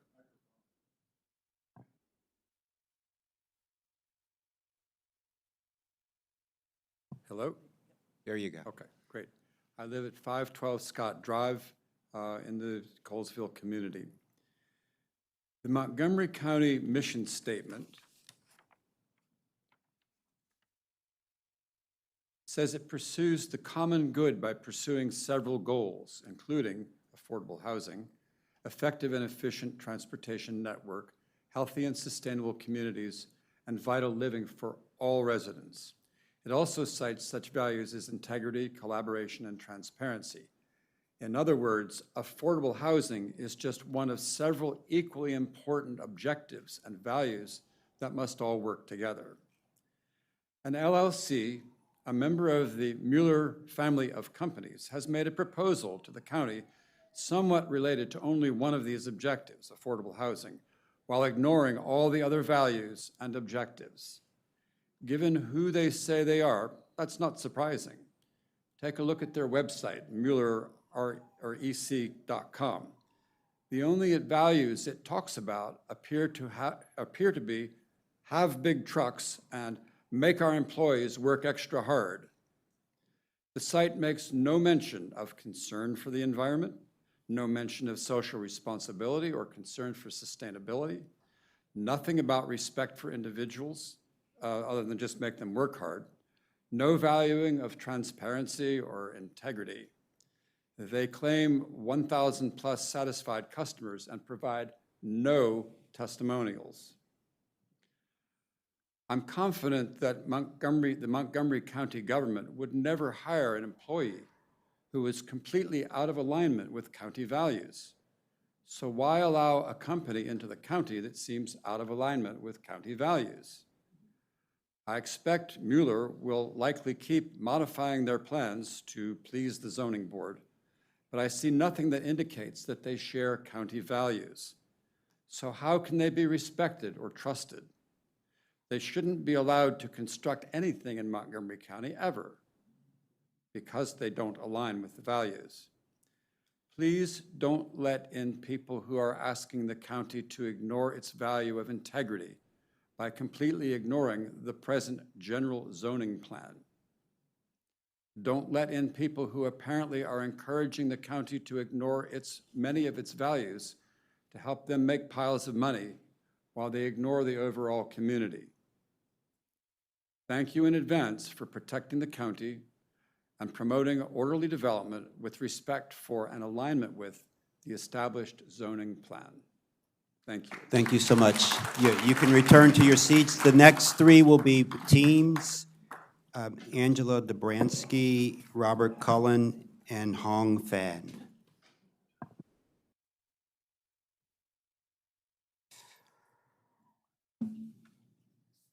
Okay.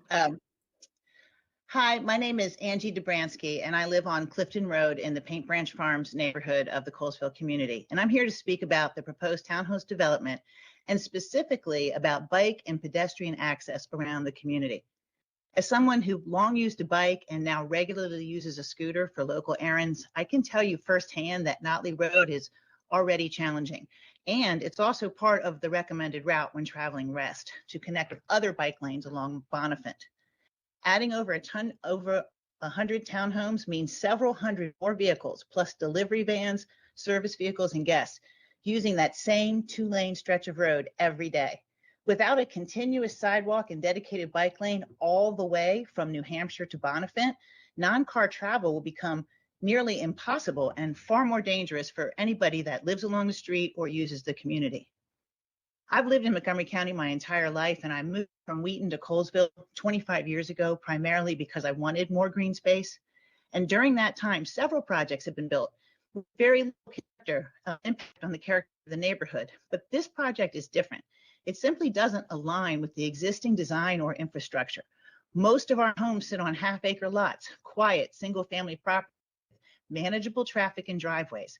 Cramming 4-story townhomes into 9 acres will drastically increase density, noise, congestion, and with no realistic plan for safe bike or pedestrian access. And then there's the parking overflow problem. We already know from the townhomes in the communities that are less dense, less tall, and do work within the neighborhood that parking is tight and cars inevitably spill onto the surrounding streets. Here, there's nowhere for them to go. They can't park on New Hampshire Avenue, and Notley can't handle that kind of overflow without becoming hazardous for bikes, scooters, pedestrians, and pets. If this, and you not mention the Colesville Shopping Center. I mean, I ride my bike to my scooter to the Colesville Shopping Center at least twice a week, and it's a terrifying amount of traffic. Adding more traffic in there, no matter how reflective my vest is, I'm sure someone's going to hit me. If this development proceeds as designed, it will undermine the safety and character of our community streets and neighborhood. At the very least, any approval should require protected bike lanes and continuous sidewalks along the full length of Notley Road from New Hampshire to Bonifant, so all residents, not just those in the new townhomes, can travel safely. It needs a detailed parking and traffic mitigation plan, and it needs a scale and design that respects the existing neighborhood. This project as proposed is too dense, too tall, and too unsafe for a residential area like ours. Please protect the integrity and safety of our community. Thank you for your time. Thank you for your time. Next is Robert Cullen.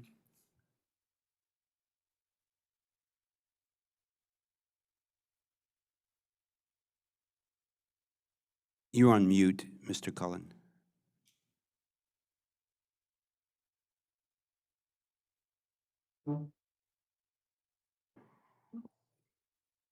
Hi, my name is Robert Cullen. I live in Drumeldra Hills, which is about 300 yards from the intersection of New Hampshire Avenue and Notley Road. I'm just here today to urge you to deny the proposal for 150 townhomes on a 9-acre parcel along Notley Road. A development even half this size would fundamentally overwhelm a single-family neighborhood infrastructure that was never designed to absorb urban density. Not, as has been told, Notley is a narrow 2-lane country road with limited shoulder space and already struggles at peak hours. Adding 150 homes means well over 150 additional cars, likely closer to 300 to 400 daily trips. These are standard transportation planning multipliers for family-occupied units. This roadway cannot be expanded safely without major reconstruction. It's very narrow. The claim that adding bike lanes and sidewalks solves this problem is misleading. Placing more people on foot and on bikes next to New Hampshire Avenue, where there's increased traffic and speeds up to 50 to 70 miles an hour, particularly on the southbound lane, is extremely dangerous for even new residents. Second, the developer estimates in the planning staff report that only 48 school-age children from 150 family-sized units.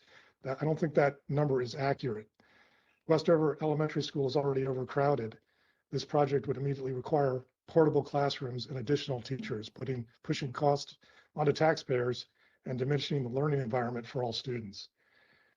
Residents have been told there will be no meaningful environmental noise or utility strain. This is simply not accurate. Removing green space, increasing stormwater runoff, adding traffic noise, and taxing water and electrical systems are inevitable with a project this dense. Crime rates increase and emergency response delays are not hypothetical. They are documented trends in dense infill projects lacking adequate infrastructure. We are not opposing responsible growth. We support development that respects the character, safety, and capacity of the existing community. But this proposal is incompatible with our neighborhood and ignores the basic math of traffic volume, school enrollment, and infrastructure cost. Thank you. Thank you. Next is Hong Fan, and afterward Dong Fan, then Joseph de Erasmo. Yeah, good afternoon. My name is Hong Fan, and I live at 13734 Notley Road, directly across from the proposed development site. I'm here to strongly oppose the rezoning from R200 to CRNF. While R200 zoning technically permits building height up to 50 feet, but the reality on the ground is very different. At least half of the homes along the impact portion of Notley Road, including my own, are about 30 feet in height. This existing scale reflects the character and expectation of our neighborhood: modest, low-profile single-family home and preserve light, privacy, and a sense of openness. The proposed CRNF zoning would allow townhouse reaching 42 to 45 feet in height. This structure would tower over the surrounding homes, introducing a level of massing and height that is completely out of sync with the current streetscape. The visual impact would be severe, overshadowing neighboring properties, obstructing views, and creating a wall-like presence directly across from homes like mine. This is not just a zoning change, it's a transformation of the neighborhood's identity. The bulk and height of the proposed development would erode the architectural rhythm and scale that residents have relied on for decades. It could set a precedent for future development that disregards the life reality of the community in favor for density and profit. I respectfully urge you to reject this rezoning proposal. Let us preserve the integrity of Notley Road and ensure that any future development respects the scale, character, and harmony of the existing neighborhood. Thank you for your time. Thank you so much. Next is Dung Fan. Hello, can I share my screen? I talked with Melissa yesterday and she says it's okay, so. Sure. I mean, yes, you can. Okay, thank No, you. you can share your screen. You're going to share your screen, Okay. sir. Yes, Okay, great. yeah. Okay, you see mine? Yes. Okay, good. Hi, good afternoon, everyone. My name is Yung Phan, and I live at 13734 Notley Road, across from the proposed townhome development. This development plan raised 5 serious traffic and safety concerns for the current resident, my family included, and future townhouse resident. This a photo right here I'm share of Notley Road between Bonnefan Road and New Hampshire, and the 100 addition of 130 townhouse in this area, combined with the about 75 house along this stretch of the Notley Road, will nearly triple the amount of the eastbound traffic going this way, and just concentrate in this little small segment of the road near New Hampshire Avenue. So that would be my first concern. The second concern is the August traffic study estimated 39 vehicles per hour exiting during the morning rush. Some might assume it is an even spread, but in reality, many cars will leave about the same time, like parents dropping off their children, commuter heading off to work. And then the third concern I have is the west access point here. I'm zooming in. Okay. Right here, the west access point, that's my house right there. And my neighbor, next door neighbor right here. It is aimed directly at my driveway. And this creates a constant safety hazard for my family and my next door neighbor. It also would lead to frequent traffic conflict between us entering and exiting driveways, the traffic from the townhouse, and the through traffic. Fourth, there is no left turn lane for the eastbound traffic going this direction. When they're turning left into the townhome, there's no left turn lane there. And that would be cause backup and block through traffic during the evening rush hour. And the fifth and final concern I have is the emergency vehicle would also face delay navigating these conditions that I just described. With that, I question why this volume of traffic is being funneled into a small residential road, not the 6-lane highway like New Hampshire Avenue, has a 3 community north of. This like this one right here, this one right here, and this one right here. They all are coming out into New Hampshire. I wonder why. So I urge the vote to deny this development plan the way it is. Good, thank you for your comments. Thank you. Next is Joseph De Erasmo.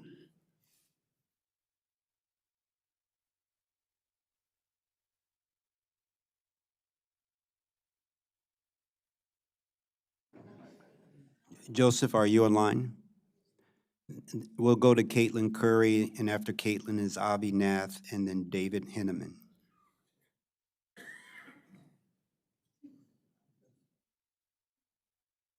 Good afternoon, everyone. My name is Caitlin Curry, and I'm a resident of Sherwood. It doesn't look like the time started.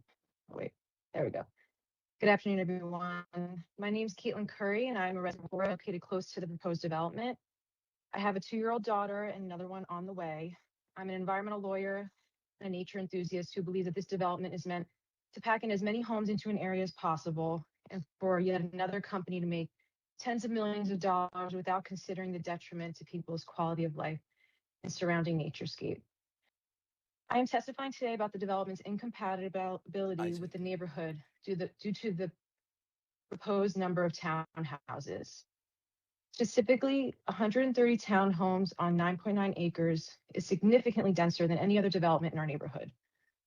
If the board does decide to approve the zoning request, I strongly urge the board to revise the staff report's finding elements to allow a maximum of 75 dwelling units. In the developer's response to community comments, they point to Wilshire Estates and Silver Spring retirement residences as nearby developments with comparable density. However, as Michelle noted earlier, the developer is mischaracterizing these communities. First, these are units at retirement facilities. They're not large-scale, large square footage, single-family houses with driveways. They don't add hundreds of cars, dozens of students to our overcapacity elementary school, notably at no cost to the developer. And they don't overburden Notley Road, a single-lane country road, because they are accessible by New Hampshire Road, a 3-lane main road. These communities are also not directly against attached single-family neighborhoods with open nature space and wildlife sanctuaries. This development at this scale is unprecedented in our neighborhood.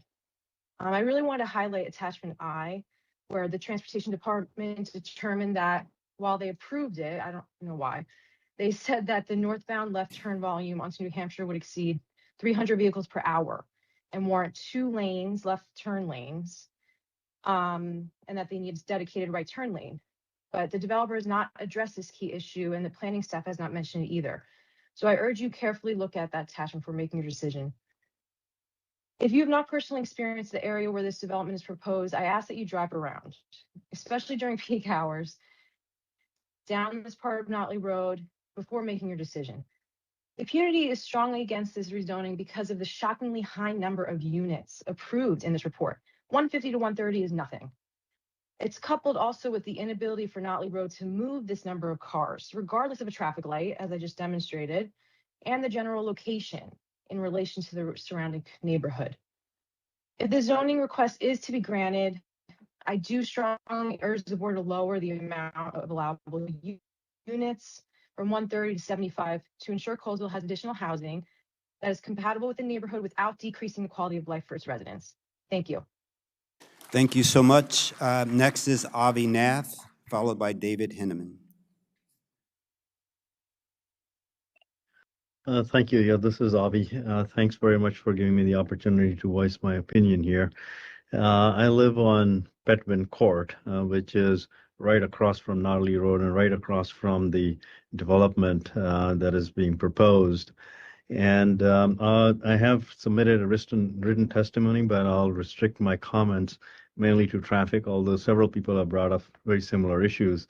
But unique to Petwin Court is the fact that this is a small cul-de-sac, and we get a lot of spillover traffic that comes and people park around there, a lot of service trucks and other people turning around.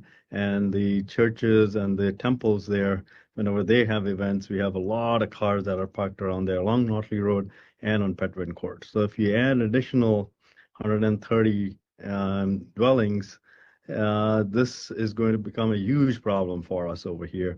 We cannot get out during rush hours in the morning and in the evening, and this has the potential of causing more conflict, near misses, accidents, and potentially even increase in crime. The data that was presented to us about the congestion along Notley Road and saying that it meets their data is, I'm very, very skeptical of that data because it represents only a single time point. I would urge that you look at peak hours, look at multiple times during the year, and then draw conclusions from that. A single data point can be extremely misleading. And so I would urge that we rethink the whole process. And if you're going to go forwards with it, we would urge that the parking on Petwin Court be restricted to the occupants and not to other people and who are not living on that cul-de-sac by themselves. And also on Notley Road, everybody said the problem is 2 lanes. What you really would need is equivalent of 4 lanes to be able to handle that kind of traffic. I don't know if that can be done in the current environment or not, but that's what you really need in order to handle that kind of traffic there. I do endorse the idea of a traffic light if you're going to put that many homes and that much traffic. I think there are a lot of near misses that occur at that junction already. There are several traffic accidents that I've witnessed over the years in that area. And hence, we remain strongly opposed to the current plan that has been presented to us. Thank you. Thank you. David Henneman. Good afternoon. Thank you for taking the time to hear us. My name's David Heineman. I live on Notley Road. I appreciate all my neighbors who have shared how things go on Notley Road. I can personally attest to all of that. I'm also going to speak to the traffic a bit as I kind of do a personal traffic study every day I go to work. I head down Notley to New Hampshire to turn right southbound on New Hampshire like a lot of people do. I am routinely backed up a number of cars at the stop sign. I accept that's part of life. There are times I am backed up to Petwin Court and sometimes further, which I find interesting as directly across from Petwin Court is one of the exits from this proposed development. And on the days I'm sitting there waiting to inch forward to get to the stop sign, I look to my left and I wonder how would the residents of this proposed neighborhood ever exit their development? If there's dozens and dozens of them trying to leave to get to work or take their kids to school or what have you, how are they going to turn onto a 2-lane road in either direction? And what is that going to do to the backup on Notley Road just to get to New Hampshire Avenue? It's worse when I come home. Coming up northbound on New Hampshire to turn left onto Notley, just yesterday, I was not even able to get into the turn lane. We were backed up on New Hampshire onto the left lane of New Hampshire, blocking the traffic that way. It took me 6 minutes just to get up to Notley and make my turn. This is before we had dozens and dozens and dozens and dozens more vehicles at this intersection.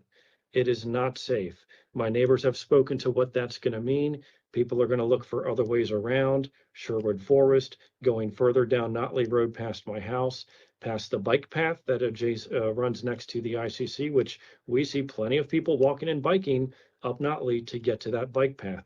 We put more vehicles flying down this road because they got to go out of their way. Now they're in a rush. It's very unsafe. We don't need a traffic study. Adding 200 vehicles to a 2-lane road, turning in and out of 2 exits doesn't make sense. It can't work and it's not safe. Thank you for the time. Thank you so much. Next is Ronald Dobransky.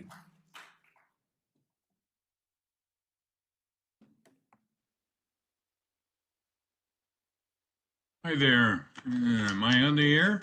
You're on the air. Okay. Good afternoon, Chair and fellow commissioners. My name is Ronald Dobransky, and I live at 13403 Clifton Road, Silver Spring. I'm here to speak about the proposed townhouse development on Notley Road and serious traffic and parking impacts that it will bring to the community. First, on the traffic. First, I got to commend Troy on that picture that he took of the intersection of Notley and New Hampshire. I want to know if he took it on Saturday morning early or Sunday morning early, because it's never no cars. You know, you're planning the new light at Notley in New Hampshire, and it's going to be the 4th traffic light in a half-mile stretch on New Hampshire. Where else in the county do we have that? You know, traffic already crawls through there Monday and at night. Adding hundreds of cars will even make it worse. I live here. I see it every day. I'm near on Randolph Road, and I see cars making illegal U-turns on Randolph, entering our do not enter on Clifton. You know, no left turns and stuff. This project has no direct access to New Hampshire Avenue, so every vehicle is going to go on to Notley, which is a small residential street already overwhelmed during peak hours, as everybody's already said. And, you know, the light itself, I oppose it. You know, adding another signal is not going to solve the problem. It's going to intensify congestion, slow emergency response, and increase driver frustrations. The intersection's already had overloaded, and the fourth light in a short stretch simply makes no sense. The community does not need more stoplights. We need smarter planning that truly reduces traffic, not more signals that trap it. It's not smart growth. It's completely unsafe. And I think it's going to push frustrated drivers into our side streets, like everybody says, where families walk, children play, and cyclists ride. Parking. Attorney Rosenfeld stated in her letter, October 13, 2025 letter on the case H-159, they don't have enough parking. They claim 379 spaces. That's misleading. Garages become storage areas, alleys are blocked, and compressors. There's only 30 guest spots for 130 homes, and it's completely unrealistic. With no by real public support. In fact, they closed the bus stop in Midland and New Hampshire. Overflow parking is going to spill over in the surrounding neighborhoods and creating hazards, disrupting the integrity. You know, unable to park on Notley or New Hampshire, so the residents further into the neighborhood to try and park their cars. You know, everybody knows, we all seen it before when townhouses parked and there's cars parked on both sides of the street. That's what we're going to see here. But where is it going to be? This plan needs to change. In closing, it's going to increase congestion, reduce safety, and undermine the character of our neighborhood. And I urge the board to protect our residents, our streets, by rejecting or significantly scaling back the development. Thank you all for your time and your service. Thank you, and we'll end up with Eliza Hughes.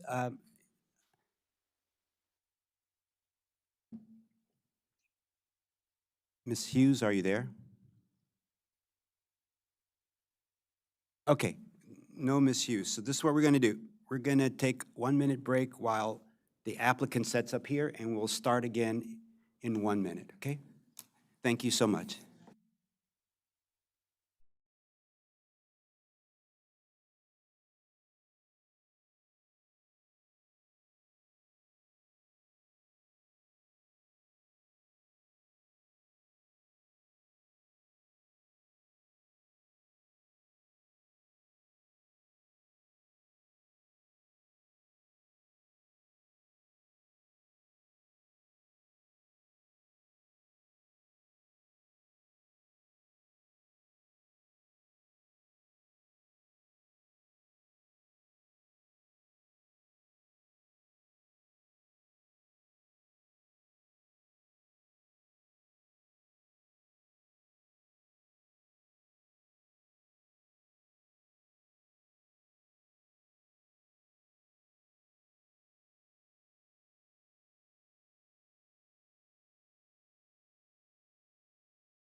Okay, we're back. Thank you for taking that break with me. So we have the applicant. Would you like to make a presentation, but before the board talks through this? Thank you. Yes. Thank you, Chair Harris and members of the board. For the record, Elizabeth Rogers with the law firm. Elizabeth Rogers, for the record, with the law firm of Lurch, Early and Brewer. Pleased to be here today on behalf of the applicant. With me here today is David Muller and Kenny Bodie on behalf of Ryan Stewart Development, representing the applicant. Josh Sloan and Logan Kelso with VICA, who are our engineers, land planners, and landscape architects for the project. Katie Wagner with Grove Slade, the traffic consultant, and my colleague Aaron Gerard. I did want to take a moment to acknowledge staff and all of their efforts. As you can see, there are a lot of voices with differing opinions.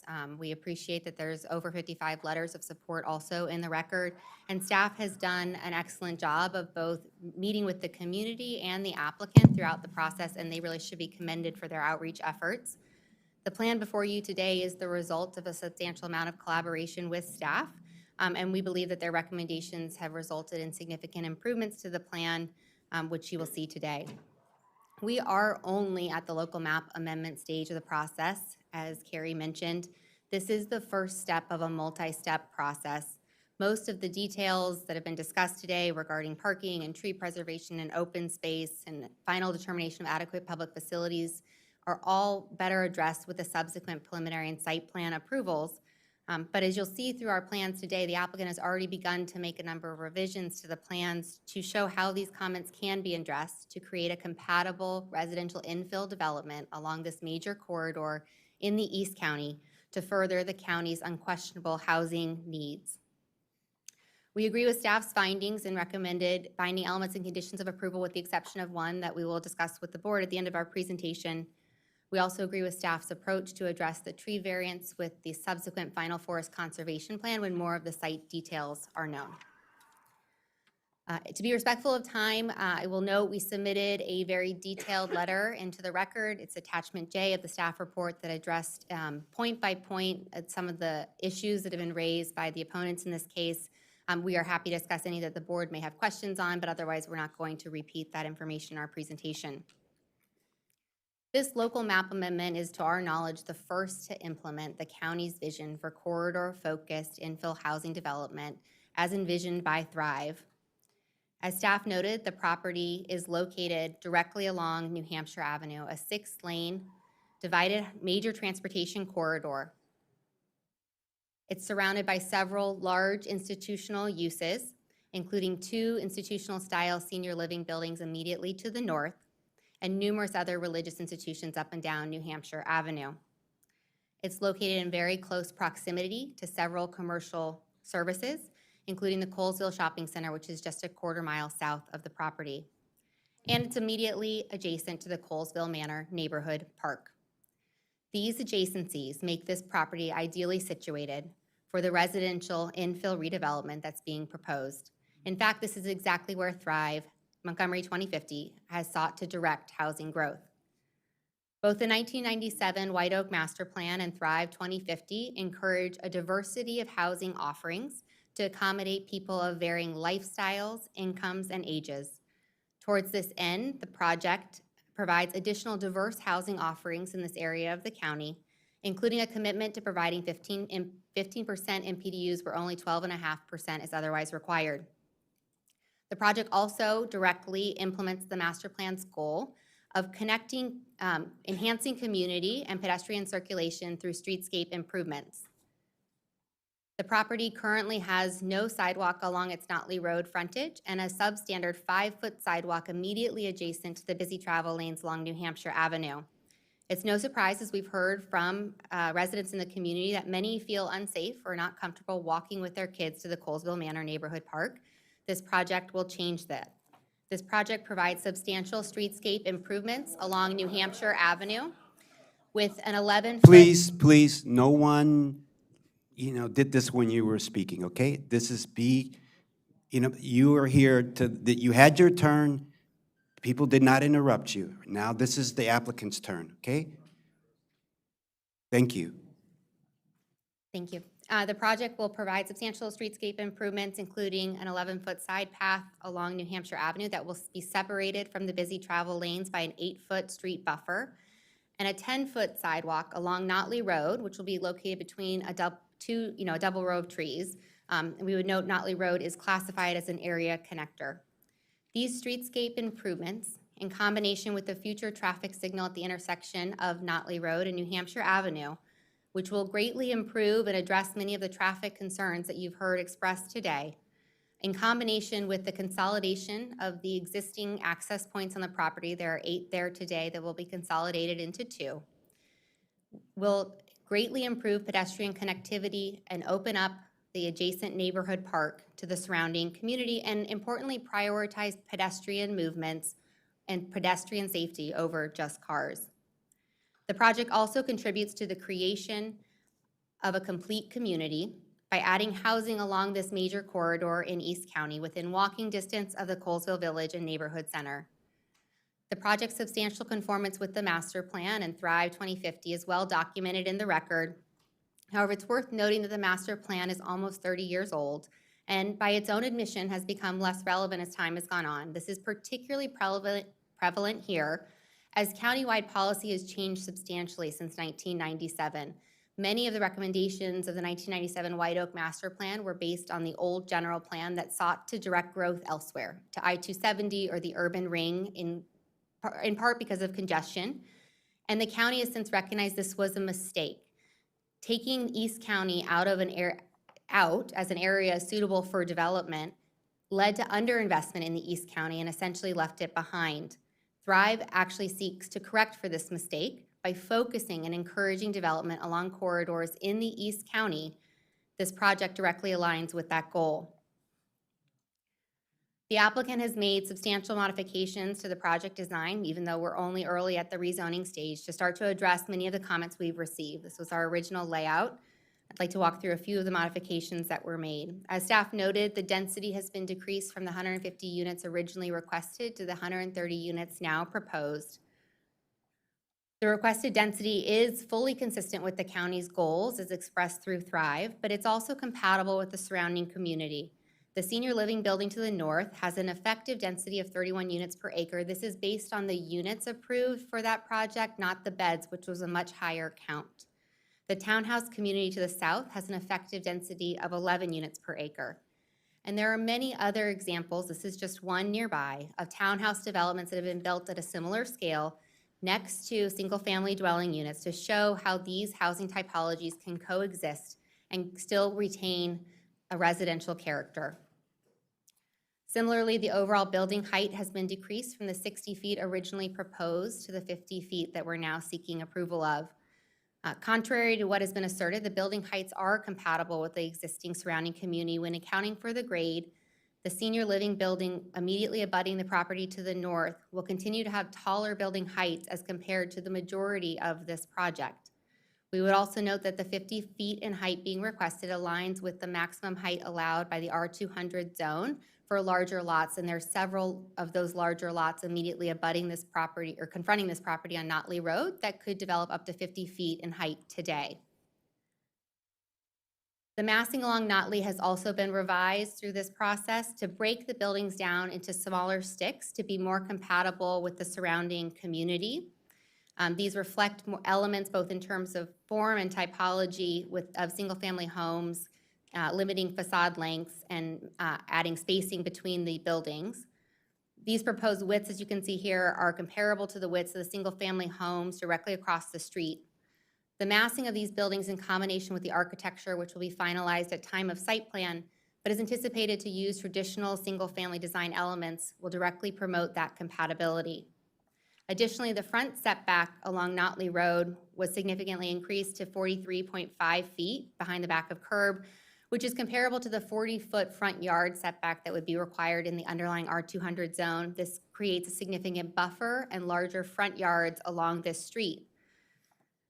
This setback in combination with the streetscape improvements and broken down building massing will create a compatible residential character along the Notley frontage. Additionally, the open space layout has been revised based on specific feedback from park and planning staff and also comments that we've heard from the community. It now incorporates more public-facing open space up along Notley Road and adjacent to the Colesville Manor Neighborhood Park. So this is an approximately 18,000 square foot open space, which will both visually and physically expand the Colesville Neighborhood Park and importantly, facilitate pedestrian connections where there really currently are none. This is a view looking from our site over to the park and similarly looking from the park back over to our site. This, of course, is in addition to the other internal open spaces that are proposed that will be designed to foster a strong sense of community and create activated spaces where residents can gather. Collectively, these formal open spaces, in addition to the landscape HOA parcels and the individual yards, not even counting obviously the street trees and the streetscape improvements, will provide substantial green area on site. The open space is just one component of that overall green area. While parking is really a detail that's more appropriately addressed at the time of site plan, we would note that the amount of parking has been substantially increased from the applicant's original design. The private alleys have been widened to allow sufficient room for full-length driveways. This allows that every unit will have a minimum of 2 spaces, but more than half the units will effectively be able to park 4 spaces on their individual lots between the garage and the driveways. This is in addition to the on-street visitor parking spaces and significantly exceeds the code requirement for parking. As noted at the outset, we concur with staff's findings contained in their report and are in agreement with their recommended finding elements and conditions of approval with the exception of just one. We are asking for a modification to their binding element number 3 to allow for additional flexibility on housing typology. We believe that unnecessarily limiting housing typology at this early stage would be restrictive and would actually hamper the applicant's ability to accommodate some of the other objectives that staff has set forth in their report regarding open space and tree preservation. And so our binding element would add stacked flats as an option that can be considered at time of preliminary plan and site plan. The way it's worded right now would preclude us from providing 2/2s or even 1.5s over 1.5s, which is a brand new product type that's being currently proposed in the county, and also cut against the county's goal of encouraging more missing middle housing typologies and diversity of housing types and sizes. So we're asking for this flexibility to address this at a later stage. We agree with staff's recommendation that the local map amendment meets all the standards and requirements contained in the zoning ordinance, including all of the prerequisites, which have been detailed in the applicant's original submissions, as well as our updated letters that we've submitted to the board, and that the district council is able to make all the necessary findings to approve this application. I would note that the adequate public facilities determination will be finalized with the subsequent preliminary plan. But as demonstrated by the local map amendment, there is adequate school capacity to accommodate the proposed development without triggering any UPPs. And the LATR study, which was done in full conformance with the LATR guidelines and has been reviewed and approved by SHA and MCDOT, shows that all of the studied intersections will operate below the applicable congestion standards. And of course, the off-site infrastructure improvements, we're talking about the frontage improvements this project will provide in our presentation, but there will be additional off-site improvements, as the board is aware, that will be finalized at that time of preliminary plan as well. We agree that the preliminary forest conservation plan meets the findings of the code, and for these reasons, we respectfully request the board recommend approval of the local map amendment with the modification to binding element 3 and approve the preliminary forest conservation plan. This project directly addresses the significant housing crisis that this county unquestionably faces, and it implements many of the county's goals and objectives, and we're excited about it. Thank you. Thank you so much. I just want to ask staff a question. By adding stacked flats, does that change anything in your recommendations? I mean, does it trigger? I think it would be helpful for the board and for the audience, for the applicant to explain what they mean by stacked flats, just so that everybody understands, because it is a rather technical term, and I think that would be helpful for us to respond as well.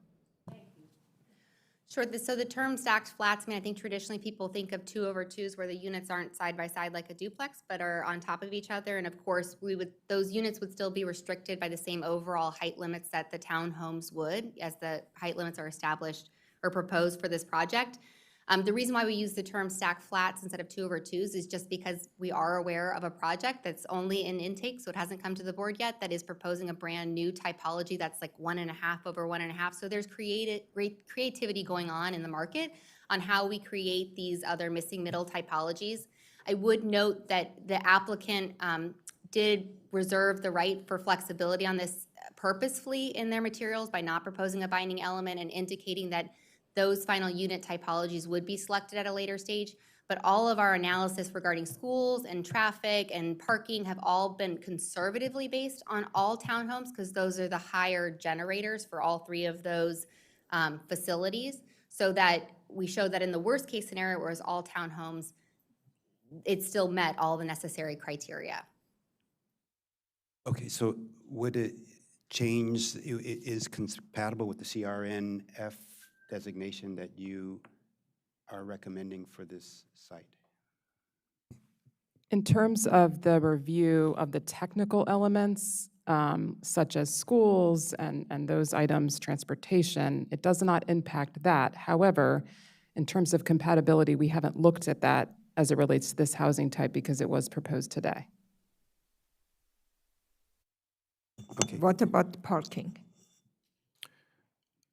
Troy Leffers for the record. Also, the stack flags as proposed, those units weren't shown on the plan. They also weren't, we didn't do the school analysis as part of the plan, and the transportation study wasn't incorporated those plans. So in regards to staff's position on it, it was a situation where we felt like the information wasn't presented at an opportune time, and staff didn't want to get ahead of that, is hence why you're seeing it today from the applicant. There was notes throughout the in the land use report, and then there was notes that talked about future building types in the plan that could be provided. That's also aligned with the binding element number 2 that allows for attached or triplexes, duplexes, and single family. So you could also go to a smaller scale within that condition too, based on that note that the applicant had provided. But for our position, we just felt like the stack or the 2/2 scenario just wasn't enough for us to support it at the time frame that it came in through the review process. Okay, so why don't we do this? I mean, I don't know what legal would say. Let's evaluate based on what was brought to the board.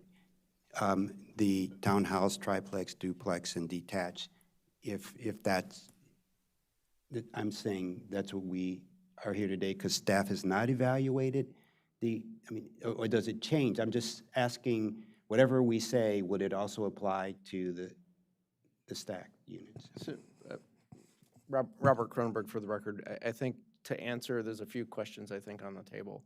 One is it's an approved, assuming this falls under the categories of the zone, we do believe that's probably an approved use. We haven't evaluated that yet, but I think since it may fall under multifamily, it may fall under townhouse, I'm not sure where that would fit in. If it falls under the multifamily as a stacked flat, then parking, to your question, Commissioner, would be evaluated by unit, by the unit size, whether it's 1 bedroom, 2 bedroom, 3 bedroom, as opposed to a townhouse or a single family detached, which automatically is 2 spaces per unit.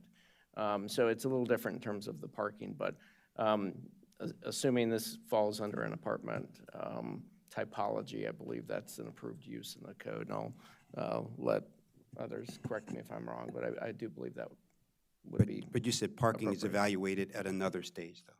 Not correct. I mean, they've provided parking now to show us kind of what the impact would be and that they can accommodate it on the site based on what they're showing. And I think there's still an evaluation that would be done at subdivision and site plan to make sure that's still adequate. Okay, so there are plenty of other, at the LMA and at site plan, preliminary plan, that'll be evaluated.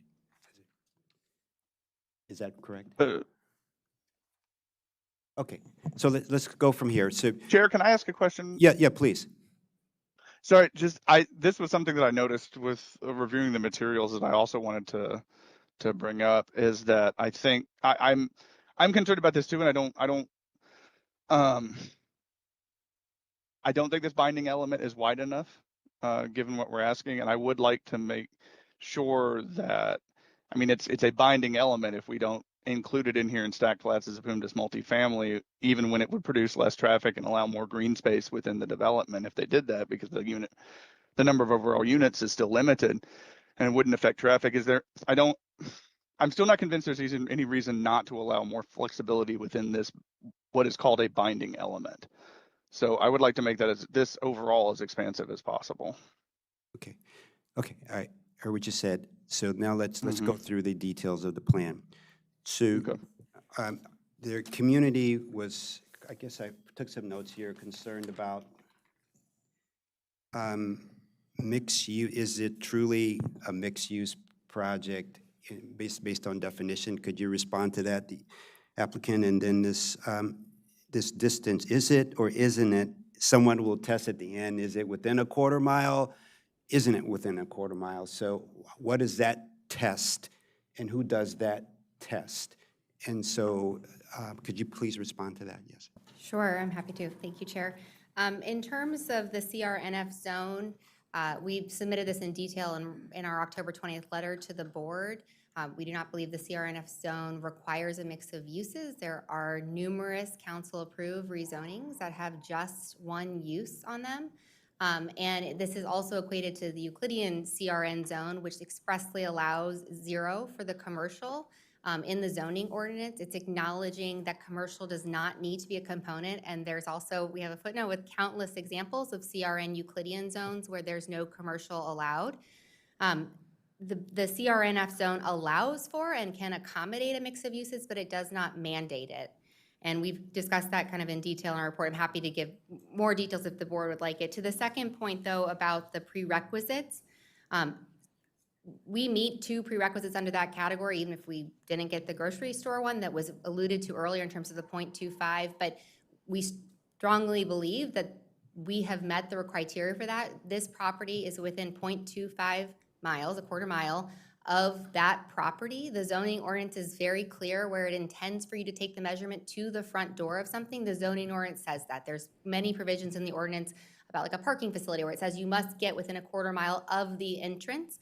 This does not say that. Prerequisites are intended to be broader and identify general locations within the county that are suitable for development. I think that the testimony you heard earlier was saying that it might be slightly over 0.25 if you walk to the front door of the grocery store, and that's just not the level of detail that a prerequisite at this rezoning stage gets into. Okay. So one of the things I saw in this staff, so the community is concerned about setback, concerned about some visibility, concerned about height, concerned about density. So let's talk.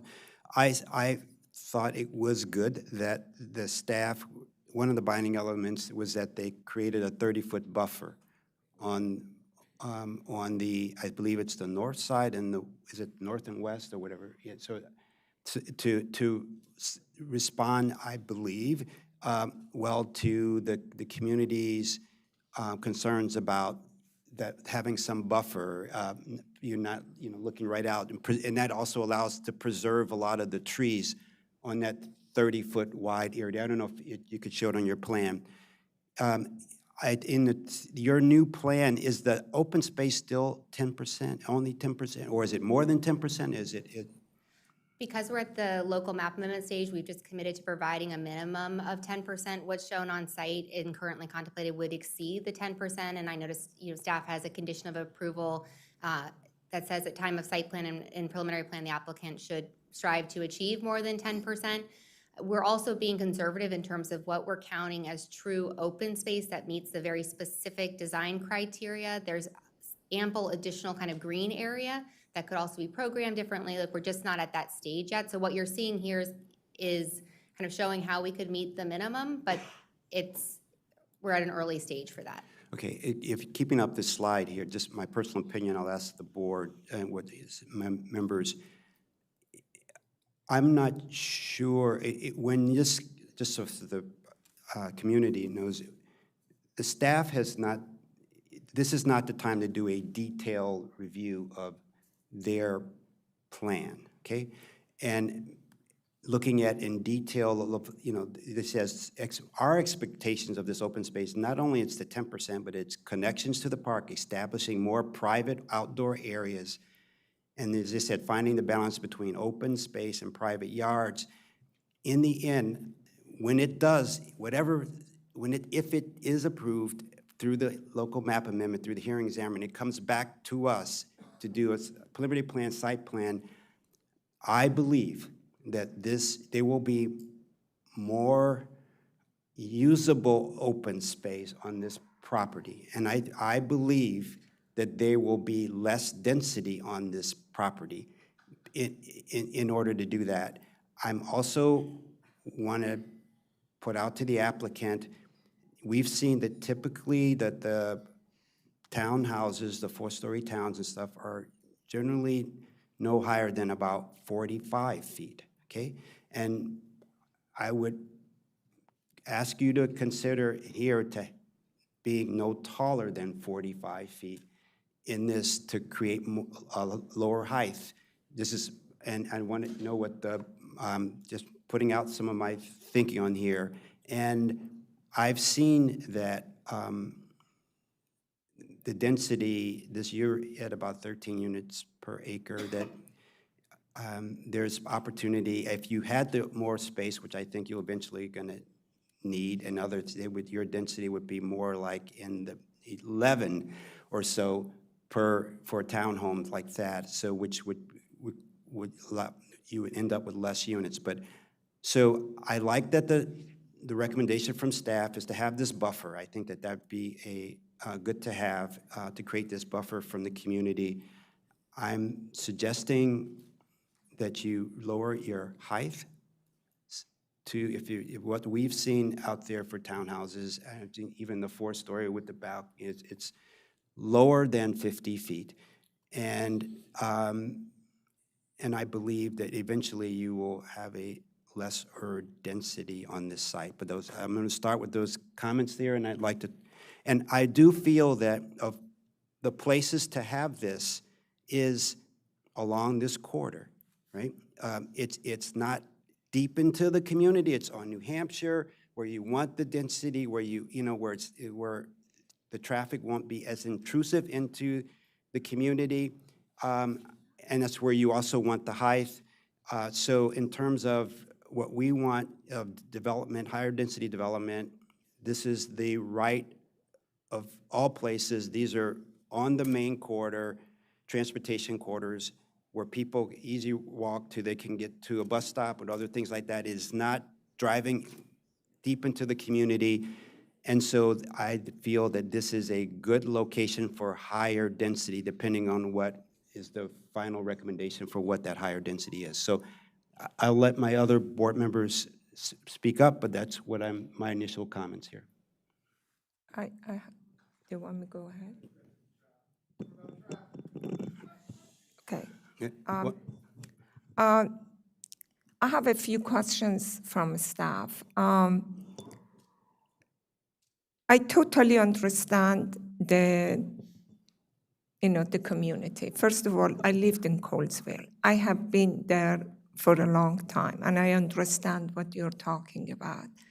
I also understand the need for more housing. What we need to do in here is that to provide a bridge between the quality of life for the community and our goal to create more housing. And I totally understand that you're talking about an area, a lot of the lands, properties in Colesville, they are 2-3 acre land, low density, and the land is there cheap.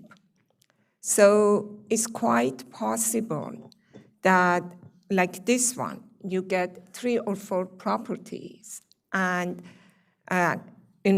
put them together and create a small development.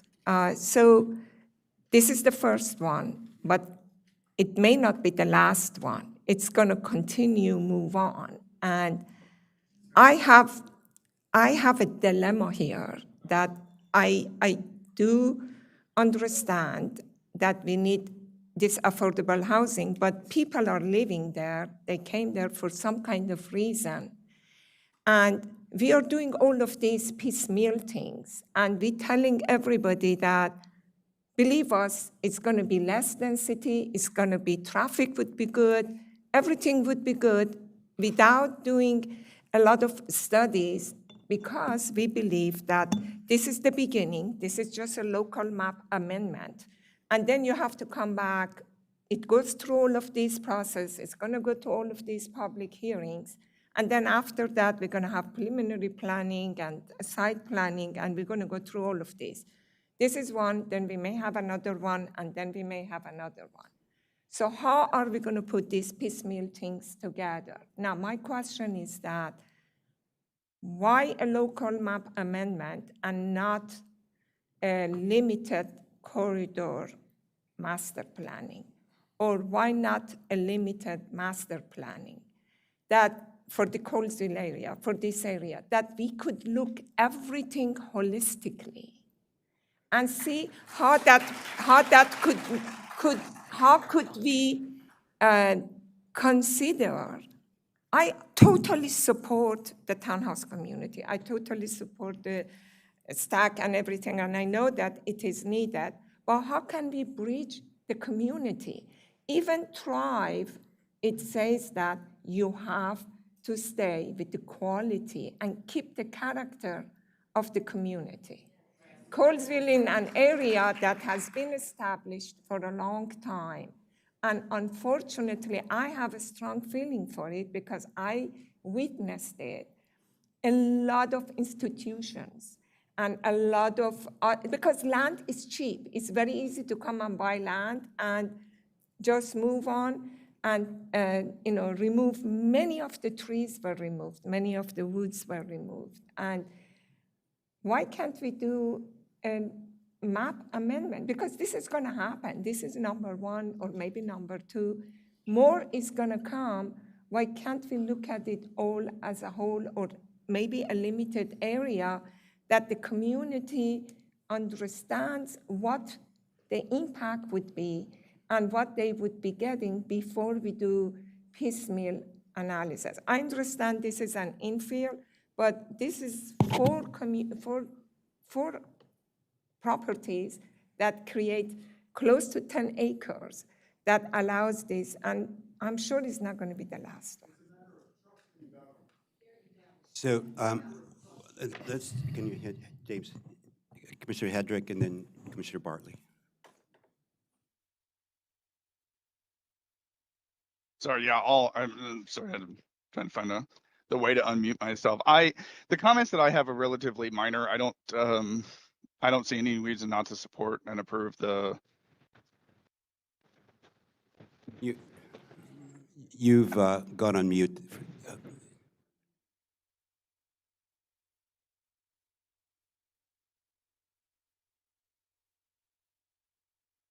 You're still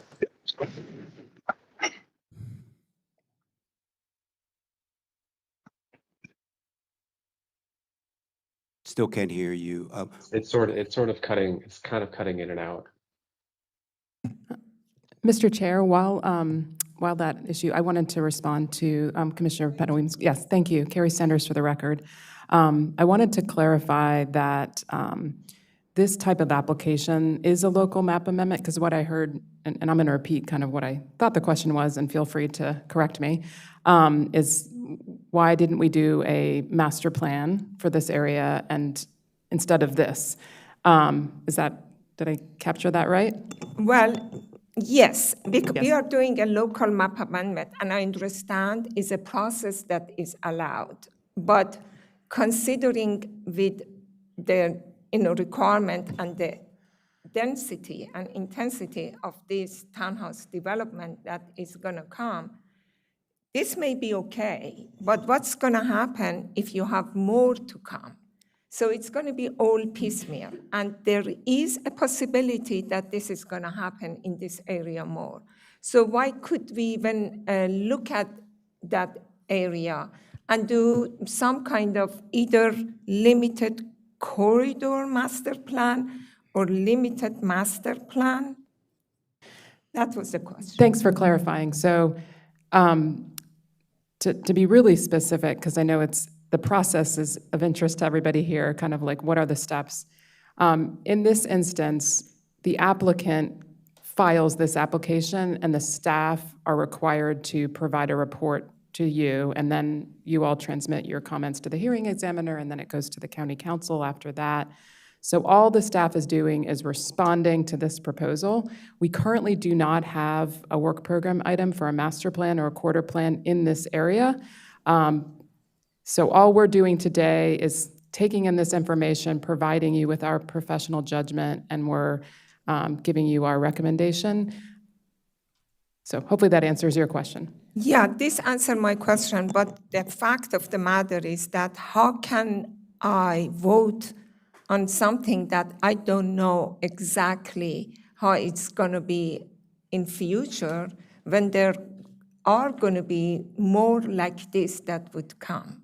So the idea is that how can we help to bridge these differences between the desire of existing community and keeping the quality of life for the people that are here in regard to traffic, in regard to parking, and the most important, in regard to transparencies, before we could say, go ahead and approve the local map amendment and approve it to transfer to the hearing officer, examiner. We're not approving a local map. No, recommending to Yeah. transfer it to hearing examiner.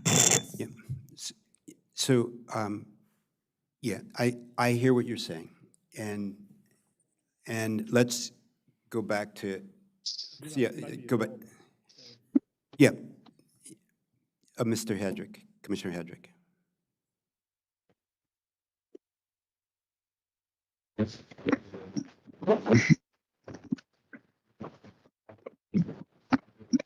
Yeah. So why don't Commissioner Bartley, and then we can come back to Commissioner Hedrick. I appreciate all the community members coming today and giving their comments.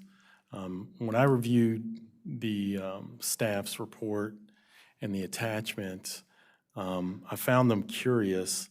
And the reason why I found them curious is because I'm familiar with the area. And the report makes the development fit on paper, but it doesn't fit in the community and it doesn't fit in the neighborhood.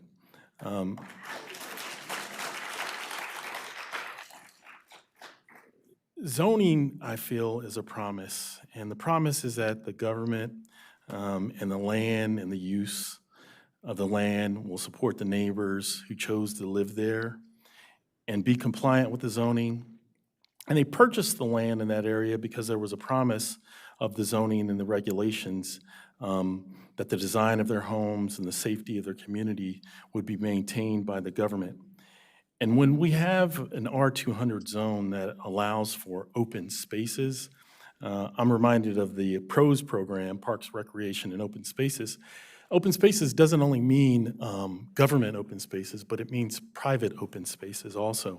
And communities where they cherish front yards, backyards, safe places for the children to go outside and explore nature, albeit in their front yards, to ride their bikes without threat of being ran over, to enjoy moments with your family in your backyard without the intrusion of your neighbors, or worse yet, a homeowner association that will dictate how you'll behave within your own yard.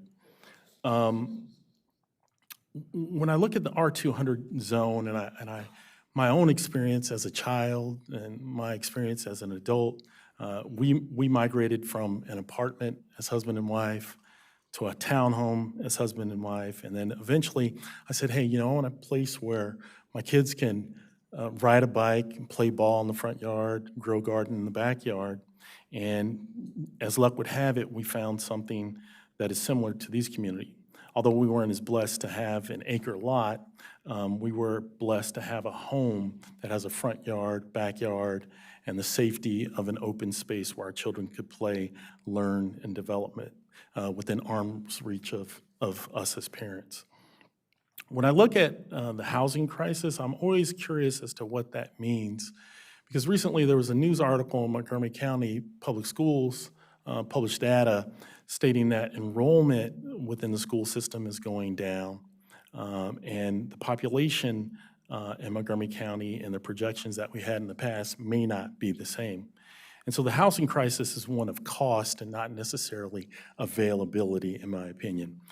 And until I see some data that shows that there's a housing crisis with regards to availability of houses, I'm always struck funny by the use of that phrase. The housing crisis is price, but I'm not sure that upon the construction of these homes that the housing in the area will be less than what it is now. When I looked at the photographs that were supplied with the staffing report, and I look at the aerial photographs, one of the community members said something that I was thinking. I think it was Ms. Hong Fan. She said the reality on the ground is different than what is in the pictures and what is in the aerial photographs and what is in the drawings. And I know that personally to be true. Another gentleman gave a comment with regards to traveling to work and turning right on Notley Road on New Hampshire and how long he has to wait. And then he also testified as traveling north on Notley Road, heading back home, north on New Hampshire Avenue and having to turn left on Notley Road, and I know that to be true. And the idea that townhomes that will have 2 sub-parking units and then 2 possible units in front of the house, and then as their family grows and matures and they have children that will become of the age to drive and the likelihood that those children will have cars, we're looking at potentially 5 to 6 cars per home. And the idea that it won't increase traffic or change ingress and egress or the safety on the road it just doesn't jibe with me. As a lawyer, oftentimes we go in front of judges and we make arguments and we give our best effort to sway the judge to see things as we see them as lawyers, but sometimes the judges use their own personal experience, their interpretation of the laws and the facts presented before them. And sometimes the facts and their specificity are different than the facts and their objectivity based upon that judge's experience. And based upon my experience, if we build townhomes here, in this type of density, our 200 homes are lost. The chance for aspirational homes, front yard, backyard, single family are lost. And you can make it fit on paper, but the reality is it doesn't fit in the community. One of the things I always think is important, and sometimes I feel that we miss the spot, that in our need and want to produce housing, we value future residents greater than we value current residents. And the current residents who maintain the community, maintain the beauty of it with their human interactions, lifestyle, and culture are, in my opinion, presently more important than future residents. And although this is an opportunity for future residents to share in that community, I think sharing in the community with housing styles and types that are currently there are in the best interest of those future residents and the residents that live there now. Our approval today of this will set the ball rolling, and I don't know if there's any looking back if we were to approve this today. And I hate to use this term, but someone used it here last week, and she said she felt like it was fait accompli. And I didn't like her use of that term because I think we're a deliberative board, and as a deliberative board, we do take in consideration citizens' comments, their feelings, their investment in the community. And here, I don't want this to be fait accompli. I would like something that is more apropos and fits in the community. And a gentleman gave a statement today. He said, Kyle Smitty, and I was really persuaded by what he said. And he said, do it with us. And this plan doesn't seem like we're doing it with them. Thank you. Right, thank you, Mr. Bartley. Commissioner Hedrick, are you all set technologically? Oh, we'll find out real quick. Okay. All right, nice. No, coming back to say what I've tried to say a couple of times now. I see no reason not to approve the local map amendment for this. And in fact, I'm concerned that we have too many binding amendments on this plan. The only one that I think is necessary is binding amendment number 4 for the 15% MPDU requirement. I'm concerned that the number of houses has been reduced in the plan, and I'm concerned with why we're limiting the number of housing when we have an actual housing crisis. In every data and everything that we have a housing crisis. That's not something that's in dispute. We need the local map amendment. It seems to be very close. It seems to check all the boxes that we need. It's corridor-based development. I would appreciate it if we minimize the number of binding amendments that there are on it, but otherwise I would approve it and send comments to the hearing examiner in that regard. Okay. Commissioner Hedrick, what are your thoughts on this? I mean, Mr. Linden, Commissioner Linden, I'm sorry. Yeah, no worries, Ernie. Thanks. I support this local map amendment. I hear the community's concerns, and I want everyone to know that this, to what Commissioner Bartley said, these particular issues aren't a fait accompli, and I think one of the reasons why it can feel that way sometimes is because we tend to support and approve more housing, but we do that because of the evidence that's in front of our face every day. It's the evidence of people not being able to afford to both stay in the county or to change where they live in the county, or to move here in the first place. The stories about teachers and other people who work here but can't afford to live here, and those stories actually, though, that's evidence of actually our transportation system getting overloaded, because as commutes get longer and longer and longer, that directly contributes to the way that traffic feels in our community, through our community every day. We have, the county had a long deliberative process with Thrive. It predated this board, but it went on for several years, and it settled on, a growth concept and a series of growth corridors that we would focus much of our growth, and growth that would sort of manifest in a variety of different housing types, because variety of housing types is important. It's not only important because it leads to kind of different affordability levels. That is very important on its own. It's perhaps one of the most important pieces, but it's also very important because as people move through life, the needs that they have change. Just speaking personally, I myself have I grew up in a detached home, and then I lived in group housing. I lived in a dorm in college. I lived in an apartment. I lived in a duplex. I lived in a row home. I lived in a walk-up 4-story small apartment building in a 600 square foot unit. And now I live in a detached unit again. And in the future, I would very much appreciate for my family to continue to have the flexibility to change where we live based on the needs we have at the time. I often tell the story of my parents, who similarly lived in a detached home where I grew up, but for a variety of health reasons, they were looking to change, to downsize, because their mobility was limited. But there were simply no options in their neighborhood where they could do that. No options at all. So what do? They had to move to the edge of town, away from their friends, away from their family, away from their community. And fortunately, their town is not enormous, and they can sort of make it work. But the whole idea of sort of introducing a diversity of housing types is to allow for that kind of flexibility. And I understand that it can seem different in certain areas where that hasn't been kind of the recent experience.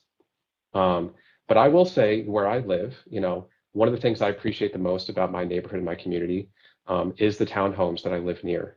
My daughter has befriended so many of the kids who live in that townhome community. It's one of the most social, active places in our entire neighborhood. And that's not to say that townhomes inherently produce that level of social activity and connection. I'm not suggesting that there's something special about, there's like not a secret sauce about townhomes. But I do you know, I will strongly reject the argument that something about townhomes is incompatible with folks living in single family homes. I don't feel like that's a fair characterization. It's not my experience. It's not the experience of people who live in townhomes, like was talked about earlier with the gentleman who testified. So for a variety of reasons, I support this. I also want to note something that hasn't been talked about yet in this meeting, which is that bus rapid transit is being planned for New Hampshire Avenue. There will be a station at the intersection with Randolph Road. And obviously that process has been delayed for a long time, as Flash BRT has been delayed around our county and on all the corridors for a long time. But New Hampshire BRT was specifically planned to go up to Randolph Road because that was identified as a growth corridor in Thrive. And this property is, whether we want to call it 0.34 miles or 0.28 miles, it's roughly a quarter mile, probably less than a third of a mile from that future BRT station, perfectly situated to have that kind of complementary density to be supportive of future BRT. I wish that there was more transit there already. I sincerely do. I wish that Ride On and I wish that WMATA had more buses running up New Hampshire, because clearly it's needed. And there's certainly the right of way in New Hampshire to support it. And there's certainly the existing kind of mix of uses in that shopping center and density, as we're seeing, start to come up to support it. So let's not lose sight of the fact that there are plans that are intended to complement and support this type of development. And I truly believe that future residents will very easily and seamlessly kind of work themselves into this community. And in 15, 20, 30 years, we will look back and it will be as though it was always there, because this community and all communities where diversity of housing types come are stronger because of it. And so I support it for those reasons. I agree with Commissioner Hedrick in that I think that some of the binding elements are maybe too restrictive. I think that adding the stacked flats, or at least allowing that possibility, so perhaps we could revisit it at preliminary and site plan. I'm not sure there's a compelling reason not to allow the possibility for that, particularly given the reasons we heard. It could potentially lead to more open space on site, depending on how it's arranged and designed, which speaks to some of the community's interests too. But yes, the proximity, the fact that future residents are going to have access to the park. These local streets within the townhome community will be places where kids and families can play, as I see in the townhome community near me all the time. So I think there are a lot of reasons, again, to support this. And I understand the concerns around it, but I would ask some kind of understanding of the need, the crisis and the need that the county has for more of these housing types, particularly on our growth corridors and where future transit is coming, even though it may feel different and feel uncomfortable at the time. I think that it's a good place to put these townhomes. Okay, great. So here's where I am on this. If we can, to add the possibility of a stack flat is just to add it in, and it'll be evaluated later. What is the? I'm sorry, may you repeat the question? To add the potential for a stack flat, we can put it in now, and then it would be evaluated. The parking and piece, all of that piece will be added later. So I think our concern is stack flat is not a defined term in the code. This zone defines apartment as a use in this zone. So we would prefer that term because that's the defined term.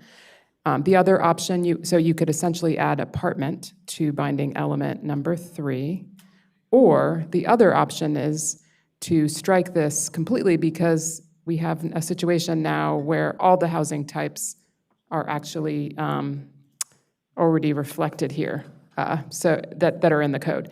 The last option, actually, I would recommend, so that's 2 options. The last option I would recommend is to specify in number 3 that the use of the property is limited to residential uses, because that is another piece of this binding element that we're trying to convey with number 3, is that it is limited to residential. So basically, to repeat the three options I discussed, number one, to take the binding element number 3 and to take out, to add apartment to that, or as a type of housing.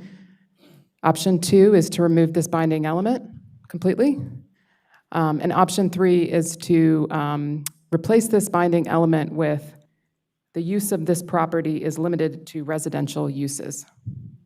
Okay, if it says the community, my thought here, this was not brought to the community as an apartment. So I would have it, whatever it would be options like the options that are listed here. Like, and so how, and it could be a stacked flat, that's not an apartment. But so what would you? Because that's not a defined term, it's difficult for us to assess that here at this time. We would, because it's not defined, it would introduce some uncertainty about that term. Okay, so our legal staff, and then so later on, what would happen, they would have to, if they want to consider that in the future, they would do what? Yeah, so the 2/2s or stacked flats in our interpretation are interpreted as multifamily, as apartments. So they're not going to be reviewed as attached or, townhouses. So you either need, if you want to add that, you either need to add that apartment type or just limit it to the residential development. And the idea is we don't want, the hearing examiner looks for us to send, these types of binding elements along with our recommendations. So they are looking for guidance from the board on this. So if we said residential development, what does that mean? It would be limited to what is allowed in that zone, in that the CRN F zone. Including apartments? Yes. Okay, but you couldn't say, or multifamily, specifically stacked flats? The stacked flats isn't a defined term in the zoning code. Yeah. Okay, so I would, because, I'm sorry. Am I echoing? Sorry. Did I you was going to ask if there's a way we could.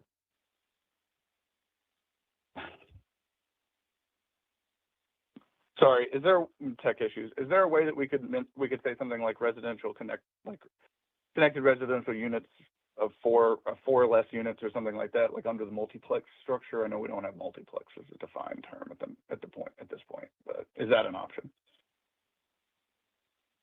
If it's helpful, I can go over, I'm looking at the ordinance now, I can go over the types of housing that are in this zone so that the board's aware and the community.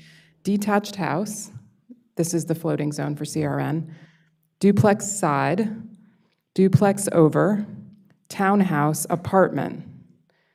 And so triplex, I'm understanding triplex may be in effect, but I don't believe triplex is in effect for the CRN zone. I think that would be only if the property retained its existing zone. Okay. There's essentially those that are defined in the code as I just spoke of: detached house, duplex side, duplex over, townhouse, apartment. So for the hearing examiner to understand what the binding element is, we would need to be very specific to what is in the code. And so that's kind of the debate that we are, or the discussion we're having now. Okay, given the community, this was not presented to the community, I would not add anything else. That would be my recommendation, because we need to be fair, to me, about what was brought before the community. And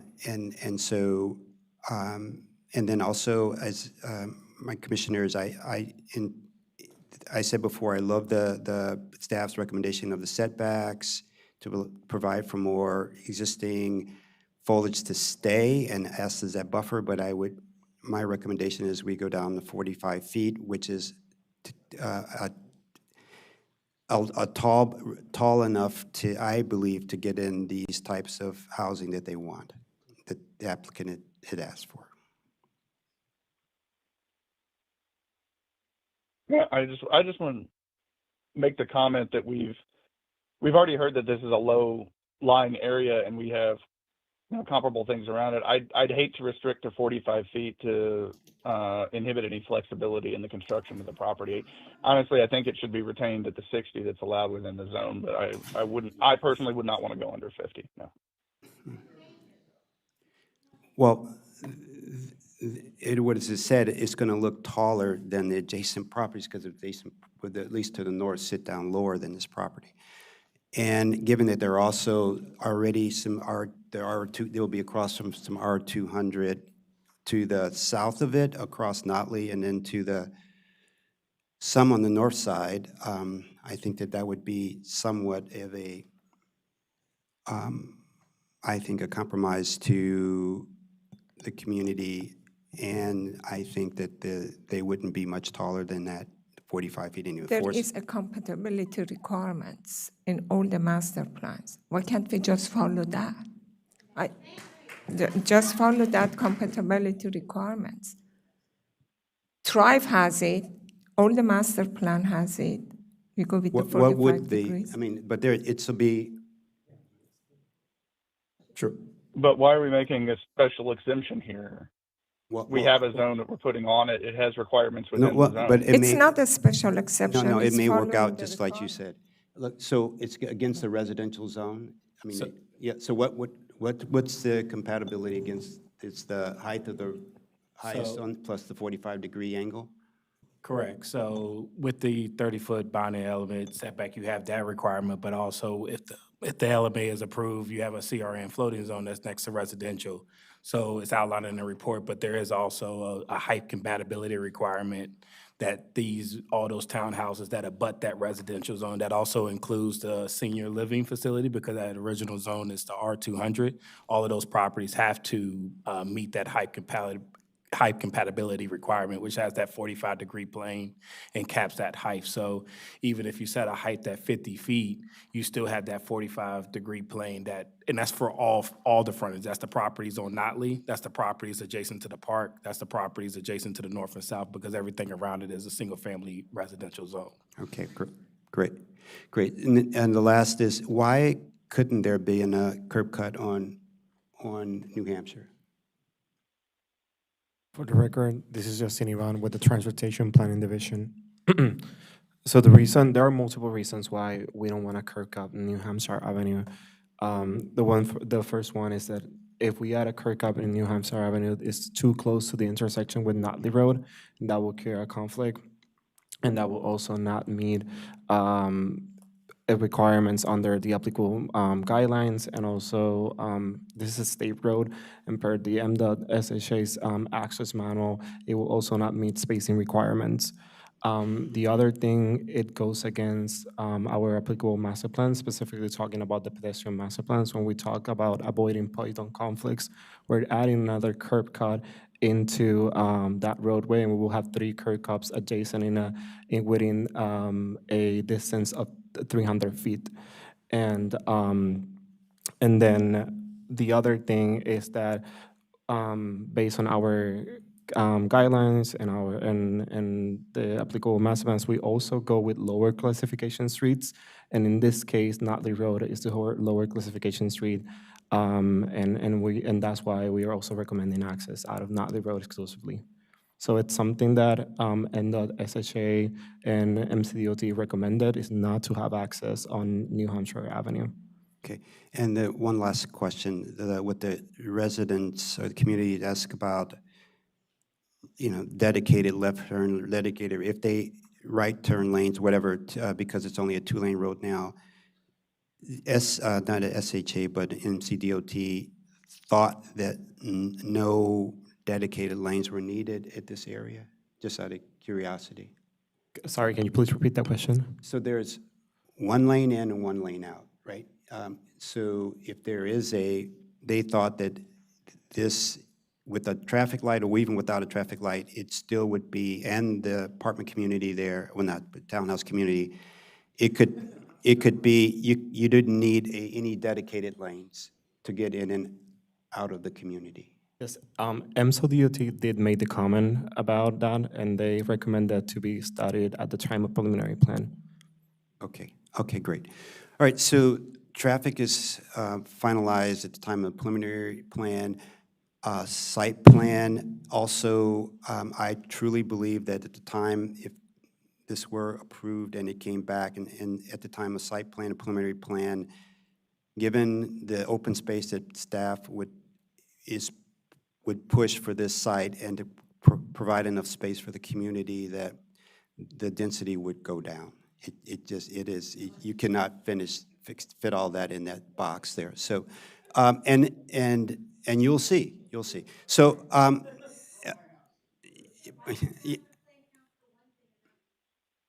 I'm sorry. So given that, I'm in favor of moving forward with this, with these binding elements. These 5 binding elements, I would have taken out 3, but I believe that the community, we did not go to the community with an apartment community, potential for apartment community there. So I would go with these 4 potential housing types. And so if my fellow board members would agree with that, then we'll move forward with the vote. Okay. That's fine. All right, do I have a motion to, so we have to have 2 votes, one for the forest conservation plan and one for the local map amendment. Do I have a motion to approve the approval of the local map amendment with binding elements and transmitting to the hearing examiner for the November 6, 2025 public hearing? Yeah, I'll move that we approve with the binding elements and transfer comments to the hearing examiner. I'll second. All in favor? Aye. Aye. All opposed? I abstain. No. Okay, so it's 3-1-1 in favor of moving it forward. Thank you. And this ends our planning board meeting. Forest conservation, I'm please. sorry, do we have a Forest conservation. motion to approve the preliminary forest conservation plan number F 2025-0680? I'll move to approve the preliminary forest conservation plan. Second. All in favor? Aye. Aye. 3, all opposed? I abstain. Okay. No. Okay, 3-1-1, thank you. This ends our planning board meeting for today. We'll see you next Thursday, thank you.